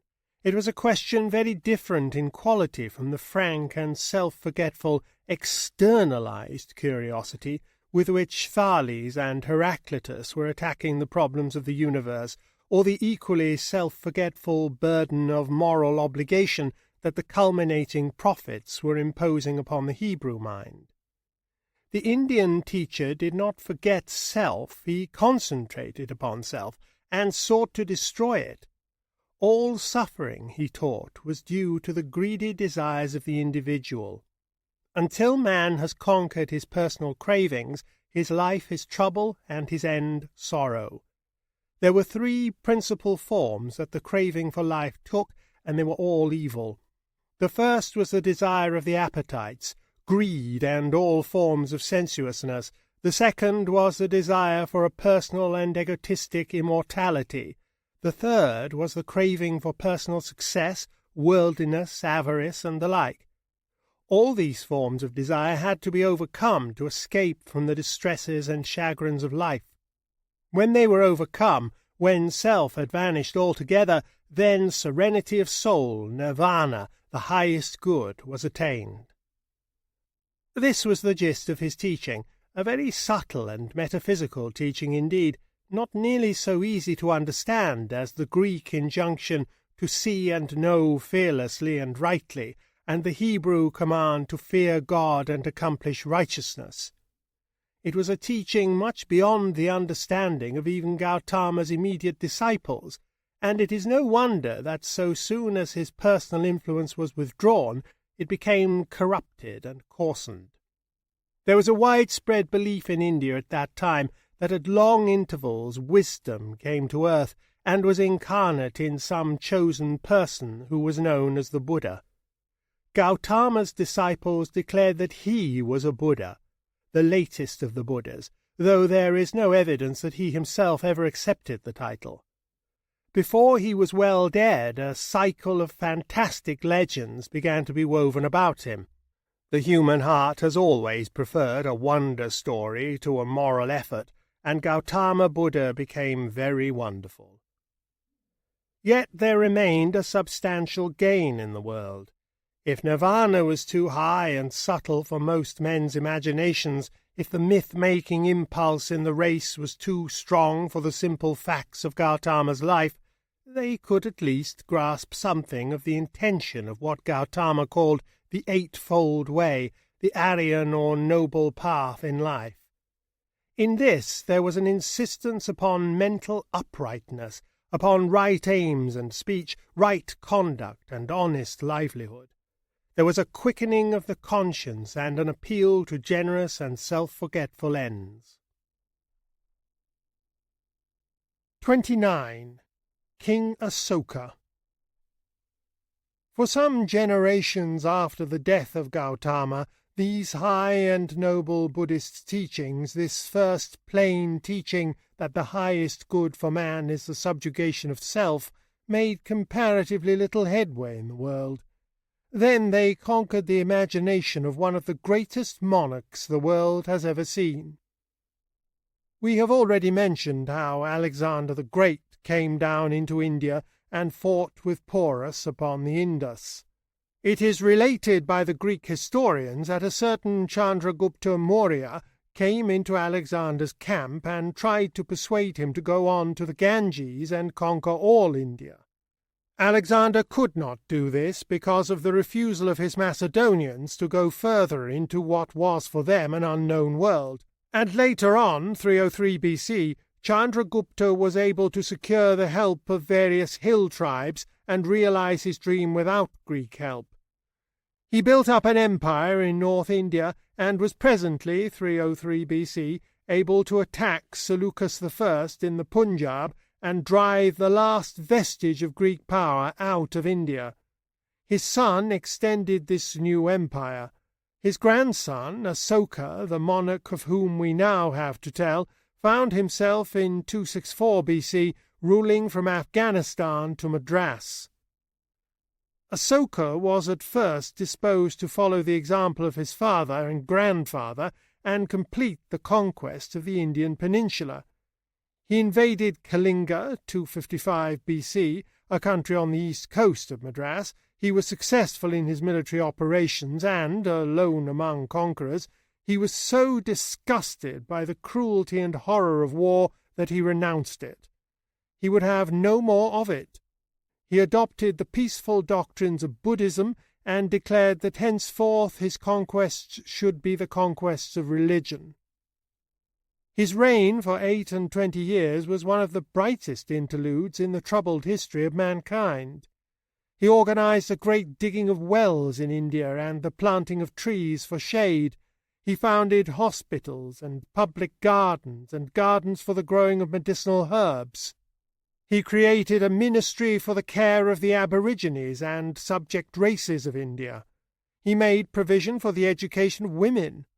He made vast benefactions to the Buddhist teaching orders and tried to stimulate them to a better and more energetic criticism of their own accumulated literature. For corruptions and superstitious accretions had accumulated very speedily upon the pure and simple teaching of the great Indian master. Missionaries went from Asoka to Kashmir, to Persia, to Ceylon and Alexandria. Such was Asoka, greatest of kings. He was far in advance of his age. He left no prince and no organization of men to carry on his work, and within a century of his death the great days of his reign had become a glorious memory in a shattered and decaying India.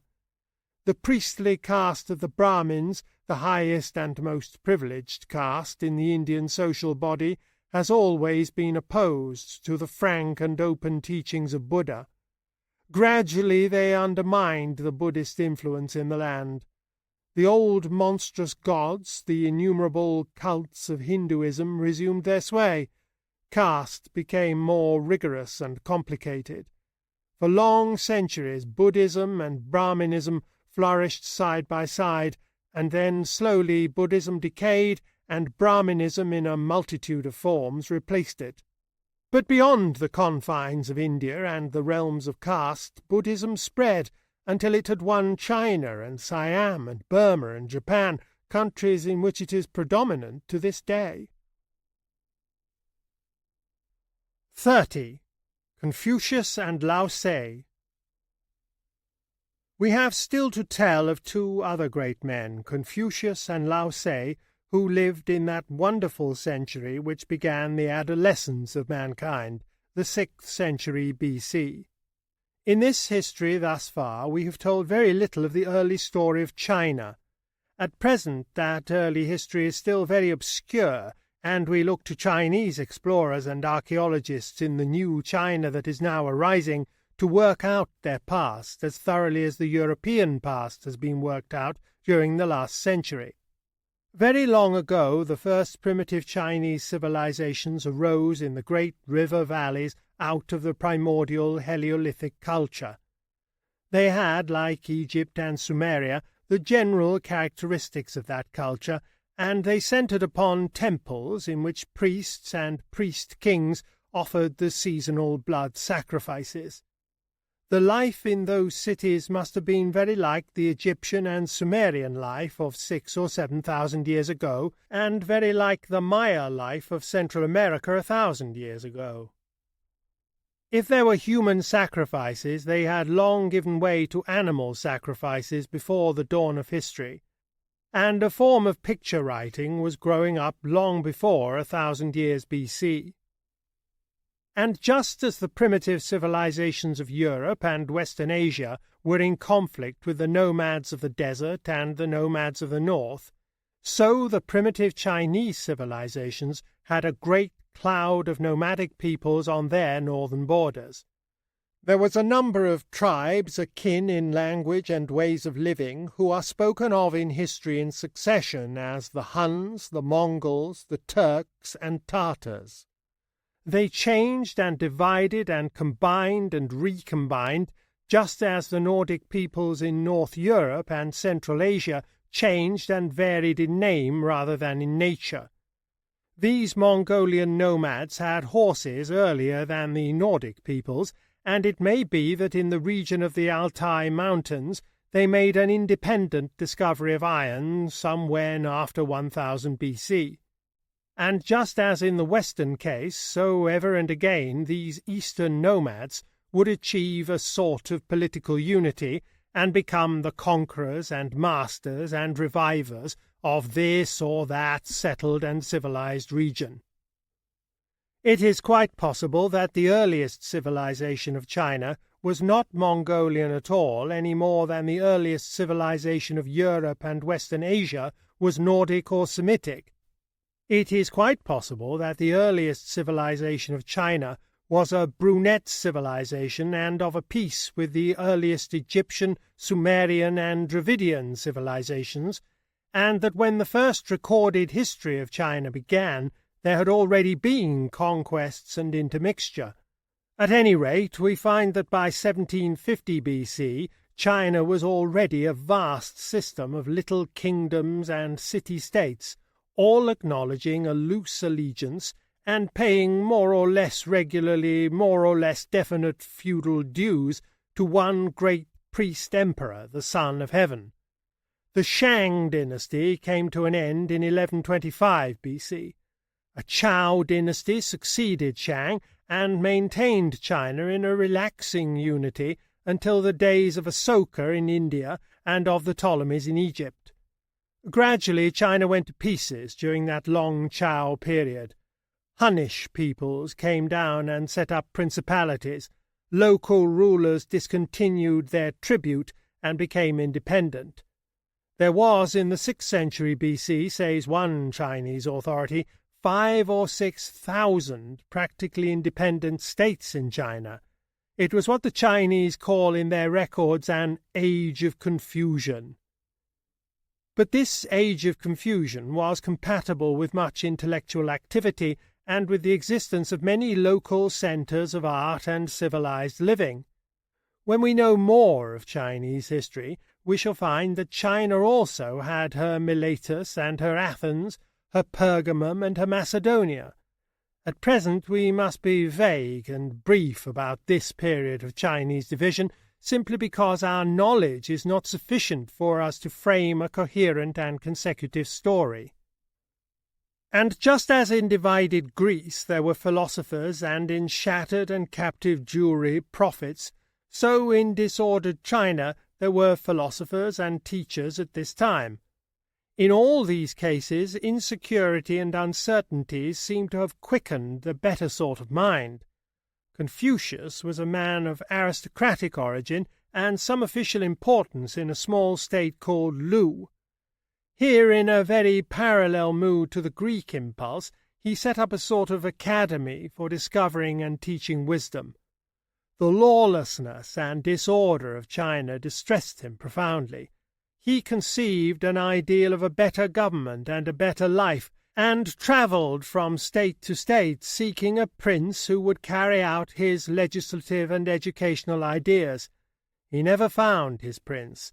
He found a prince, but court intrigues undermined the influence of the teacher and finally defeated his reforming proposals. It is interesting to note that a century and a half later the Greek philosopher Plato also sought a prince, and was for a time adviser to the tyrant Dionysius, who ruled Syracuse in Sicily.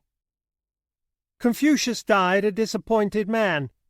"No intelligent ruler arises to take me as his master," he said, "and my time has come to die." But his teachings had more vitality than he imagined in his declining and hopeless years, and it became a great formative influence with the Chinese people. It became one of what the Chinese call the three teachings, the other two being those of Buddha and of Lao Tse. The gist of the teaching of Confucius was the way of the noble or aristocratic man. He was concerned with personal conduct as much as Gautama was concerned with the peace of self-forgetfulness, and the Greek with external knowledge, and the Jew with righteousness. He was the most public-minded of all great teachers. He was supremely concerned by the confusion and miseries of the world, and he wanted to make men noble in order to bring about a noble world. He sought to regulate conduct to an extraordinary extent, to provide sound rules for every occasion in life. A polite, public-spirited gentleman, rather sternly self-disciplined, was the ideal he found already developing in the northern Chinese world, and one to which he gave a permanent form. The teaching of Lao Tse, who was for a long time in charge of the imperial library of the Zhou dynasty, was much more mystical and vague and elusive than that of Confucius. He seems to have preached a stoical indifference to the pleasures and powers of the world, and a return to an imaginary simple life of the past. He left writings very contracted in style and very obscure. He wrote in riddles.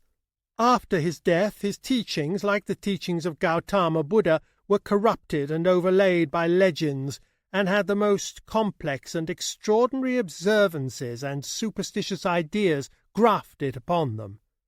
In China, just as in India, primordial ideas of magic and monstrous legends out of the childish past of our race struggled against the new thinking in the world, and succeeded in plastering it over with grotesque, irrational, and antiquated observances.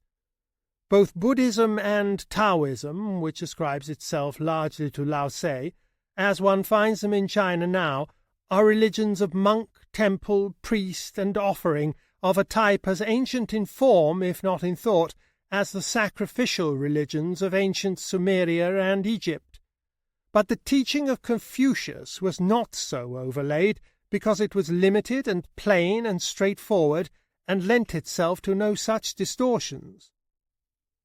North China, the China of the Huanghe River, became Confucian in thought and spirit. South China, Yangtze-Kiang China, became Taoist. Since those days, a conflict has always been traceable in Chinese affairs between these two spirits, the spirit of the North and the spirit of the South, between, in latter times, Peking and Nanking, between the official-minded, upright, and conservative North, and the sceptical, artistic, lax, and experimental South. The divisions of China of the Age of Confucian reached their worst stage in the 6th century BC.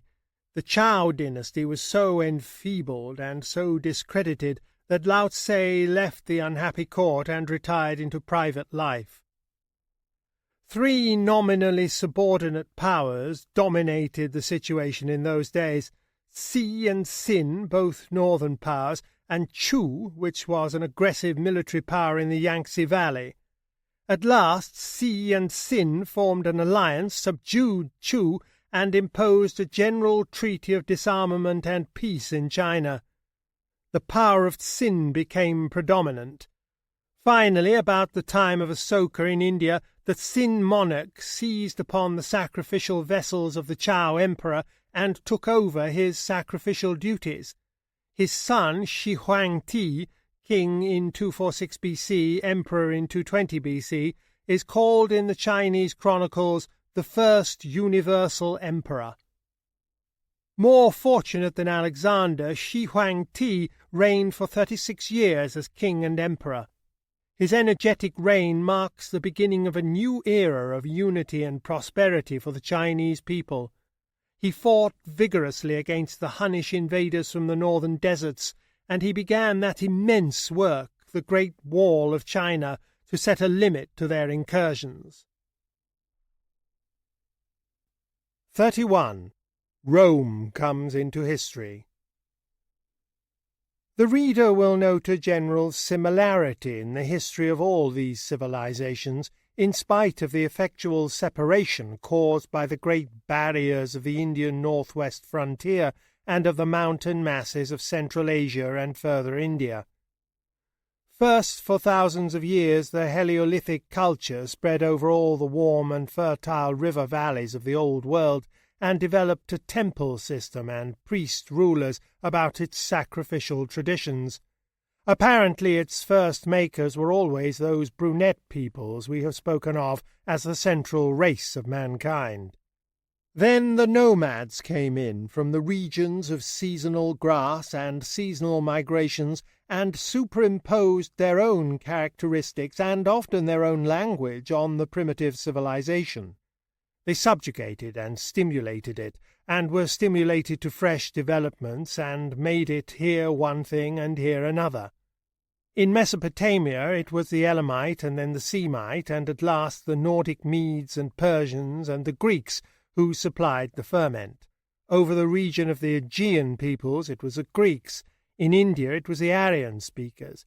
In Egypt there was a thinner infusion of conquerors into a more intensely saturated priestly civilization.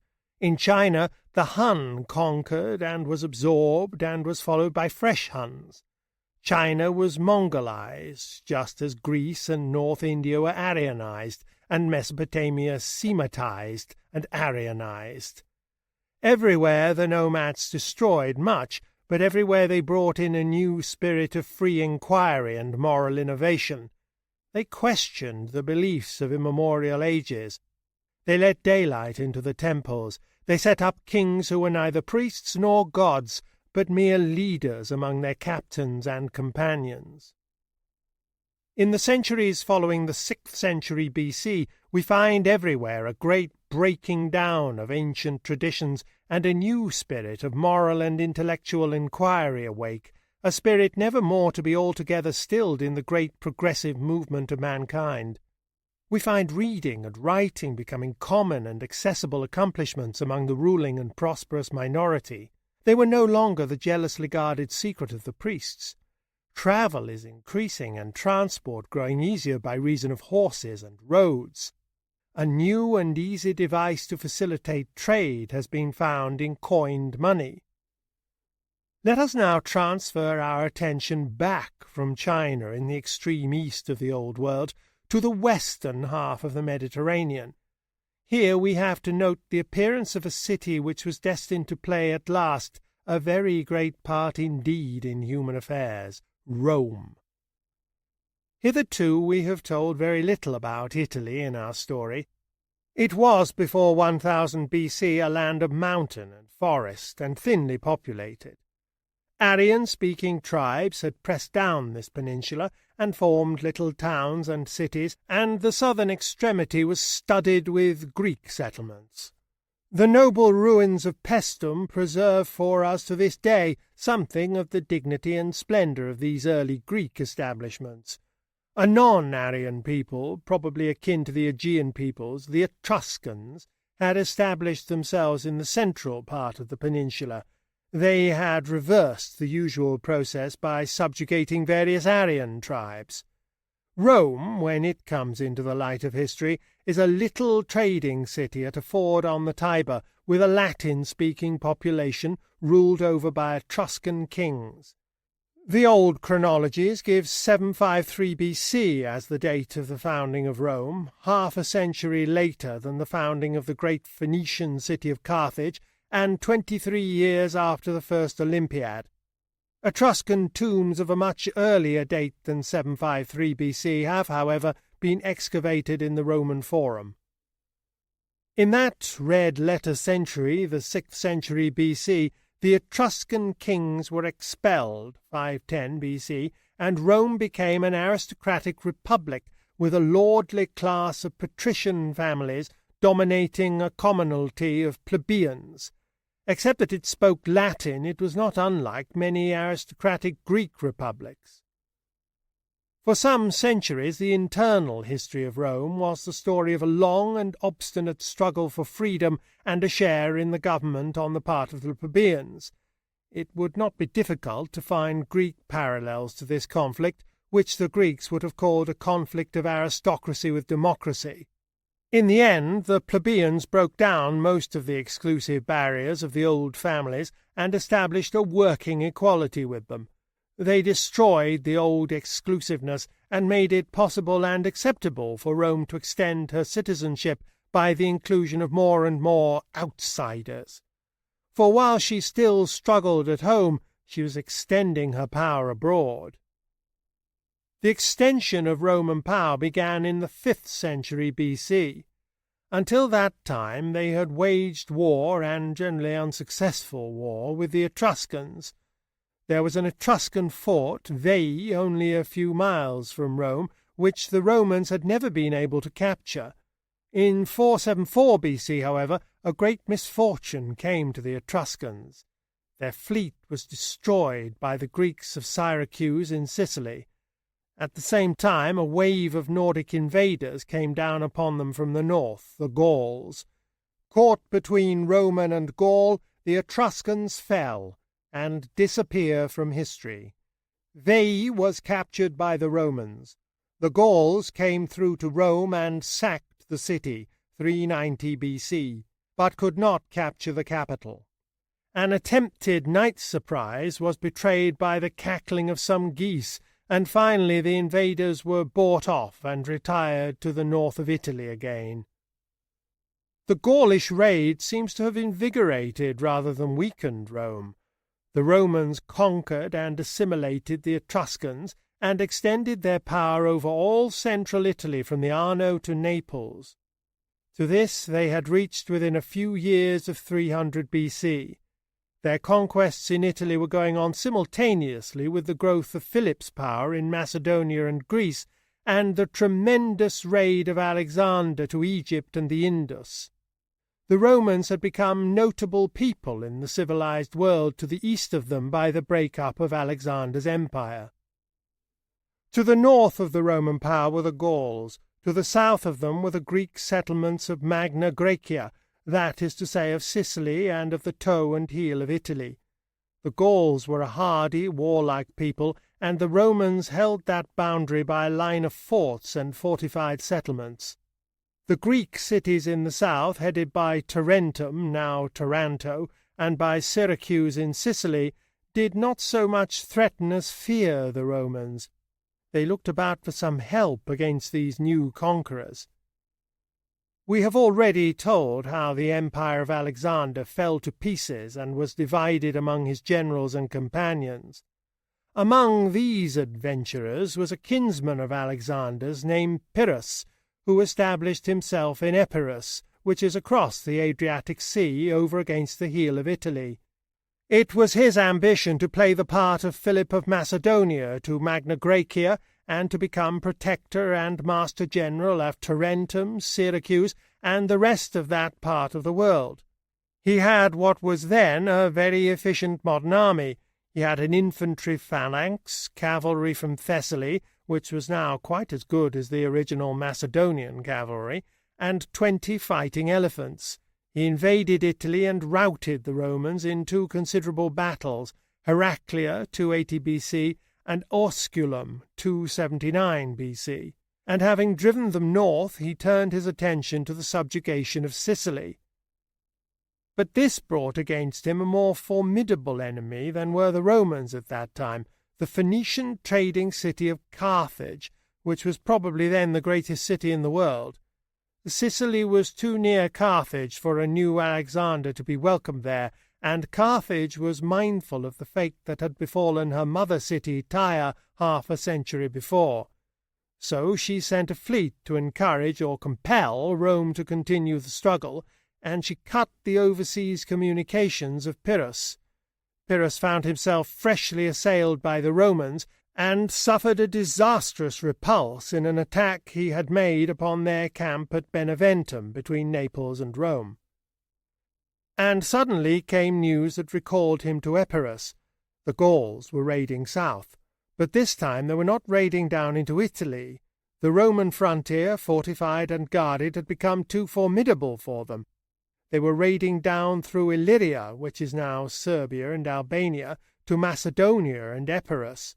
Repulsed by the Romans, endangered at sea by the Carthaginians, and threatened at home by the Gauls, Pyrrhus abandoned his dream of conquest and went home, 275 BC, and the power of Rome was extended to the Straits of Messina. On the Sicilian side of the straits was the Greek city of Messina, and this presently fell into the hands of a gang of pirates. The Carthaginians, who were already practically overlords of Sicily and allies of Syracuse, suppressed these pirates, 270 BC, and put in a Carthaginian garrison there. The pirates appealed to Rome, and Rome listened to their complaint. And so, across the Straits of Messina, the great trading power of Carthage and this new conquering people, the Romans, found themselves in antagonism, face to face. 32.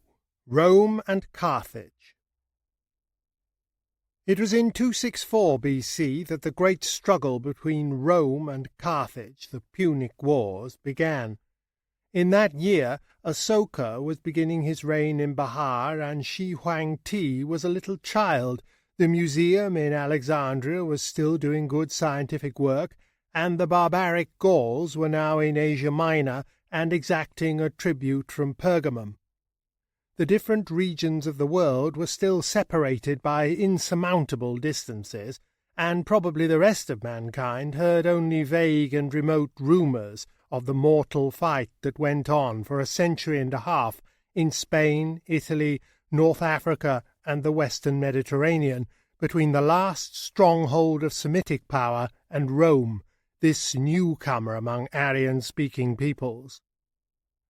That war has left its traces upon issues that still stir the world. Rome triumphed over Carthage, but the rivalry of Aryan and Semitic was to merge itself later on in the conflict of Gentile and Jew.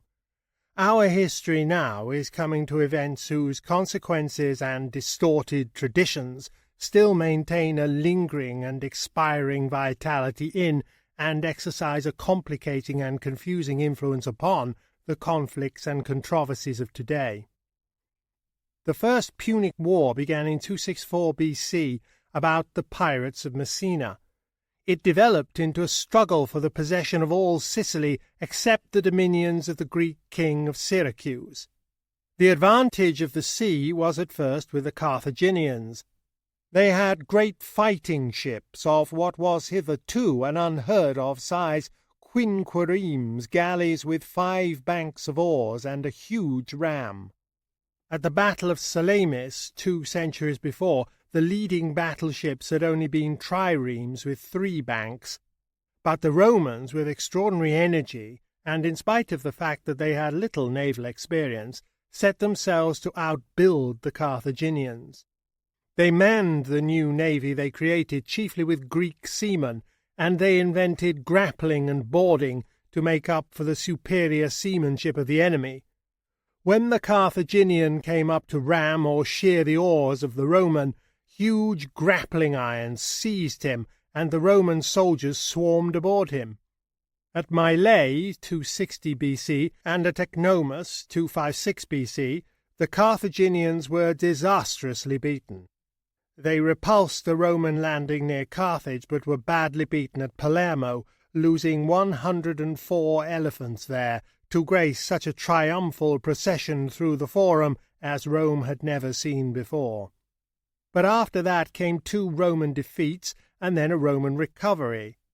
The last naval forces of Carthage were defeated by a last Roman effort at the Battle of the Aegean Islands, 241 BC, and Carthage sued for peace. All Sicily, except the dominions of Hiero, king of Syracuse, was ceded to the Romans. For 22 years Rome and Carthage kept the peace. Both had trouble enough at home. In Italy the Gauls came south again, threatened Rome, which in a state of panic offered human sacrifices to the gods, and were routed at Telamon.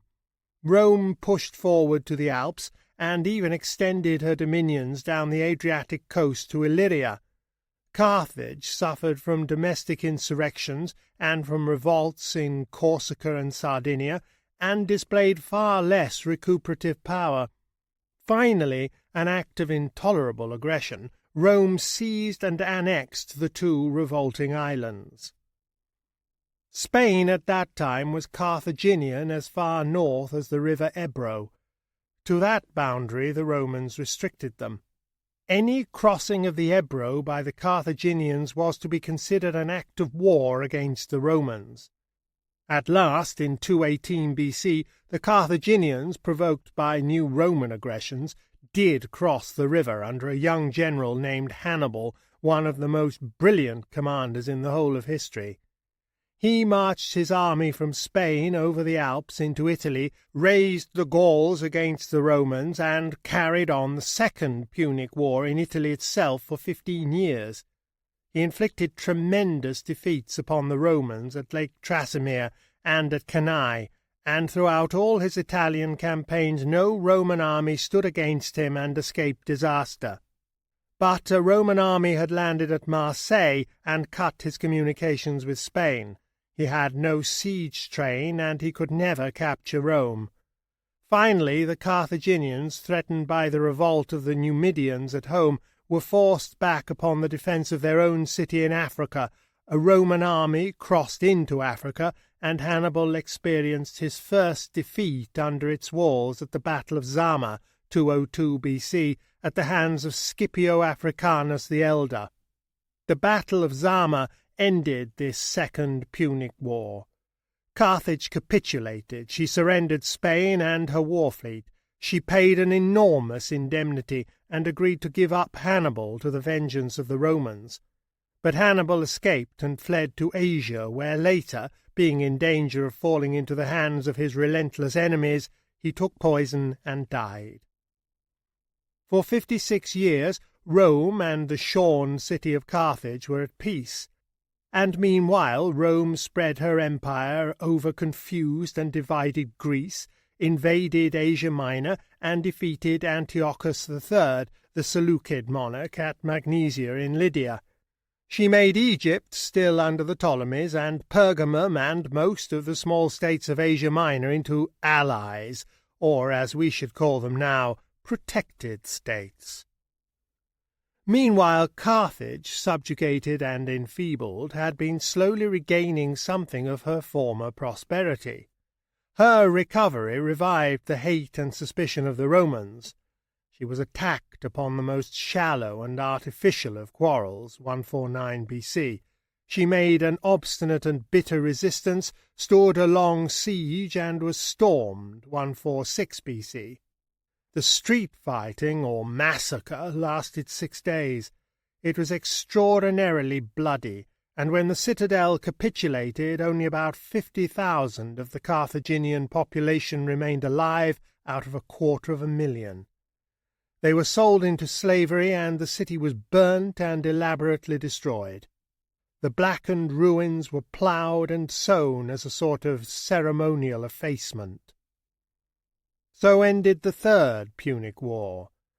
Of all the Semitic states and cities that had flourished in the world 5 centuries before, only one little country remained free under native rulers. This was Judea, which had liberated itself from the Seleucids and was under the rule of the native Maccabean princes. By this time it had its Bible almost complete, and was developing the distinctive traditions of the Jewish world as we know it now. It was natural that the Carthaginians, Phoenicians, and kindred peoples dispersed about the world should find a common link in their practically identical language and in this literature of hope and courage. To a large extent they were still the traders and bankers of the world. The Semitic world had been submerged rather than replaced.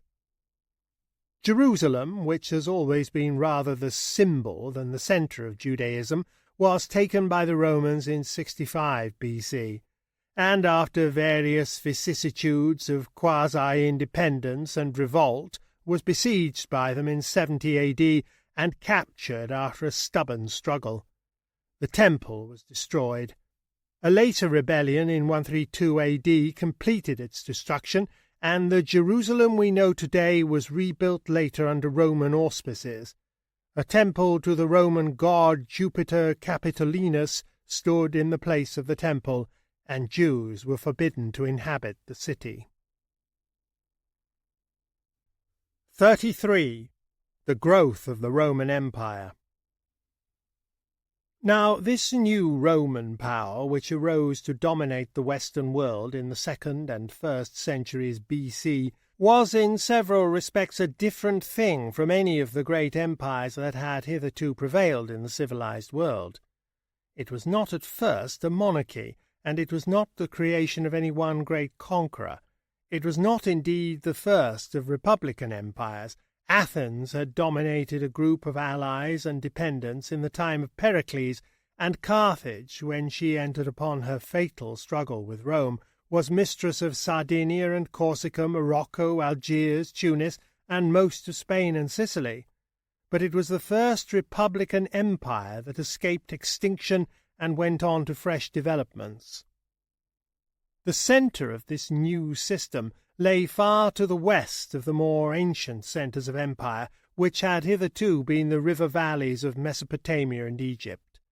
This westward position enabled Rome to bring into civilization quite fresh regions and peoples. The Roman power extended to Morocco and Spain, and was presently able to thrust northwestward over what is now France and Belgium, to Britain, and northeastward into Hungary and South Russia. But on the other hand, it was never able to maintain itself in Central Asia or Persia because they were too far from its administrative centres.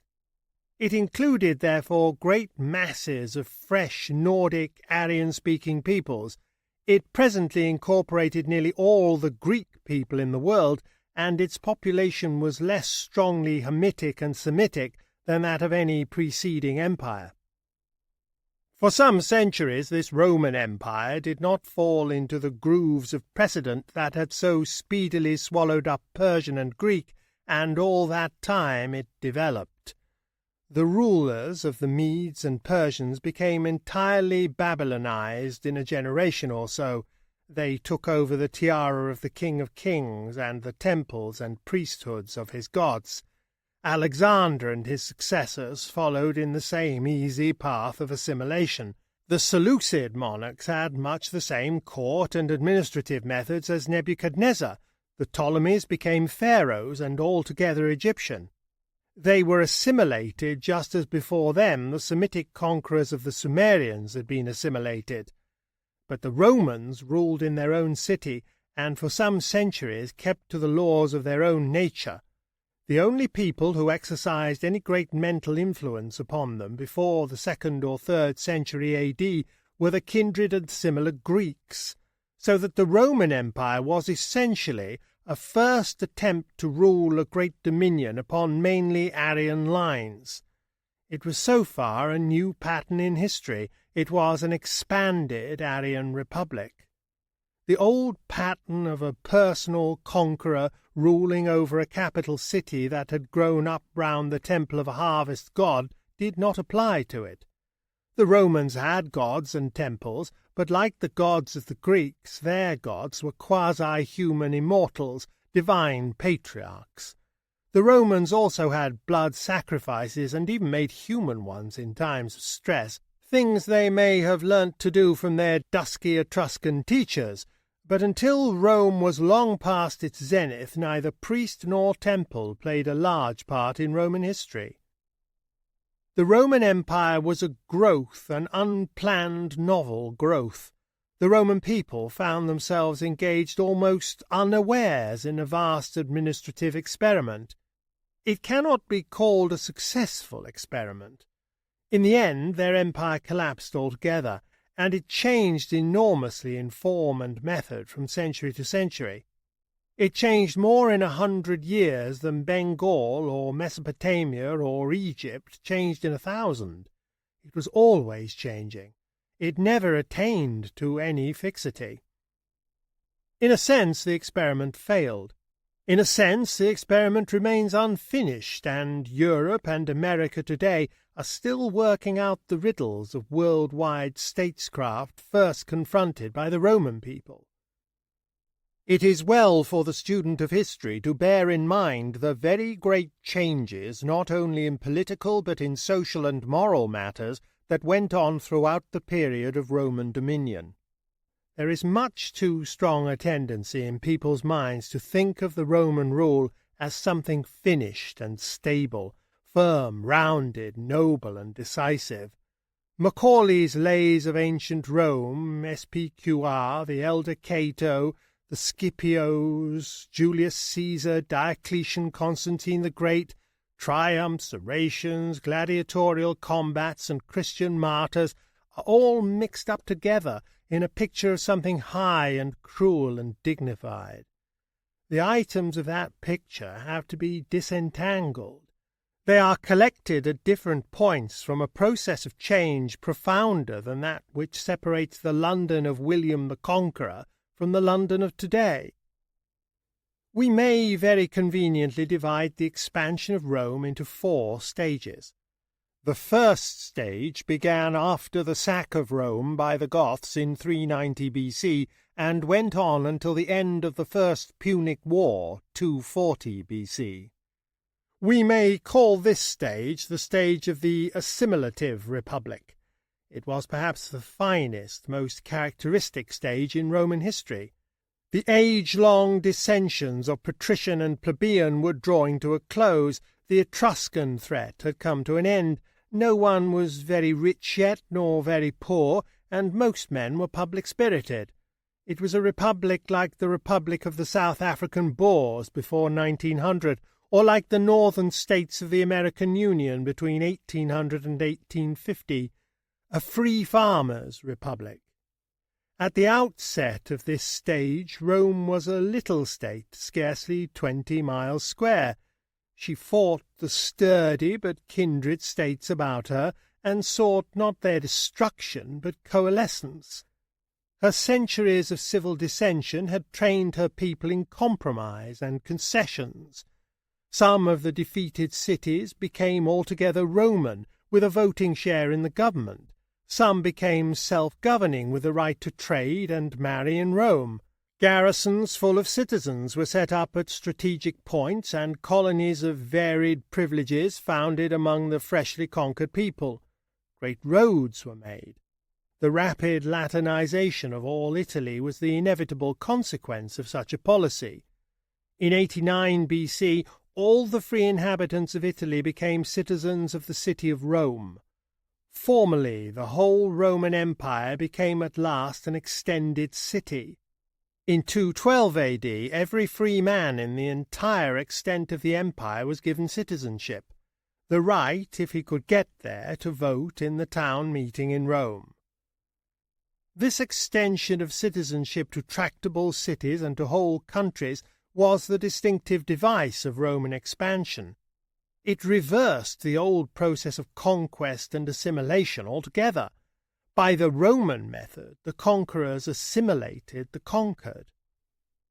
But after the First Punic War and the annexation of Sicily, though the old process of assimilation still went on, another process arose by its side. Sicily, for instance, was treated as a conquered prey. It was declared an estate of the Roman people. Its rich soil and industrious population was exploited to make Rome rich. The patricians and the more influential among the plebeians secured the major share of that wealth, and the war also brought in a large supply of slaves. Before the First Punic War, the population of the Republic had been largely a population of citizen farmers. Military service was their privilege and liability. While they were on active service, their farms fell into debt, and a new large-scale slave agriculture grew up. When they returned, they found their produce in competition with slave-grown produce from Sicily and from the new estates at home. Times had changed.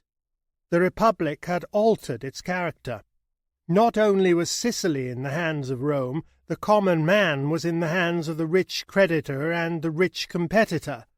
Rome had entered upon its second stage, the Republic of adventurous rich men.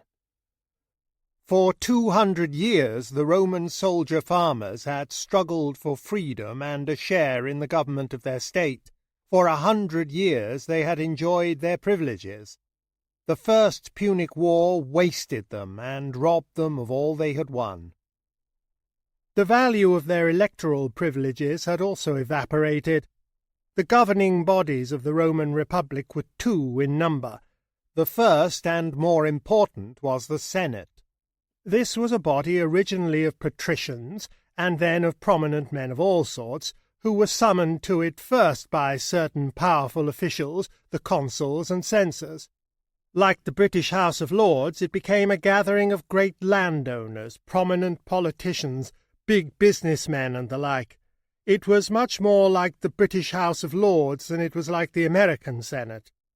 For 3 centuries, from the Punic Wars onward, it was the centre of Roman political thought and purpose.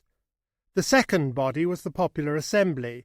This was supposed to be an assembly of all the citizens of Rome. When Rome was a little state, 20 miles square, this was a possible gathering. When the citizenship of Rome had spread beyond the confines in Italy, it was an altogether impossible one.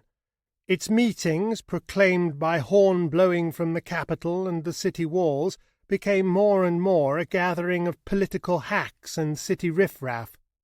In the 4th century B.C., the Popular Assembly was a considerable check upon the Senate, a competent representation of the claims and rights of the common man. By the end of the Punic Wars, it was an impotent relic of a vanquished popular control. No effectual legal check remained upon the big men. Nothing of the nature of representative government was ever introduced into the Roman Republic. No one thought of electing delegates to represent the will of the citizens. This is a very important point for the student to grasp. The Popular Assembly never became the equivalent of the American House of Representatives or the British House of Commons. In theory, it was all the citizens. In practice, it ceased to be anything at all worth consideration. The common citizen of the Roman Empire was therefore in a very poor case after the Second Punic War. He was impoverished, he had often lost his farm, he was ousted from profitable production by slaves, and he had no political power left to him to remedy these things. The only methods of popular expression left to a people without any form of political expression are the strike and the revolt. The story of the 2nd and 1st centuries B.C., so far as internal politics go, is a story of futile revolutionary upheaval. The scale of this history will not permit us to tell of the intricate struggles of that time, of the attempts to break up estates and restore the land to the free farmer, of proposals to abolish debts in whole or in part. There was revolt and civil war. In 73 BC, the distresses of Italy were enhanced by a great insurrection of the slaves under Spartacus. The slaves of Italy revolted with some effect, for among them were the trained fighters of the gladiatorial shows. For 2 years Spartacus held out in the crater of Vesuvius, which seemed at that time to be an extinct volcano. This insurrection was defeated at last and suppressed with frantic cruelty. 6,000 captured Spartacists were crucified along the Appian Way, the great highway that runs southward out of Rome, 71 BC. The common man never made head against the forces that were subjugating and degrading him, but the big rich men who were overcoming him were even in his defeat preparing a new power in the Roman world over themselves and him, the power of the army. Before the Second Punic War, the army of Rome was a levy of free farmers, who, according to their quality, rode or marched afoot to battle. This was a very good force for wars close at hand, but not the sort of army that will go abroad and bear long campaigns with patience. And moreover, as the slaves multiplied and the estates grew, the supply of free-spirited fighting farmers declined. It was a popular leader named Marius who introduced a new factor. North Africa, after the overthrow of the Carthaginian civilization, had become a semi-barbaric kingdom, the kingdom of Numidia. The Roman power fell into conflict with Jugurtha, king of this state, and experienced enormous difficulties in subduing him. Marius was made consul in a phase of public indignation to end this discreditable war. This he did by raising paid troops and drilling them hard. Jugurtha was brought in chains to Rome, 106 BC, and Marius, when his time of office had expired, held on to his consulship illegally with his newly created legions. There was no power in Rome to restrain him. With Marius began the third phase in the development of the Roman power, the Republic of the military commanders. For now began a period in which the leaders of the paid legions fought for the mastery of the Roman world. Against Marius was pitted the aristocratic Sulla, who had served under him in Africa. Each in turn made a great massacre of his political opponents. Men were proscribed and executed by the thousand, and their estates were sold. After the bloody rivalry of these two and the horror of the revolt of Spartacus, came a phase in which Lucullus and Pompey the Great and Crassus and Julius Caesar were the masters of armies and dominated affairs. It was Crassus who defeated Spartacus. Lucullus conquered Asia Minor and penetrated to Armenia and retired with great wealth into private life. Crassus, thrusting further, invaded Persia and was defeated and slain by the Parthians. After a long rivalry, Pompey was defeated by Julius Caesar, 48 BC, and murdered in Egypt, leaving Julius Caesar sole master of the Roman world. The figure of Julius Caesar is one that has stirred the human imagination out of all proportion to its merit or true importance. He has become a legend and a symbol. For us he is chiefly important as marking the transition from the phase of military adventurers to the beginning of the fourth stage in Roman expansion, the early empire. For in spite of the profoundest economic and political convulsions, in spite of civil war and social degeneration, throughout all this time the boundaries of the Roman state crept outward and continued to creep outward to their maximum about 100 AD. There had been something like an ebb during the doubtful phases of the Second Punic War, and again a manifest loss of vigour before the reconstruction of the army by Marius. The revolt of Spartacus marked a third phase. Julius Caesar made his reputation as a military leader in Gaul, which is now France and Belgium. The chief tribes inhabiting this country belonged to the same Celtic people as the Gauls who had occupied North Italy for a time, and who had afterwards raided into Asia Minor and settled down as the Galatians.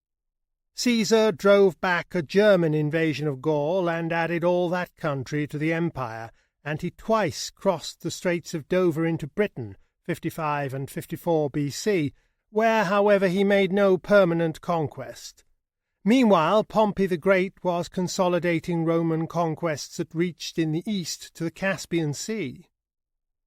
At this time, the middle of the 1st century BC, the Roman Senate was still the nominal centre of the Roman government, appointing consuls and other officials, granting powers and the like, and a number of politicians, among whom Cicero was an outstanding figure, were struggling to preserve the great traditions of republican Rome and to maintain respect for its laws. But the spirit of citizenship had gone from Italy with the wasting away of the free farmers. It was a land now of slaves and impoverished men, with neither the understanding nor the desire for freedom. There was nothing whatever behind these republican leaders in the Senate, while behind the great adventurers they feared and desired to control were the legions. Over the heads of the Senate, Crassus and Pompey and Caesar divided the rule of the empire between them, the first triumvirate. When presently Crassus was killed at distant Carrhae by the Parthians, Pompey and Caesar fell out. Pompey took up the republican side, and laws were passed to bring Caesar to trial for his breaches of law and his disobedience to the decrees of the Senate. It was illegal for a general to bring his troops out of the boundary of his command, and the boundary between Caesar's command and Italy was the Rubicon. In 49 BC he crossed the Rubicon, saying, "The die is cast," and marched upon Pompey and Rome. It had been the custom in Rome in the past, in periods of military extremity, to elect a dictator with practically unlimited powers to rule through the crisis. After his overthrow of Pompey, Caesar was made dictator, first for 10 years and then, in 45 BC, for life. In effect, he was made monarch of the empire for life. There was talk of a king, a word abhorrent to Rome since the expulsion of the Etruscans 5 centuries before. Caesar refused to be king, but adopted throne and sceptre.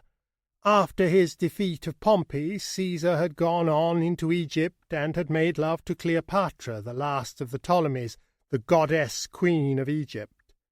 She seems to have turned his head very completely. He had brought back to Rome the Egyptian idea of a god-king. His statue was set up in a temple with an inscription, "To the unconquerable God."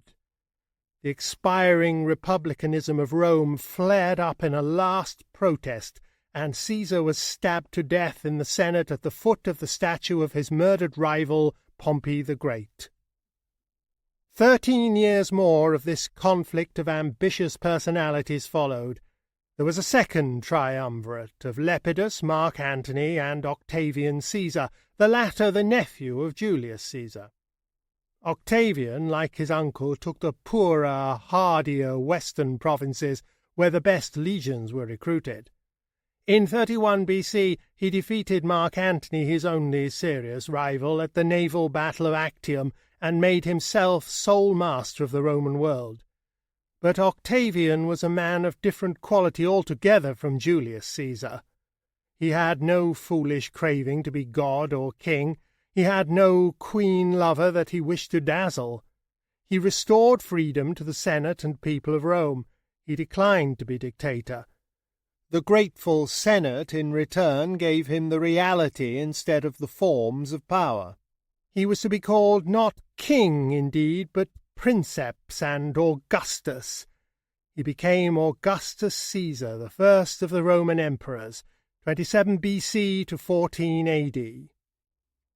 He was followed by Tiberius Caesar, 14 to 37 AD, and he by others, Caligula, Claudius, Nero, and so on up to Trajan, 98 AD, Hadrian, 117 AD, Antonius Pius, 138 AD, and Marcus Aurelius, 161 to 180 AD. All these emperors were emperors of the legions. The soldiers made them, and some the soldiers destroyed. Gradually the Senate fades out of Roman history, and the emperor and his administrative officials replace it. The boundaries of the empire crept forward now to their utmost limits. Most of Britain was added to the empire. Transylvania was brought in as a new province, Dacia. Trajan crossed the Euphrates. Hadrian had an idea that reminds us at once of what had happened at the other end of the Old World.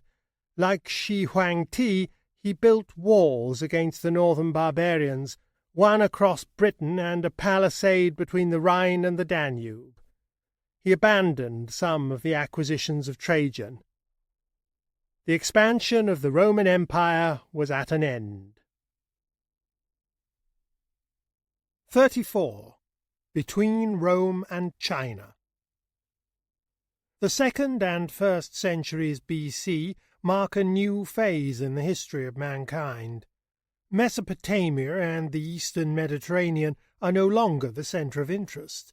Both Mesopotamia and Egypt were still fertile, populous, and fairly prosperous, but they were no longer the dominant regions of the world. Power had drifted to the west and to the east. Two great empires now dominated the world, this new Roman Empire and the renascent Empire of China. Rome extended its power to the Euphrates, but it was never able to get beyond that boundary. It was too remote. Beyond the Euphrates, the former Persian and Indian dominions of the Seleucids fell under a number of new masters. China, now under the Han dynasty, which had replaced the Xin dynasty at the death of Shi Huangti, had extended its power across Tibet and over the high mountain passes of the Pamirs into western Turkestan. But there, too, it reached its extremes. Beyond was too far. China at this time was the greatest, best organized, and most civilized political system in the world. It was superior in area and population to the Roman Empire at its zenith. It was possible then for these two vast systems to flourish in the same world at the same time, in almost complete ignorance of each other. The means of communication, both by sea and land, was not yet sufficiently developed and organized for them to come to a direct clash. Yet they reacted upon each other in a very remarkable way, and their influence upon the fate of the regions that lay between them, upon Central Asia and India, was profound. A certain amount of trade trickled through by camel caravans across Persia, for example, and by coasting ships by way of India and the Red Sea. In 66 BC, Roman troops under Pompey followed in the footsteps of Alexander the Great and marched up the eastern shores of the Caspian Sea. In 102 AD, a Chinese expeditionary force under Pan Chao reached the Caspian and sent emissaries to report upon the power of Rome. But many centuries were still to pass before definite knowledge and direct intercourse were to link the great parallel worlds of Europe and Eastern Asia. To the north of both these great empires were barbaric wildernesses. What is now Germany was largely forest lands. The forests extended far into Russia and made a home for the gigantic aurochs, a bull of almost elephantine size. Then, to the north of the great mountain masses of Asia, stretched a band of deserts, steppes, and then forests and frozen lands. In the eastward lap of the elevated part of Asia was the great triangle of Manchuria. Large parts of these regions, stretching between South Russia and Turkestan into Manchuria, were and are regions of exceptional climatic insecurity. Their rainfall has varied greatly in the course of a few centuries. They are lands treacherous to man. For years they will carry pasture and sustain cultivation, and then will come an age of decline in humidity and a cycle of killing droughts. The western part of this barbaric north, from the German forests to South Russia and Turkestan, and from Gothland to the Alps, was the region of origin of the Nordic peoples and of the Aryan speech. The eastern steppes and deserts of Mongolia was the region of origin of the Hunnish or Mongolian or Tartar or Turkish peoples, for all these several peoples were akin in language, race, and way of life. And as the Nordic peoples seem to have been continually overflowing their own borders and pressing south upon the developing civilizations of Mesopotamia and the Mediterranean coast, so the Hunnish tribes sent their surplus as wanderers, raiders, and conquerors into the settled regions of China. Periods of plenty in the north would mean an increase in population there. A shortage of grass, a spell of cattle disease, would drive the hungry, warlike tribesmen south. For a time there were simultaneously two fairly effective empires in the world, capable of holding back the barbarians and even forcing forward the frontiers of the imperial peace. The thrust of the Han Empire from North China into Mongolia was strong and continuous. The Chinese population welled up over the barrier of the Great Wall. Behind the imperial frontier guards came the Chinese farmer with horse and ploughing up the grasslands and enclosing the winter pasture. The Hunnish peoples raided and murdered the settlers, but the Chinese punitive expeditions were too much for them. The nomads were faced with the choice of settling down to the plough and becoming Chinese taxpayers, or shifting in search of fresh summer pastures. Some took the former course and were absorbed. Some drifted northeastward and eastward over the mountain passes down into western Turkestan. This westward drive of the Mongolian horsemen was going on from 200 BC onward. It was producing a westward pressure upon the Aryan tribes, and these again were pressing upon the Roman frontiers, ready to break through directly there was any weakness apparent. The Parthians, who were apparently a Scythian people with some Mongolian admixture, came down to the Euphrates by the 1st century BC. They fought against Pompey the Great in his eastern raid. They defeated and killed Crassus. They replaced the Seleucid monarchy in Persia by a dynasty of Parthian kings, the Arsacid dynasty. But for a time the line of least resistance for hungry nomads lay neither to the west nor the east, but through Central Asia and then southeastward through the Khyber Pass into India.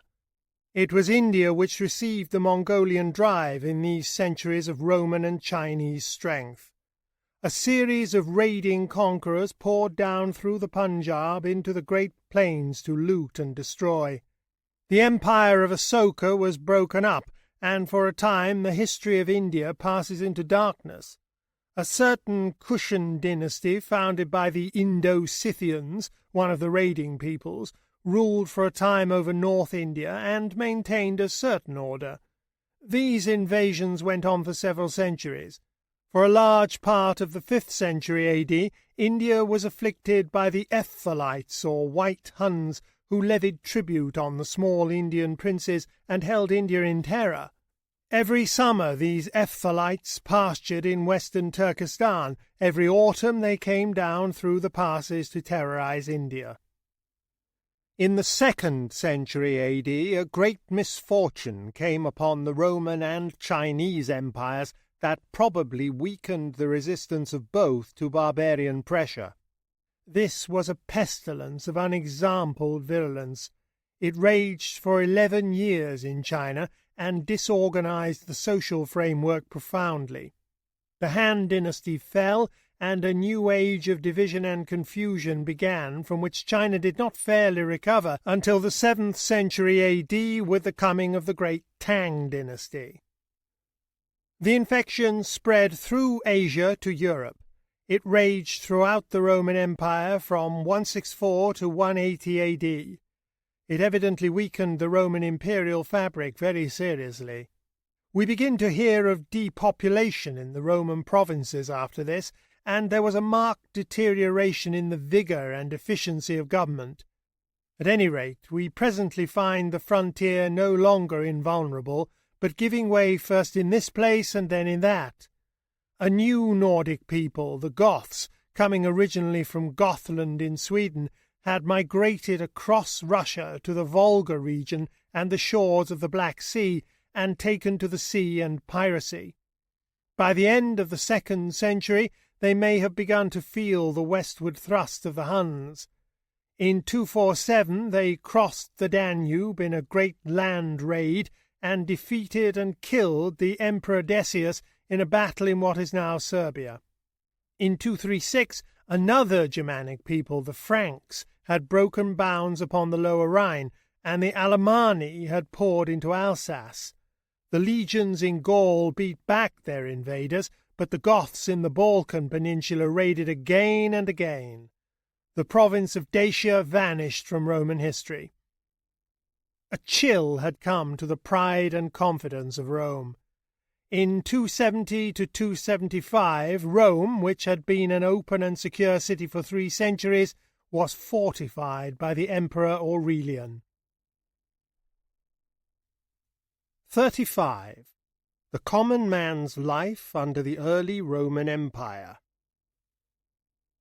Before we tell of how this Roman Empire, which was built up in the 2 centuries B.C., and which flourished in peace and security from the days of Augustus Caesar onward for 2 centuries, fell into disorder and was broken up, it may be as well to devote some attention to the life of the ordinary people throughout this great realm. Our history has come down now to within 2,000 years of our own time, and the life of the civilized people, both under the peace of Rome and the peace of the Han dynasty, was beginning to resemble more and more clearly the life of their civilized successors today.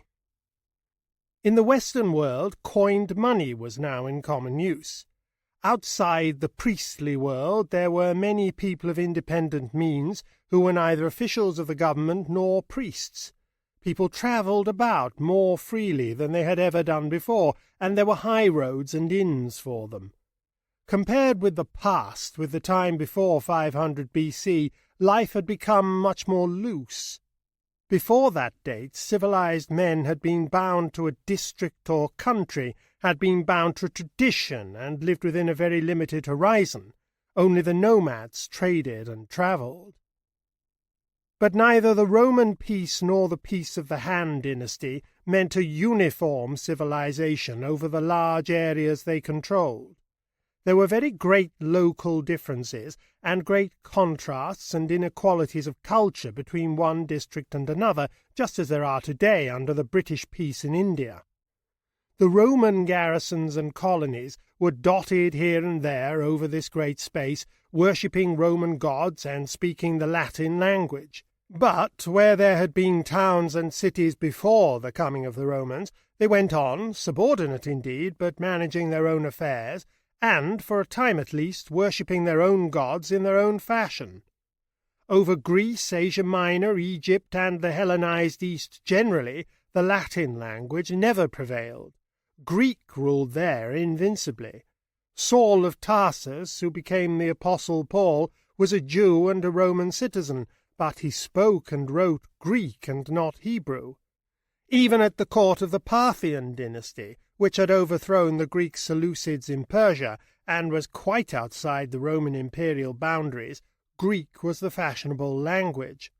In some parts of Spain and in North Africa, the Carthaginian language also held on for a long time in spite of the destruction of Carthage. Such a town as Seville, which had been a prosperous city long before the Roman name had been heard of, kept its Semitic goddess and preserved its Semitic speech for generations, in spite of a colony of Roman veterans at Italica a few miles away. Septimus Severus, who was emperor from 193 to 211 A.D., spoke Carthaginian as his mother speech. He learnt Latin later as a foreign tongue, and it is recorded that his sister never learnt Latin and conducted her Roman household in the Punic language. In such countries as Gaul and Britain, and in provinces like Dacia, now roughly Romania, and Pannonia, Hungary south of the Danube, where there were no pre-existing great cities and temples and cultures, the Roman Empire did, however, Latinize. It civilized these countries for the first time. It created cities and towns where Latin was from the first the dominant speech, and where Roman gods were served and Roman customs and fashions followed. The Romanian, Italian, French, and Spanish languages, all variations and modifications of Latin, remain to remind us of this extension of Latin speech and customs. Northwest Africa also became at last largely Latin-speaking. Egypt, Greece, and the rest of the empire to the east were never Latinized. They remained Egyptian and Greek in culture and spirit. And even in Rome, among educated men, Greek was learnt as the language of a gentleman, and Greek literature and learning were very properly preferred to Latin. In this miscellaneous empire, the ways of doing work and business were naturally also very miscellaneous. The chief industry of the settled world was still largely agriculture. We have told how in Italy the sturdy free farmers, who were the backbone of the early Roman Republic, were replaced by estates worked by slave labour after the Punic Wars. The Greek world had had very various methods of cultivation, from the Arcadian plan, wherein every free citizen toiled with his own hands, to Sparta, wherein it was a dishonour to work, and where agricultural work was done by a special slave class, the Helots. But that was ancient history now, and over most of the Hellenized world the estate system and slave gangs had spread. The agricultural slaves were captives who spoke many different languages so that they could not understand each other, or they were born slaves.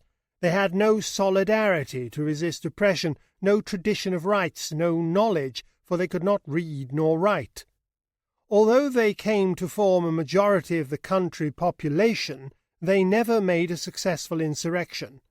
The insurrection of Spartacus in the 1st century BC was an insurrection of the special slaves who were trained for the gladiatorial combats.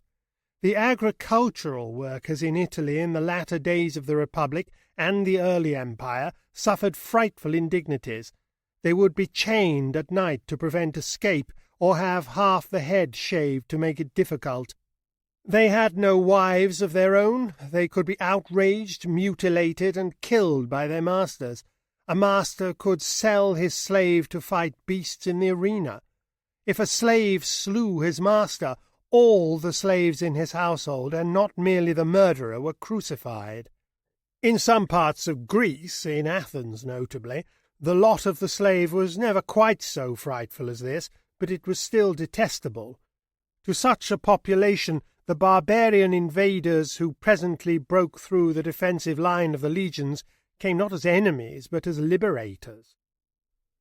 The slave system had spread to most industries and to every sort of work that could be done by gangs. Mines and metallurgical operations, the rowing of galleys, road-making, and big building operations were all largely slave occupations, and almost all domestic service was performed by slaves.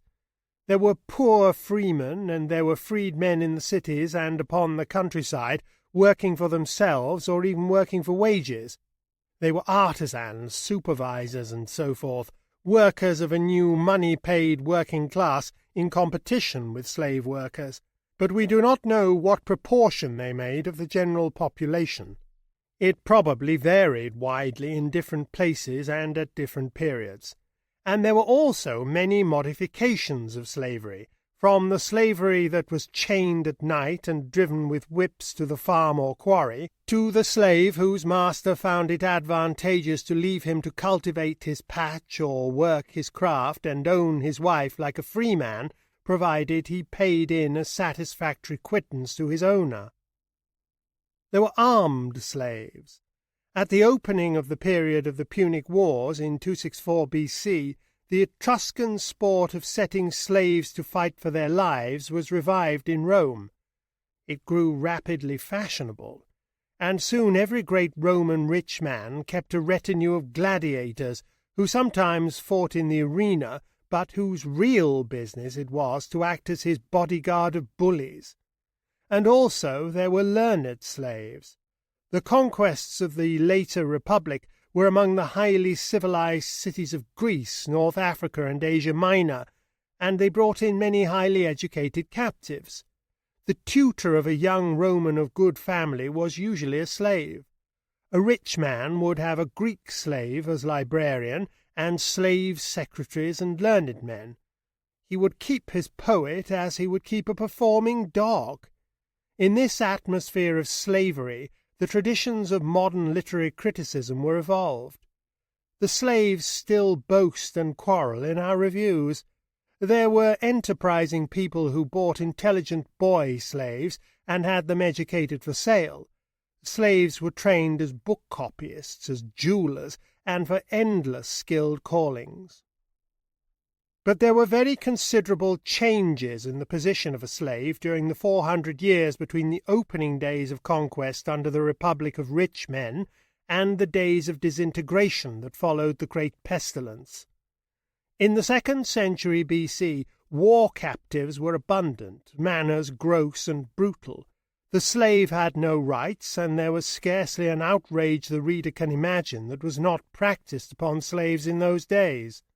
But already in the 1st century AD there was a perceptible improvement in the attitude of the Roman civilization towards slavery. Captives were not so abundant, for one thing, and slaves were dearer, and slave owners began to realize that the profit and comfort they got from their slaves increased with the self-respect of these unfortunates. But also the moral tone of the community was rising, and a sense of justice was becoming effective. The higher mentality of Greece was qualifying the old Roman harshness. Restrictions upon cruelty were made. A master might no longer sell his slave to fight beasts. A slave was given property rights in what was called his peculium. Slaves were paid wages as an encouragement and stimulus. A form of slave marriage was recognized. Very many forms of agriculture do not lend themselves to gang working, or require gang workers only at certain seasons. In regions where such conditions prevailed, the slave presently became a serf, paying his owner part of his produce or working for him at certain seasons. When we begin to realize how essentially this great Latin and Greek-speaking Roman Empire of the first 2 centuries AD was a slave state, and how small was the minority who had any pride or freedom in their lives, we lay our hands on the clues to its decay and collapse. There was little of what we should call family life, few homes of temperate living and active thought and study. Schools and colleges were few and far between. The free will and the free mind were nowhere to be found. The great roads, the ruins of splendid buildings, the tradition of law and power it left for the astonishment of succeeding generations must not conceal from us that all its outer splendor was built upon thwarted wills, stifled intelligence, and crippled and perverted desires. And even the minority who lorded it over that wide realm of subjugation and of restraint and forced labor were uneasy and unhappy in their souls. Art and literature, science and philosophy, which are the fruits of free and happy minds, waned in that atmosphere. There was much copying and imitation, an abundance of artistic artificers, much slavish pedantry among the servile men of learning, but the whole Roman Empire in 4 centuries produced nothing to set beside the bold and noble intellectual activities of the comparatively little city of Athens during its 1 century of greatness. Athens decayed under the Roman sceptre. The science of Alexandria decayed. The spirit of man, it seemed, was decaying in those days. 36. Religious developments under the Roman Empire. The soul of man under that Latin and Greek empire of the first 2 centuries of the Christian era was a worried and frustrated soul. Compulsion and cruelty reigned.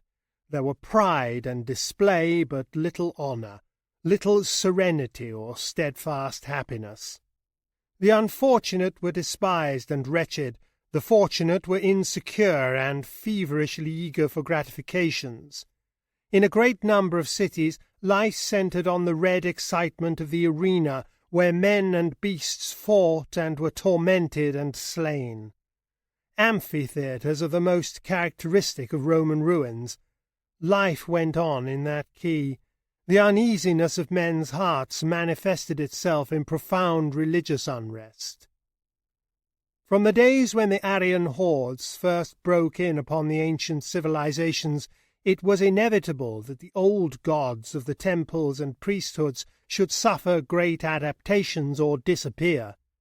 In the course of hundreds of generations, the agricultural peoples of the brunette civilizations had shaped their lives and thoughts to the temple-centered life. Observances and the fear of disturbed routines, sacrifices, and mysteries dominated their minds. Their gods seem monstrous and illogical to our modern minds because we belong to an Aryanized world, but to these older peoples these deities had the immediate conviction and vividness of things seen in an intense dream.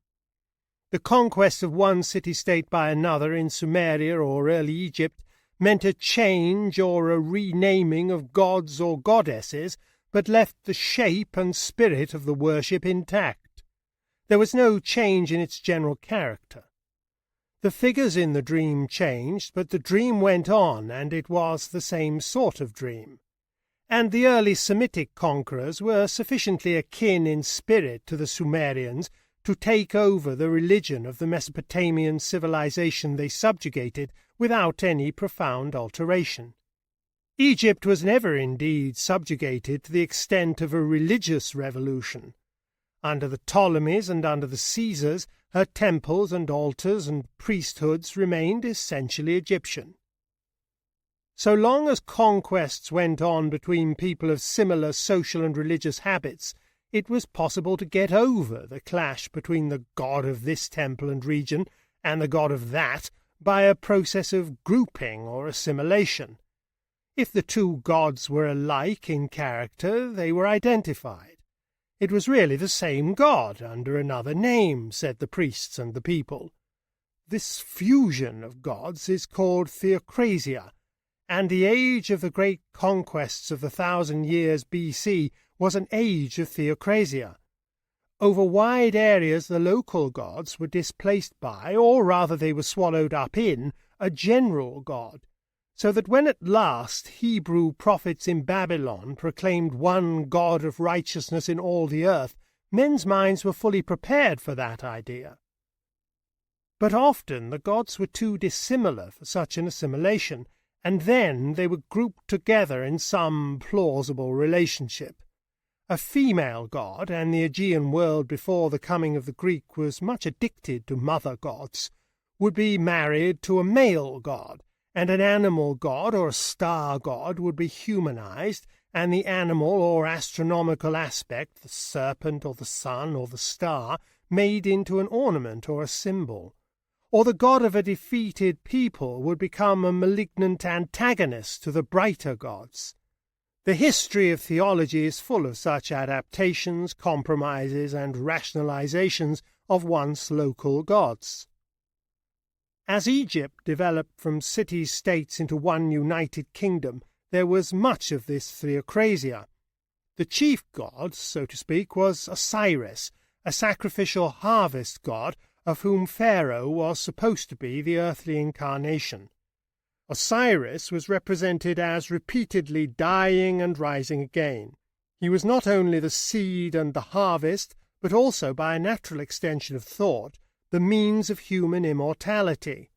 Among his symbols was the wide-winged scarabeus beetle, which buries its eggs to rise again, and also the effulgent sun, which sets to rise. Later on he was to be identified with Apis, the sacred bull. Associated with him was the goddess Isis. Isis was also Hathor, a cow goddess, and the crescent moon and the star of the sea. Osiris dies, and she bears a child, Horus, who is also a hawk god and the dawn, and who grows to become Osiris again. The effigies of Isis represent her as bearing the infant Horus in her arms and standing on the crescent moon. These are not logical relationships, but they were devised by the human mind before the development of hard and systematic thinking, and they have a dreamlike coherence. Beneath this triple group there are other and darker Egyptian gods, bad gods, the dog-headed Anubis, Black Night and the like, devourers, tempters, enemies of God and man. Every religious system does in the course of time fit itself to the shape of the human soul, and there can be no doubt that out of these illogical and even uncouth symbols Egyptian people were able to fashion for themselves ways of genuine devotion and consolation. The desire for immortality was very strong in the Egyptian mind, and the religious life of Egypt turned on that desire. The Egyptian religion was an immortality religion as no other religion had ever been. As Egypt went down under foreign conquerors and the Egyptian gods ceased to have any satisfactory political significance, this craving for a life of compensations hereafter intensified.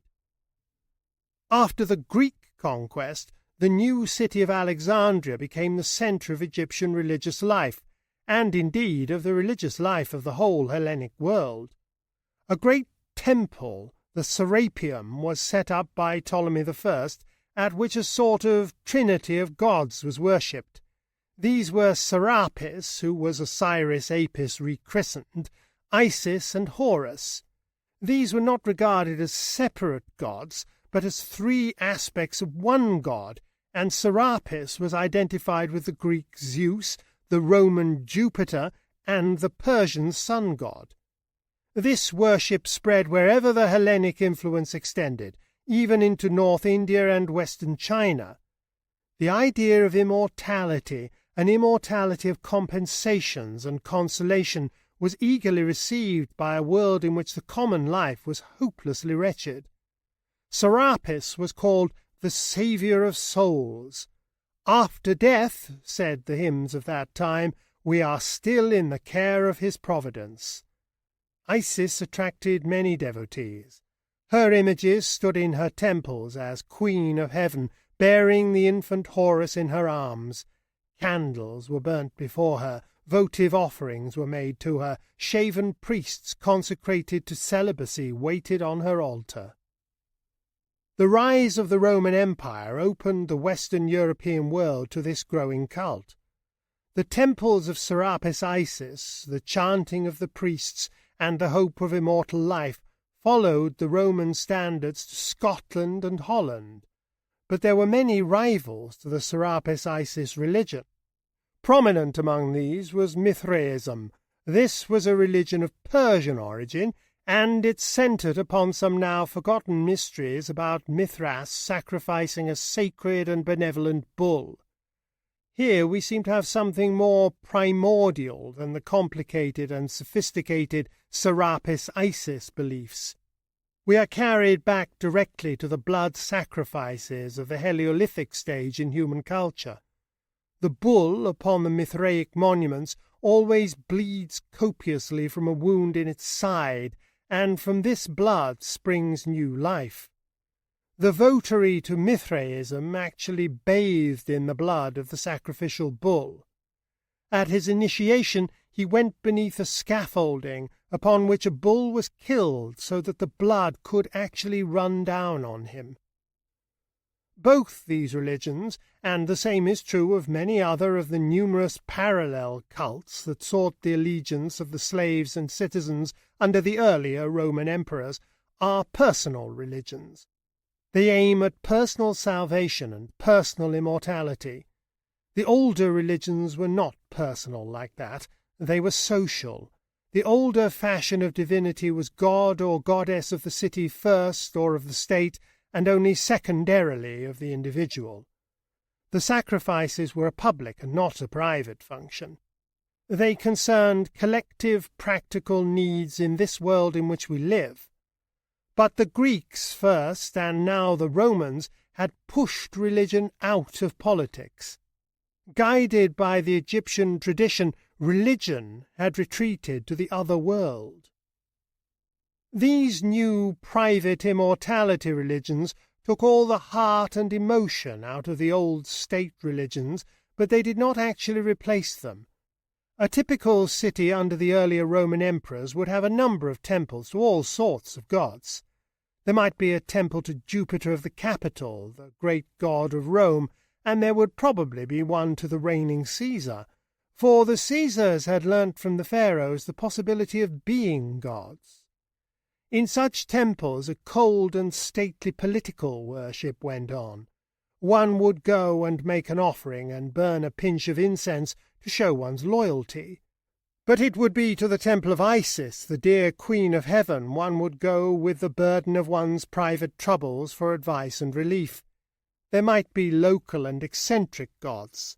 Seville, for example, long affected the worship of the old Carthaginian Venus.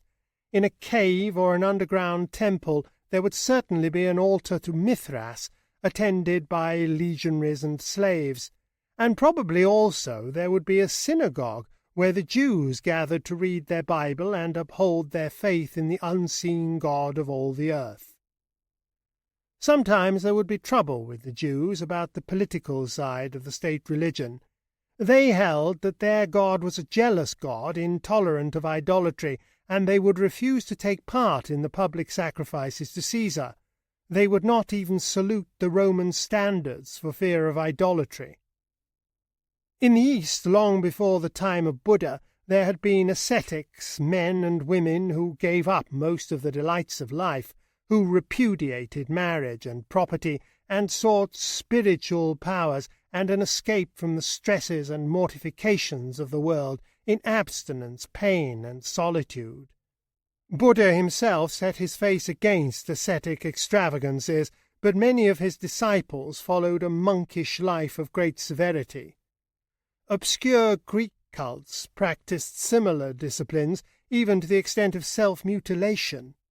Asceticism appeared in the Jewish communities of Judea and Alexandria also in the 1st century BC. Communities of men abandoned the world and gave themselves to austerities and mystical contemplation. Such was the sect of the Essenes. Throughout the 1st and 2nd centuries AD, there was an almost worldwide resort to such repudiations of life, a universal search for salvation from the distresses of the time. The old sense of an established order, the old confidence in priest and temple and law and custom had gone. Amidst the prevailing slavery, cruelty, fear, anxiety, waste, display, and hectic self-indulgence, went this epidemic of self-disgust and mental insecurity, this agonized search for peace, even at the price of renunciation and voluntary suffering. This it was that filled the Serapeum with weeping penitents and brought the converts into the gloom and gore of the Mithraic cave. 37. The Teaching of Jesus. It was while Augustus Caesar, the first of the emperors, was reigning in Rome, that Jesus, who is the Christ of Christianity, was born in Judea. In his name a religion was to arise which was destined to become the official religion of the entire Roman Empire. Now it is on the whole more convenient to keep history and theology apart.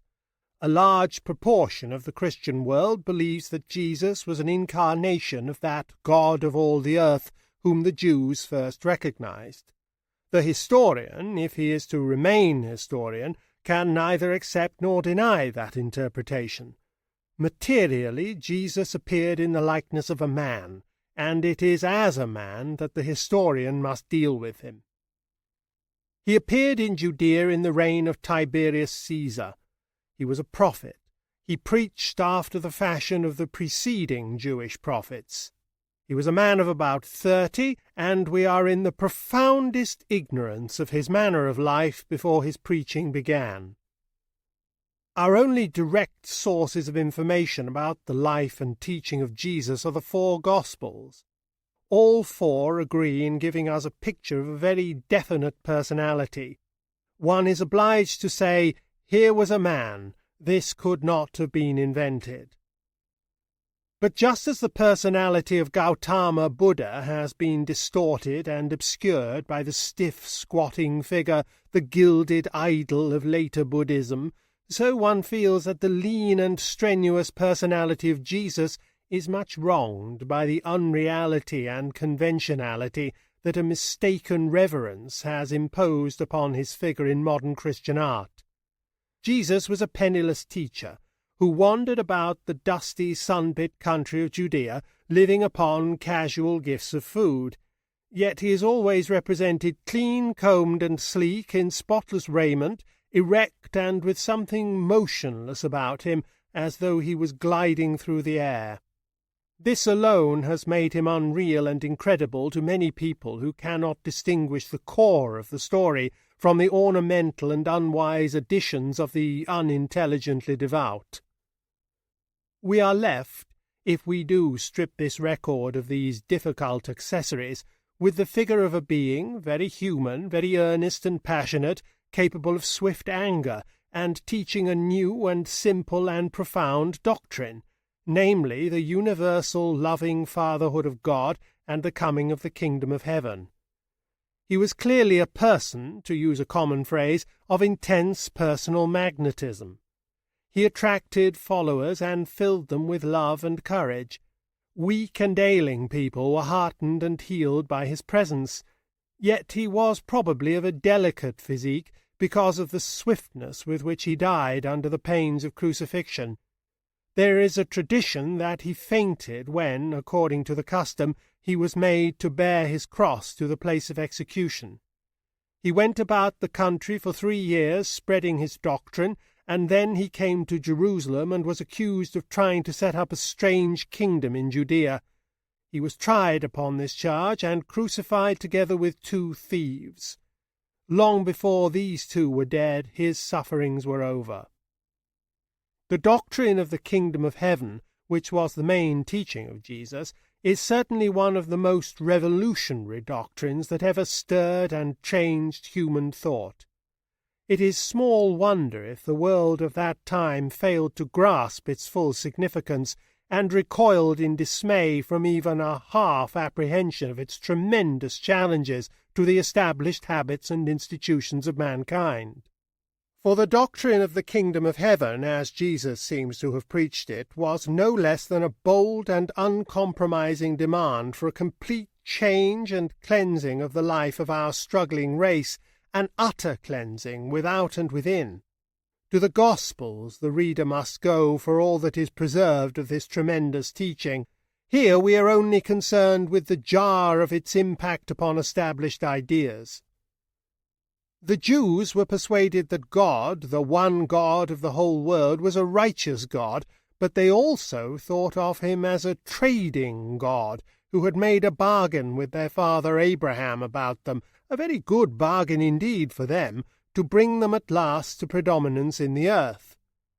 With dismay and anger they heard Jesus sweeping away their dear securities. God, he taught, was no bargainer. There were no chosen people and no favourites in the kingdom of heaven. God was the loving Father of all life, as incapable of showing favour as the universal Son, and all men were brothers, sinners alike and beloved sons alike, of this divine Father.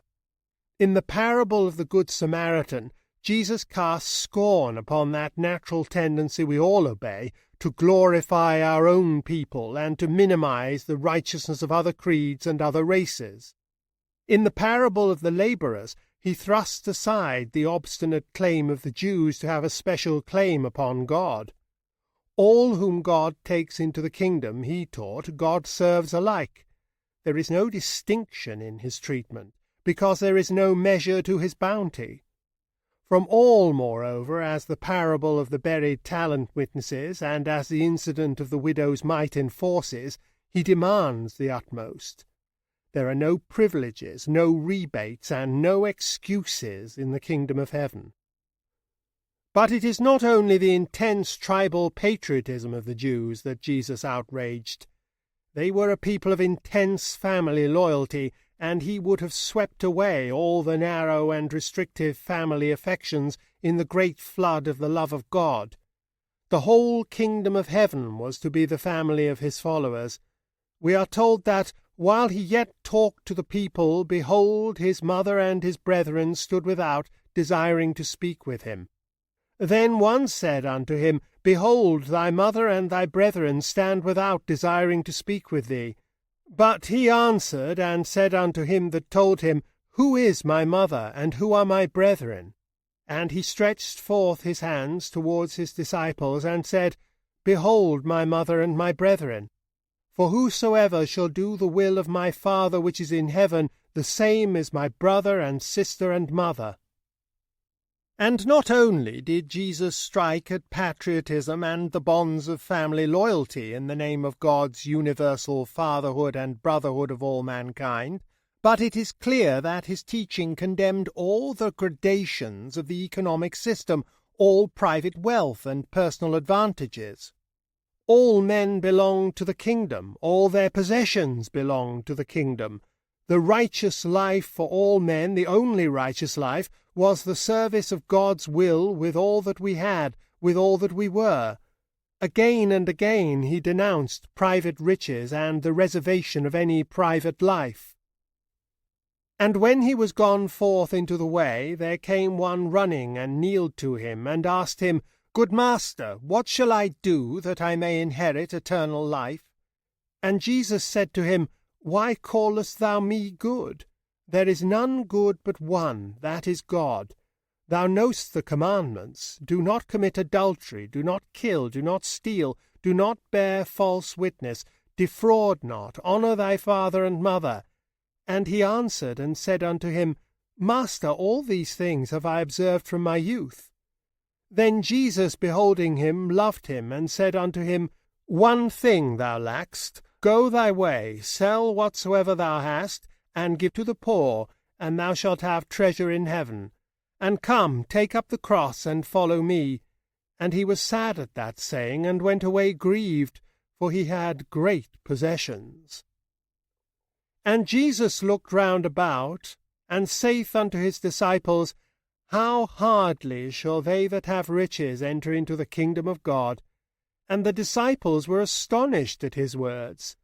But Jesus answered again, and saith unto them, Children, how hard is it for them that trust in riches to enter into the kingdom of God? It is easier for a camel to go through the eye of a needle than for a rich man to enter into the kingdom of God.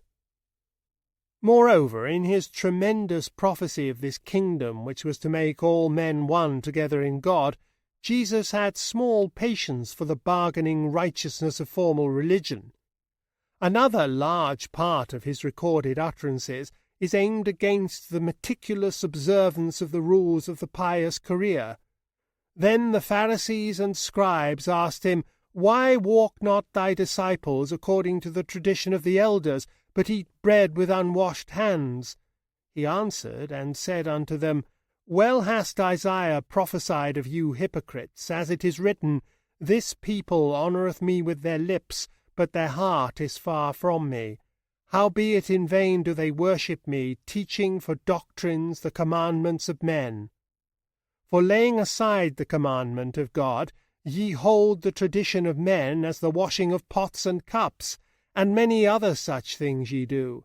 And he said unto them, Full well ye reject the commandment of God, that ye may keep your own tradition. It was not merely a moral and a social revolution that Jesus proclaimed. It is clear from a score of indications that his teaching had a political bent of the plainest sort. It is true that he said his kingdom was not of this world, that it was in the hearts of men and not upon a throne, but it is equally clear that wherever and in what measure his kingdom was set up in the hearts of men, the outer world would be in that measure revolutionized and made new. Whatever else the deafness and blindness of his hearers may have missed in his utterances, it is plain they did not miss his resolve to revolutionize the world. The whole tenor of the opposition to him and the circumstances of his trial and execution show clearly that to his contemporaries he seemed to propose plainly, and did propose plainly, to change and fuse and enlarge all human life. In view of what he plainly said, is it any wonder that all who were rich and prosperous felt a horror of strange things, a swimming of their world at his teaching? He was dragging out all the little private reservations they had made from social service into the light of a universal religious life. He was like some terrible moral huntsman, digging mankind out of the snug burrows in which they had lived hitherto. In the white blaze of this kingdom of his there was to be no property, no privilege, no pride and precedence, no motive indeed, and no reward but love. Is it any wonder that men were dazzled and blinded and cried out against him? Even his disciples cried out when he would not spare them the light. Is it any wonder that the priests realized that between this man and themselves there was no choice but that he or priestcraft should perish? Is it any wonder that the Roman soldiers, confronted and amazed by something soaring over their comprehension and threatening all their disciplines, should take refuge in wild laughter, and crown him with thorns, and robe him in purple, and make a mock Caesar of him? For to take him seriously was to enter upon a strange and alarming life, to abandon habits, to control instincts and impulses, to essay an incredible happiness. 38. The development of doctrinal Christianity. In the four Gospels we find the personality and teachings of Jesus, but very little of the dogmas of the Christian Church. It is in the epistles, a series of writings by the immediate followers of Jesus, that the broad lines of Christian belief are laid down. Chief among the makers of Christian doctrine was St. Paul. He had never seen Jesus nor heard him preach. Paul's name was originally Saul, and he was conspicuous at first as an active persecutor of the little band of disciples after the crucifixion. Then he was suddenly converted to Christianity, and he changed his name to Paul. He was a man of great intellectual vigour and deeply and passionately interested in the religious movements of the time. He was well versed in Judaism and in the Mithraism and Alexandrian religion of the day. He carried over many of their ideas and terms of expression into Christianity. He did very little to enlarge or develop the original teaching of Jesus, the teaching of the kingdom of heaven. But he taught that Jesus was not only the promised Christ, the promised leader of the Jews, but also that his death was a sacrifice, like the deaths of the ancient sacrificial victims of the primordial civilizations, for the redemption of mankind. When religions flourish side by side, they tend to pick up each other's ceremonial and other outward peculiarities. Buddhism, for example, in China has now almost the same sort of temples and priests and uses as Taoism, which follows in the teachings of Lao Tse. Yet the original teachings of Buddhism and Taoism were almost flatly opposed.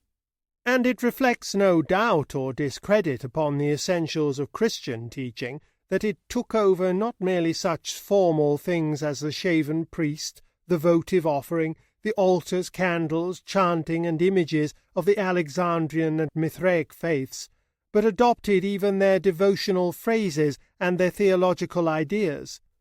All these religions were flourishing side by side with many less prominent cults. Each was seeking adherents, and there must have been a constant going and coming of converts between them. Sometimes one or other would be in favour with the government, but Christianity was regarded with more suspicion than its rivals because, like the Jews, its adherents would not perform acts of worship to the god Caesar. This made it a seditious religion, quite apart from the revolutionary spirit of the teachings of Jesus himself. St. Paul familiarized his disciples with the idea that Jesus, like Osiris, was a god who died to rise again and give men immortality. and presently the spreading Christian community was greatly torn by complicated theological disputes about the relationship of this God Jesus to God the Father of mankind. The Arians taught that Jesus was divine, but distant from and inferior to the Father. The Sabellians taught that Jesus was merely an aspect of the Father, and that God was Jesus and Father at the same time, just as a man may be a father and an artificer at the same time. And the Trinitarians taught a more subtle doctrine, that God was both one and three, Father, Son, and Holy Spirit. For a time it seemed that Arianism would prevail over its rivals, and then, after disputes, violence, and wars, the Trinitarian formula became the accepted formula of all Christendom. It may be found in its completest expression in the Athanasian Creed. We offer no comment on these controversies here. They do not sway history as the personal teaching of Jesus sways history. The personal teaching of Jesus does seem to mark a new phase in the moral and spiritual life of our race. Its insistence upon the universal fatherhood of God and the implicit brotherhood of all men, its insistence upon the sacredness of every human personality as a living temple of God, was to have the profoundest effect upon all the subsequent social and political life of mankind. With Christianity, with the spreading teachings of Jesus, a new respect appears in the world for man as man. It may be true, as hostile critics of Christianity have urged, that St. Paul preached obedience to slaves, but it is equally true that the whole spirit of the teachings of Jesus, preserved in the Gospels, was against the subjugation of man by man. And still more distinctly was Christianity opposed to such outrages upon human dignity as the gladiatorial combats in the arena. Throughout the first 2 centuries after Christ, the Christian religion spread throughout the Roman Empire, weaving together an ever-growing multitude of converts into a new community of ideas and will. The attitude of the emperors varied between hostility and toleration. There were attempts to suppress this new faith in both the 2nd and 3rd centuries, and finally in 303 and the following years a great persecution under the Emperor Diocletian. The considerable accumulations of church property were seized, all Bibles and religious writings were confiscated and destroyed, Christians were put out of the protection of the law and many executed. The destruction of the books is particularly notable. It shows how the power of the written word in holding together the new faith was appreciated by the authorities. These book religions, Christianity and Judaism, were religions that educated. Their continued existence depended very largely on people being able to read and understand their doctrinal ideas. The older religions had made no such appeal to the personal intelligence. In the ages of barbaric confusion that were now at hand in Western Europe, it was the Christian Church that was mainly instrumental in preserving the tradition of learning. The persecution of Diocletian failed completely to suppress the growing Christian community. In many provinces it was ineffective because the bulk of the population and many of the officials were Christian. In 317 an edict of toleration was issued by the associated Emperor Galerius, and in 324 Constantine the Great, a friend and on his deathbed a baptized convert to Christianity, became sole ruler of the Roman world. He abandoned all divine pretensions and put Christian symbols on the shields and banners of his troops. In a few years Christianity was securely established as the official religion of the empire. The competing religions disappeared or were absorbed with extraordinary celerity, and in 300 Theodosius the Great caused the great statue of Jupiter Serapis at Alexandria to be destroyed. From the outset of the 5th century onward, the only priests or temples in the Roman Empire were Christian priests and temples. 39. The barbarians break the empire into east and west. Throughout the 3rd century, the Roman Empire, decaying socially and disintegrating morally, faced the barbarians. The emperors of this period were fighting military autocrats, and the capital of the empire shifted with the necessities of their military policy. Now the imperial headquarters would be at Milan in North Italy, now in what is now Serbia at Sirmium or Nish, now in Nicomedia in Asia Minor. Rome, halfway down Italy, was too far from the centre of interest to be a convenient imperial seat. It was a declining city. Over most of the empire peace still prevailed, and men went about without arms. The armies continued to be the sole repositories of power. The emperors, dependent on their legions, became more and more autocratic to the rest of the empire, and their state more and more like that of the Persian and other oriental monarchs. Diocletian assumed a royal diadem and oriental robes. All along the imperial frontier, which ran roughly along the Rhine and Danube, enemies were now pressing. The Franks and other German tribes had come up to the Rhine. In North Hungary were the Vandals.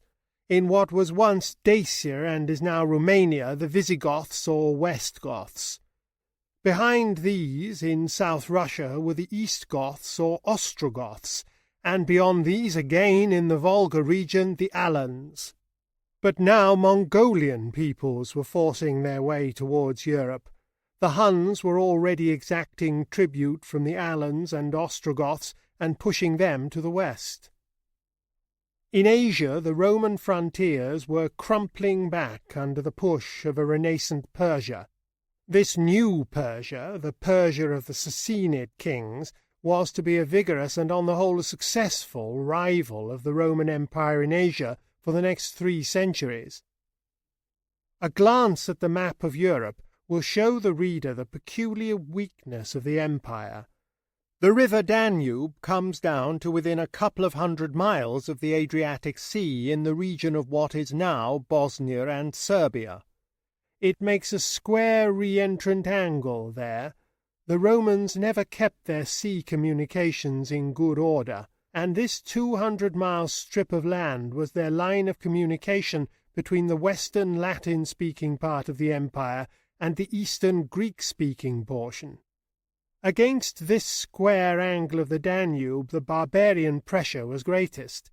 When they broke through there, it was inevitable that the empire should fall into 2 parts. A more vigorous empire might have thrust forward and reconquered Dacia, but the Roman Empire lacked any such vigour. Constantine the Great was certainly a monarch of great devotion and intelligence. He beat back a raid of the Goths from just these vital Balkan regions, but he had no force to carry the frontier across the Danube. He was too preoccupied with the internal weaknesses of the empire. He brought the solidarity and moral force of Christianity to revive the spirit of the declining empire, and he decided to create a new permanent capital at Byzantium upon the Hellespont. This new-made Byzantium, which was rechristened Constantinople in his honour, was still building when he died. Towards the end of his reign occurred a remarkable transaction. The Vandals, being pressed by the Goths, asked to be received into the Roman Empire. They were assigned lands in Pannonia, which is now that part of Hungary west of the Danube, and their fighting men became nominally legionaries. But these new legionaries remained under their own chiefs. Rome failed to digest them. Constantine died working to reorganize his great realm, and soon the frontiers were ruptured again and the Visigoths came almost to Constantinople. They defeated the Emperor Valens at Adrianople and made a settlement in what is now Bulgaria, similar to the settlement of the Vandals in Pannonia. Nominally they were subjects of the emperor, practically they were conquerors. From 379 to 395 A.D. reigned the Emperor Theodosius the Great, and while he reigned the empire was still formally intact. Over the armies of Italy and Pannonia presided Stilicho, a Vandal, over the armies in the Balkan Peninsula Alaric, a Goth. When Theodosius died at the close of the 4th century, he left 2 sons. Alaric supported one of these, Arcadius in Constantinople, and Stilicho the other, Honorius in Italy. In other words, Alaric and Stilicho fought for the empire with the princes as puppets. In the course of their struggle, Alaric marched into Italy and after a short siege took Rome, 410 AD. The opening half of the 5th century saw the whole of the Roman Empire in Europe the prey of robber armies of barbarians. It is difficult to visualize the state of affairs in the world at that time. Over France, Spain, Italy, and the Balkan Peninsula, the great cities that had flourished under the early empire still stood, impoverished, partly depopulated, and falling into decay. Life in them must have been shallow, mean, and full of uncertainty. Local officials asserted their authority and went on with their work with such conscience as they had, no doubt in the name of a now remote and inaccessible emperor. The churches went on, but usually with illiterate priests. There was little reading and much superstition and fear. But everywhere except where looters had destroyed them, books and pictures and statuary and such-like works of art were still to be found. The life of the countryside had also degenerated. Everywhere this Roman world was much more weedy and untidy than it had been. In some regions war and pestilence had brought the land down to the level of a waste.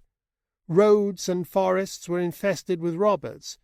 Into such regions the barbarians marched with little or no opposition and set up their chiefs as rulers, often with Roman official titles.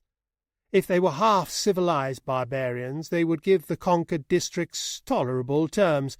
They would take possession of the towns, associate and intermarry, and acquire, with an accent, the Latin speech.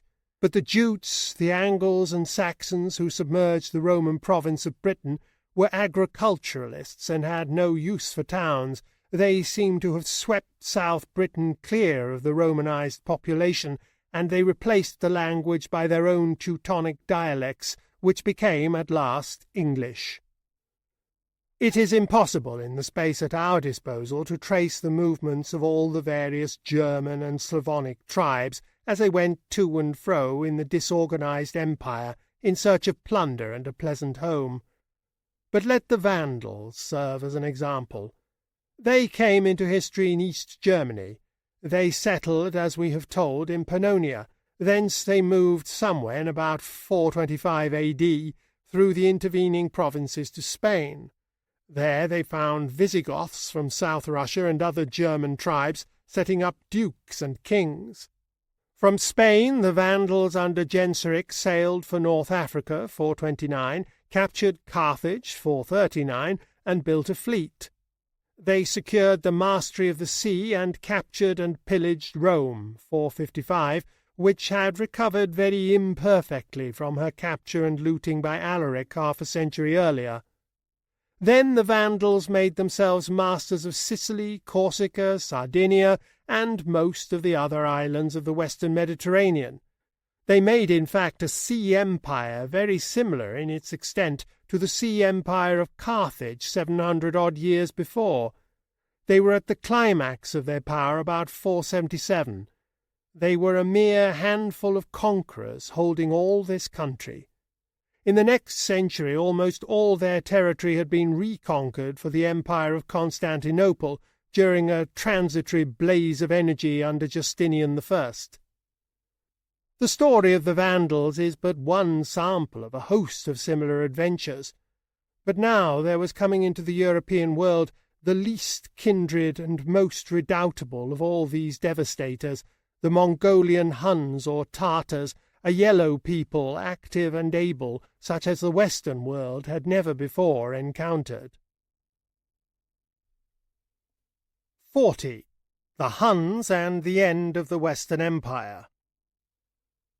This appearance of a conquering Mongolian people in Europe may be taken to mark a new stage in human history.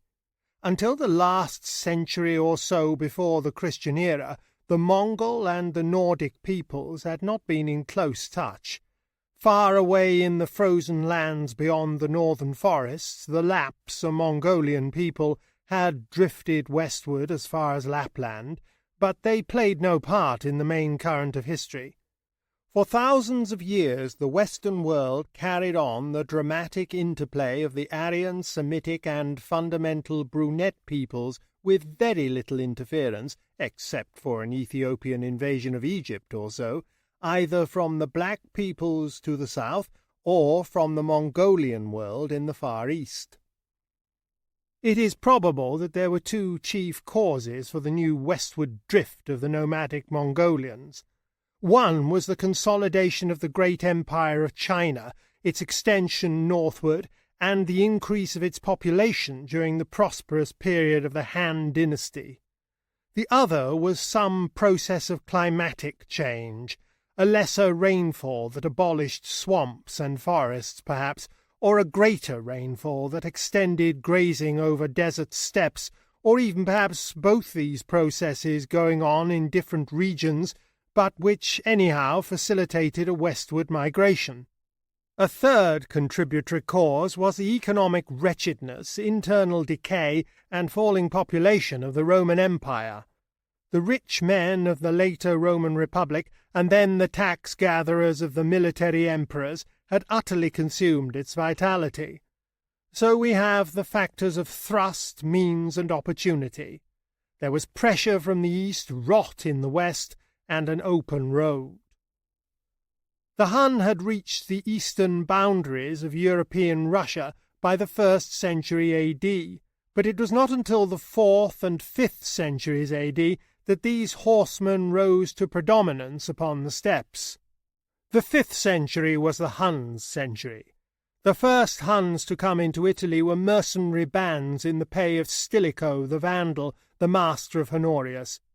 Presently they were in possession of Pannonia, the empty nest of the Vandals. By the second quarter of the 5th century, a great war chief had arisen among the Huns, Attila. We have only vague and tantalizing glimpses of his power. He ruled not only over the Huns, but over a conglomerate of tributary Germanic tribes. His empire extended from the Rhine, crossed the plains into Central Asia. He exchanged ambassadors with China. His head camp was in the plain of Hungary, east of the Danube. There he was visited by an envoy from Constantinople, Priscus, who has left us an account of his state. The way of living of these Mongols was very like the way of living of the primitive Aryans they had replaced. The common folk were in huts and tents. The chiefs lived in great stockaded timber halls. There were feasts and drinking and singing by the bards. The Homeric heroes and even the Macedonian companions of Alexander would probably have felt more at home in the camp capital of Attila than they would have done in the cultivated and decadent court of Theodosius II, the son of Arcadius, who was then reigning in Constantinople. For a time it seemed as though the nomads, under the leadership of the Huns and Attila, would play the same part towards the Greco-Roman civilization of the Mediterranean countries that the barbaric Greeks had played long ago to the Aegean civilization. It looked like history repeating itself upon a larger scale. But the Huns were much more wedded to the nomadic life than the early Greeks, who were rather migratory cattle farmers than true nomads. The Huns raided and plundered, but did not settle. For some years Attila bullied Theodosius as he chose. His armies devastated and looted right down to the walls of Constantinople.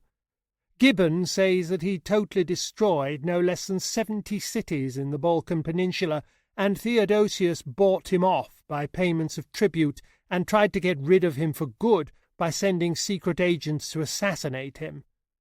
In 451 Attila turned his attention to the remains of the Latin-speaking half of the empire and invaded Gaul. Nearly every town in northern Gaul was sacked. Franks, Visigoths, and the imperial forces united against him, and he was defeated at Troyes in a vast dispersed battle in which a multitude of men, variously estimated as between 150,000 and 300,000, were killed. This checked him in Gaul, but it did not exhaust his enormous military resources. Next year he came into Italy by way of Venetia, burnt Aquileia and Padua, and looted Milan. Numbers of fugitives from these North Italian towns, and particularly from Padua, fled to islands in the lagoons at the head of the Adriatic, and laid there the foundations of the city-state of Venice, which was to become one of the greatest of the trading centres in the Middle Ages. In 453, Attila died suddenly after a great feast to celebrate his marriage to a young woman, and at his death this plunder confederation of his fell to pieces. The actual Huns disappear from history, mixed into the surrounding more numerous Aryan-speaking populations. But these great Hun raids practically consummated the end of the Latin Roman Empire. After his death, 10 different emperors ruled in Rome in 20 years, set up by Vandal and other mercenary troops. The Vandals from Carthage took and sacked Rome in 455. Finally, in 476, Odoacer, the chief of the barbarian troops, suppressed a Pannonian who was figuring as emperor under the impressive name of Romulus Augustulus, and informed the court of Constantinople that there was no longer an emperor in the West. So ingloriously the Latin Roman Empire came to an end. In 493, Theodoric the Goth became king of Rome. All over Western and Central Europe now barbarian chiefs were reigning as kings, dukes, and the like, practically independent, but for the most part professing some sort of shadowy allegiance to the emperor. There were hundreds and perhaps thousands of such practically independent brigand rulers. In Gaul, Spain, and Italy, and in Dacia the Latin speech still prevailed in locally distorted forms, but in Britain and east of the Rhine languages of the German group, or in Bohemia a Slavonic language, Czech, were the common speech. The superior clergy and a small remnant of other educated men read and wrote Latin. Everywhere life was insecure and property was held by the strong arm. Castles multiplied and roads fell into decay. The dawn of the 6th century was an age of division and of intellectual darkness throughout the Western world. Had it not been for the monks and Christian missionaries, Latin learning might have perished altogether. Why had the Roman Empire grown, and why had it so completely decayed? It grew because at first the idea of citizenship held it together. Throughout the days of the expanding Republic, and even into the days of the early Empire, there remained a great number of men conscious of Roman citizenship, feeling it a privilege and an obligation to be a Roman citizen, confident of their rights under the Roman law, and willing to make sacrifices in the name of Rome. The prestige of Rome, as of something just and great and law-upholding, spread far beyond the Roman boundaries. But even as early as the Punic Wars, the sense of citizenship was being undermined by the growth of wealth and slavery. Citizenship spread indeed, but not the idea of citizenship. The Roman Empire was, after all, a very primitive organization. It did not educate, did not explain itself to its increasing multitudes of citizens, did not invite their cooperation in its decisions. There was no network of schools to ensure a common understanding, no distribution of news to sustain collective activity. The adventurers who struggled for power from the days of Marius and Sulla onward had no idea of creating and calling in public opinion upon the imperial affairs. The spirit of citizenship died of starvation, and no one observed it die. All empires, all states, all organizations of human society are, in the ultimate, things of understanding and will. There remained no will for the Roman Empire in the world, and so it came to an end.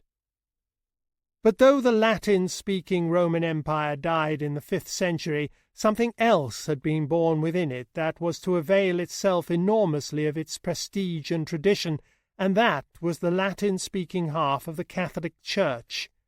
This lived while the empire died because it appealed to the minds and wills of men, because it had books and a great system of teachers and missionaries to hold it together, things stronger than any law or legions. Throughout the 4th and 5th centuries A.D., while the empire was decaying, Christianity was spreading to a universal dominion in Europe. It conquered its conquerors, the barbarians. When Attila seemed disposed to march on Rome, the Patriarch of Rome intercepted him and did what no armies could do, turning him back by sheer moral force. The Patriarch or Pope of Rome claimed to be the head of the entire Christian Church,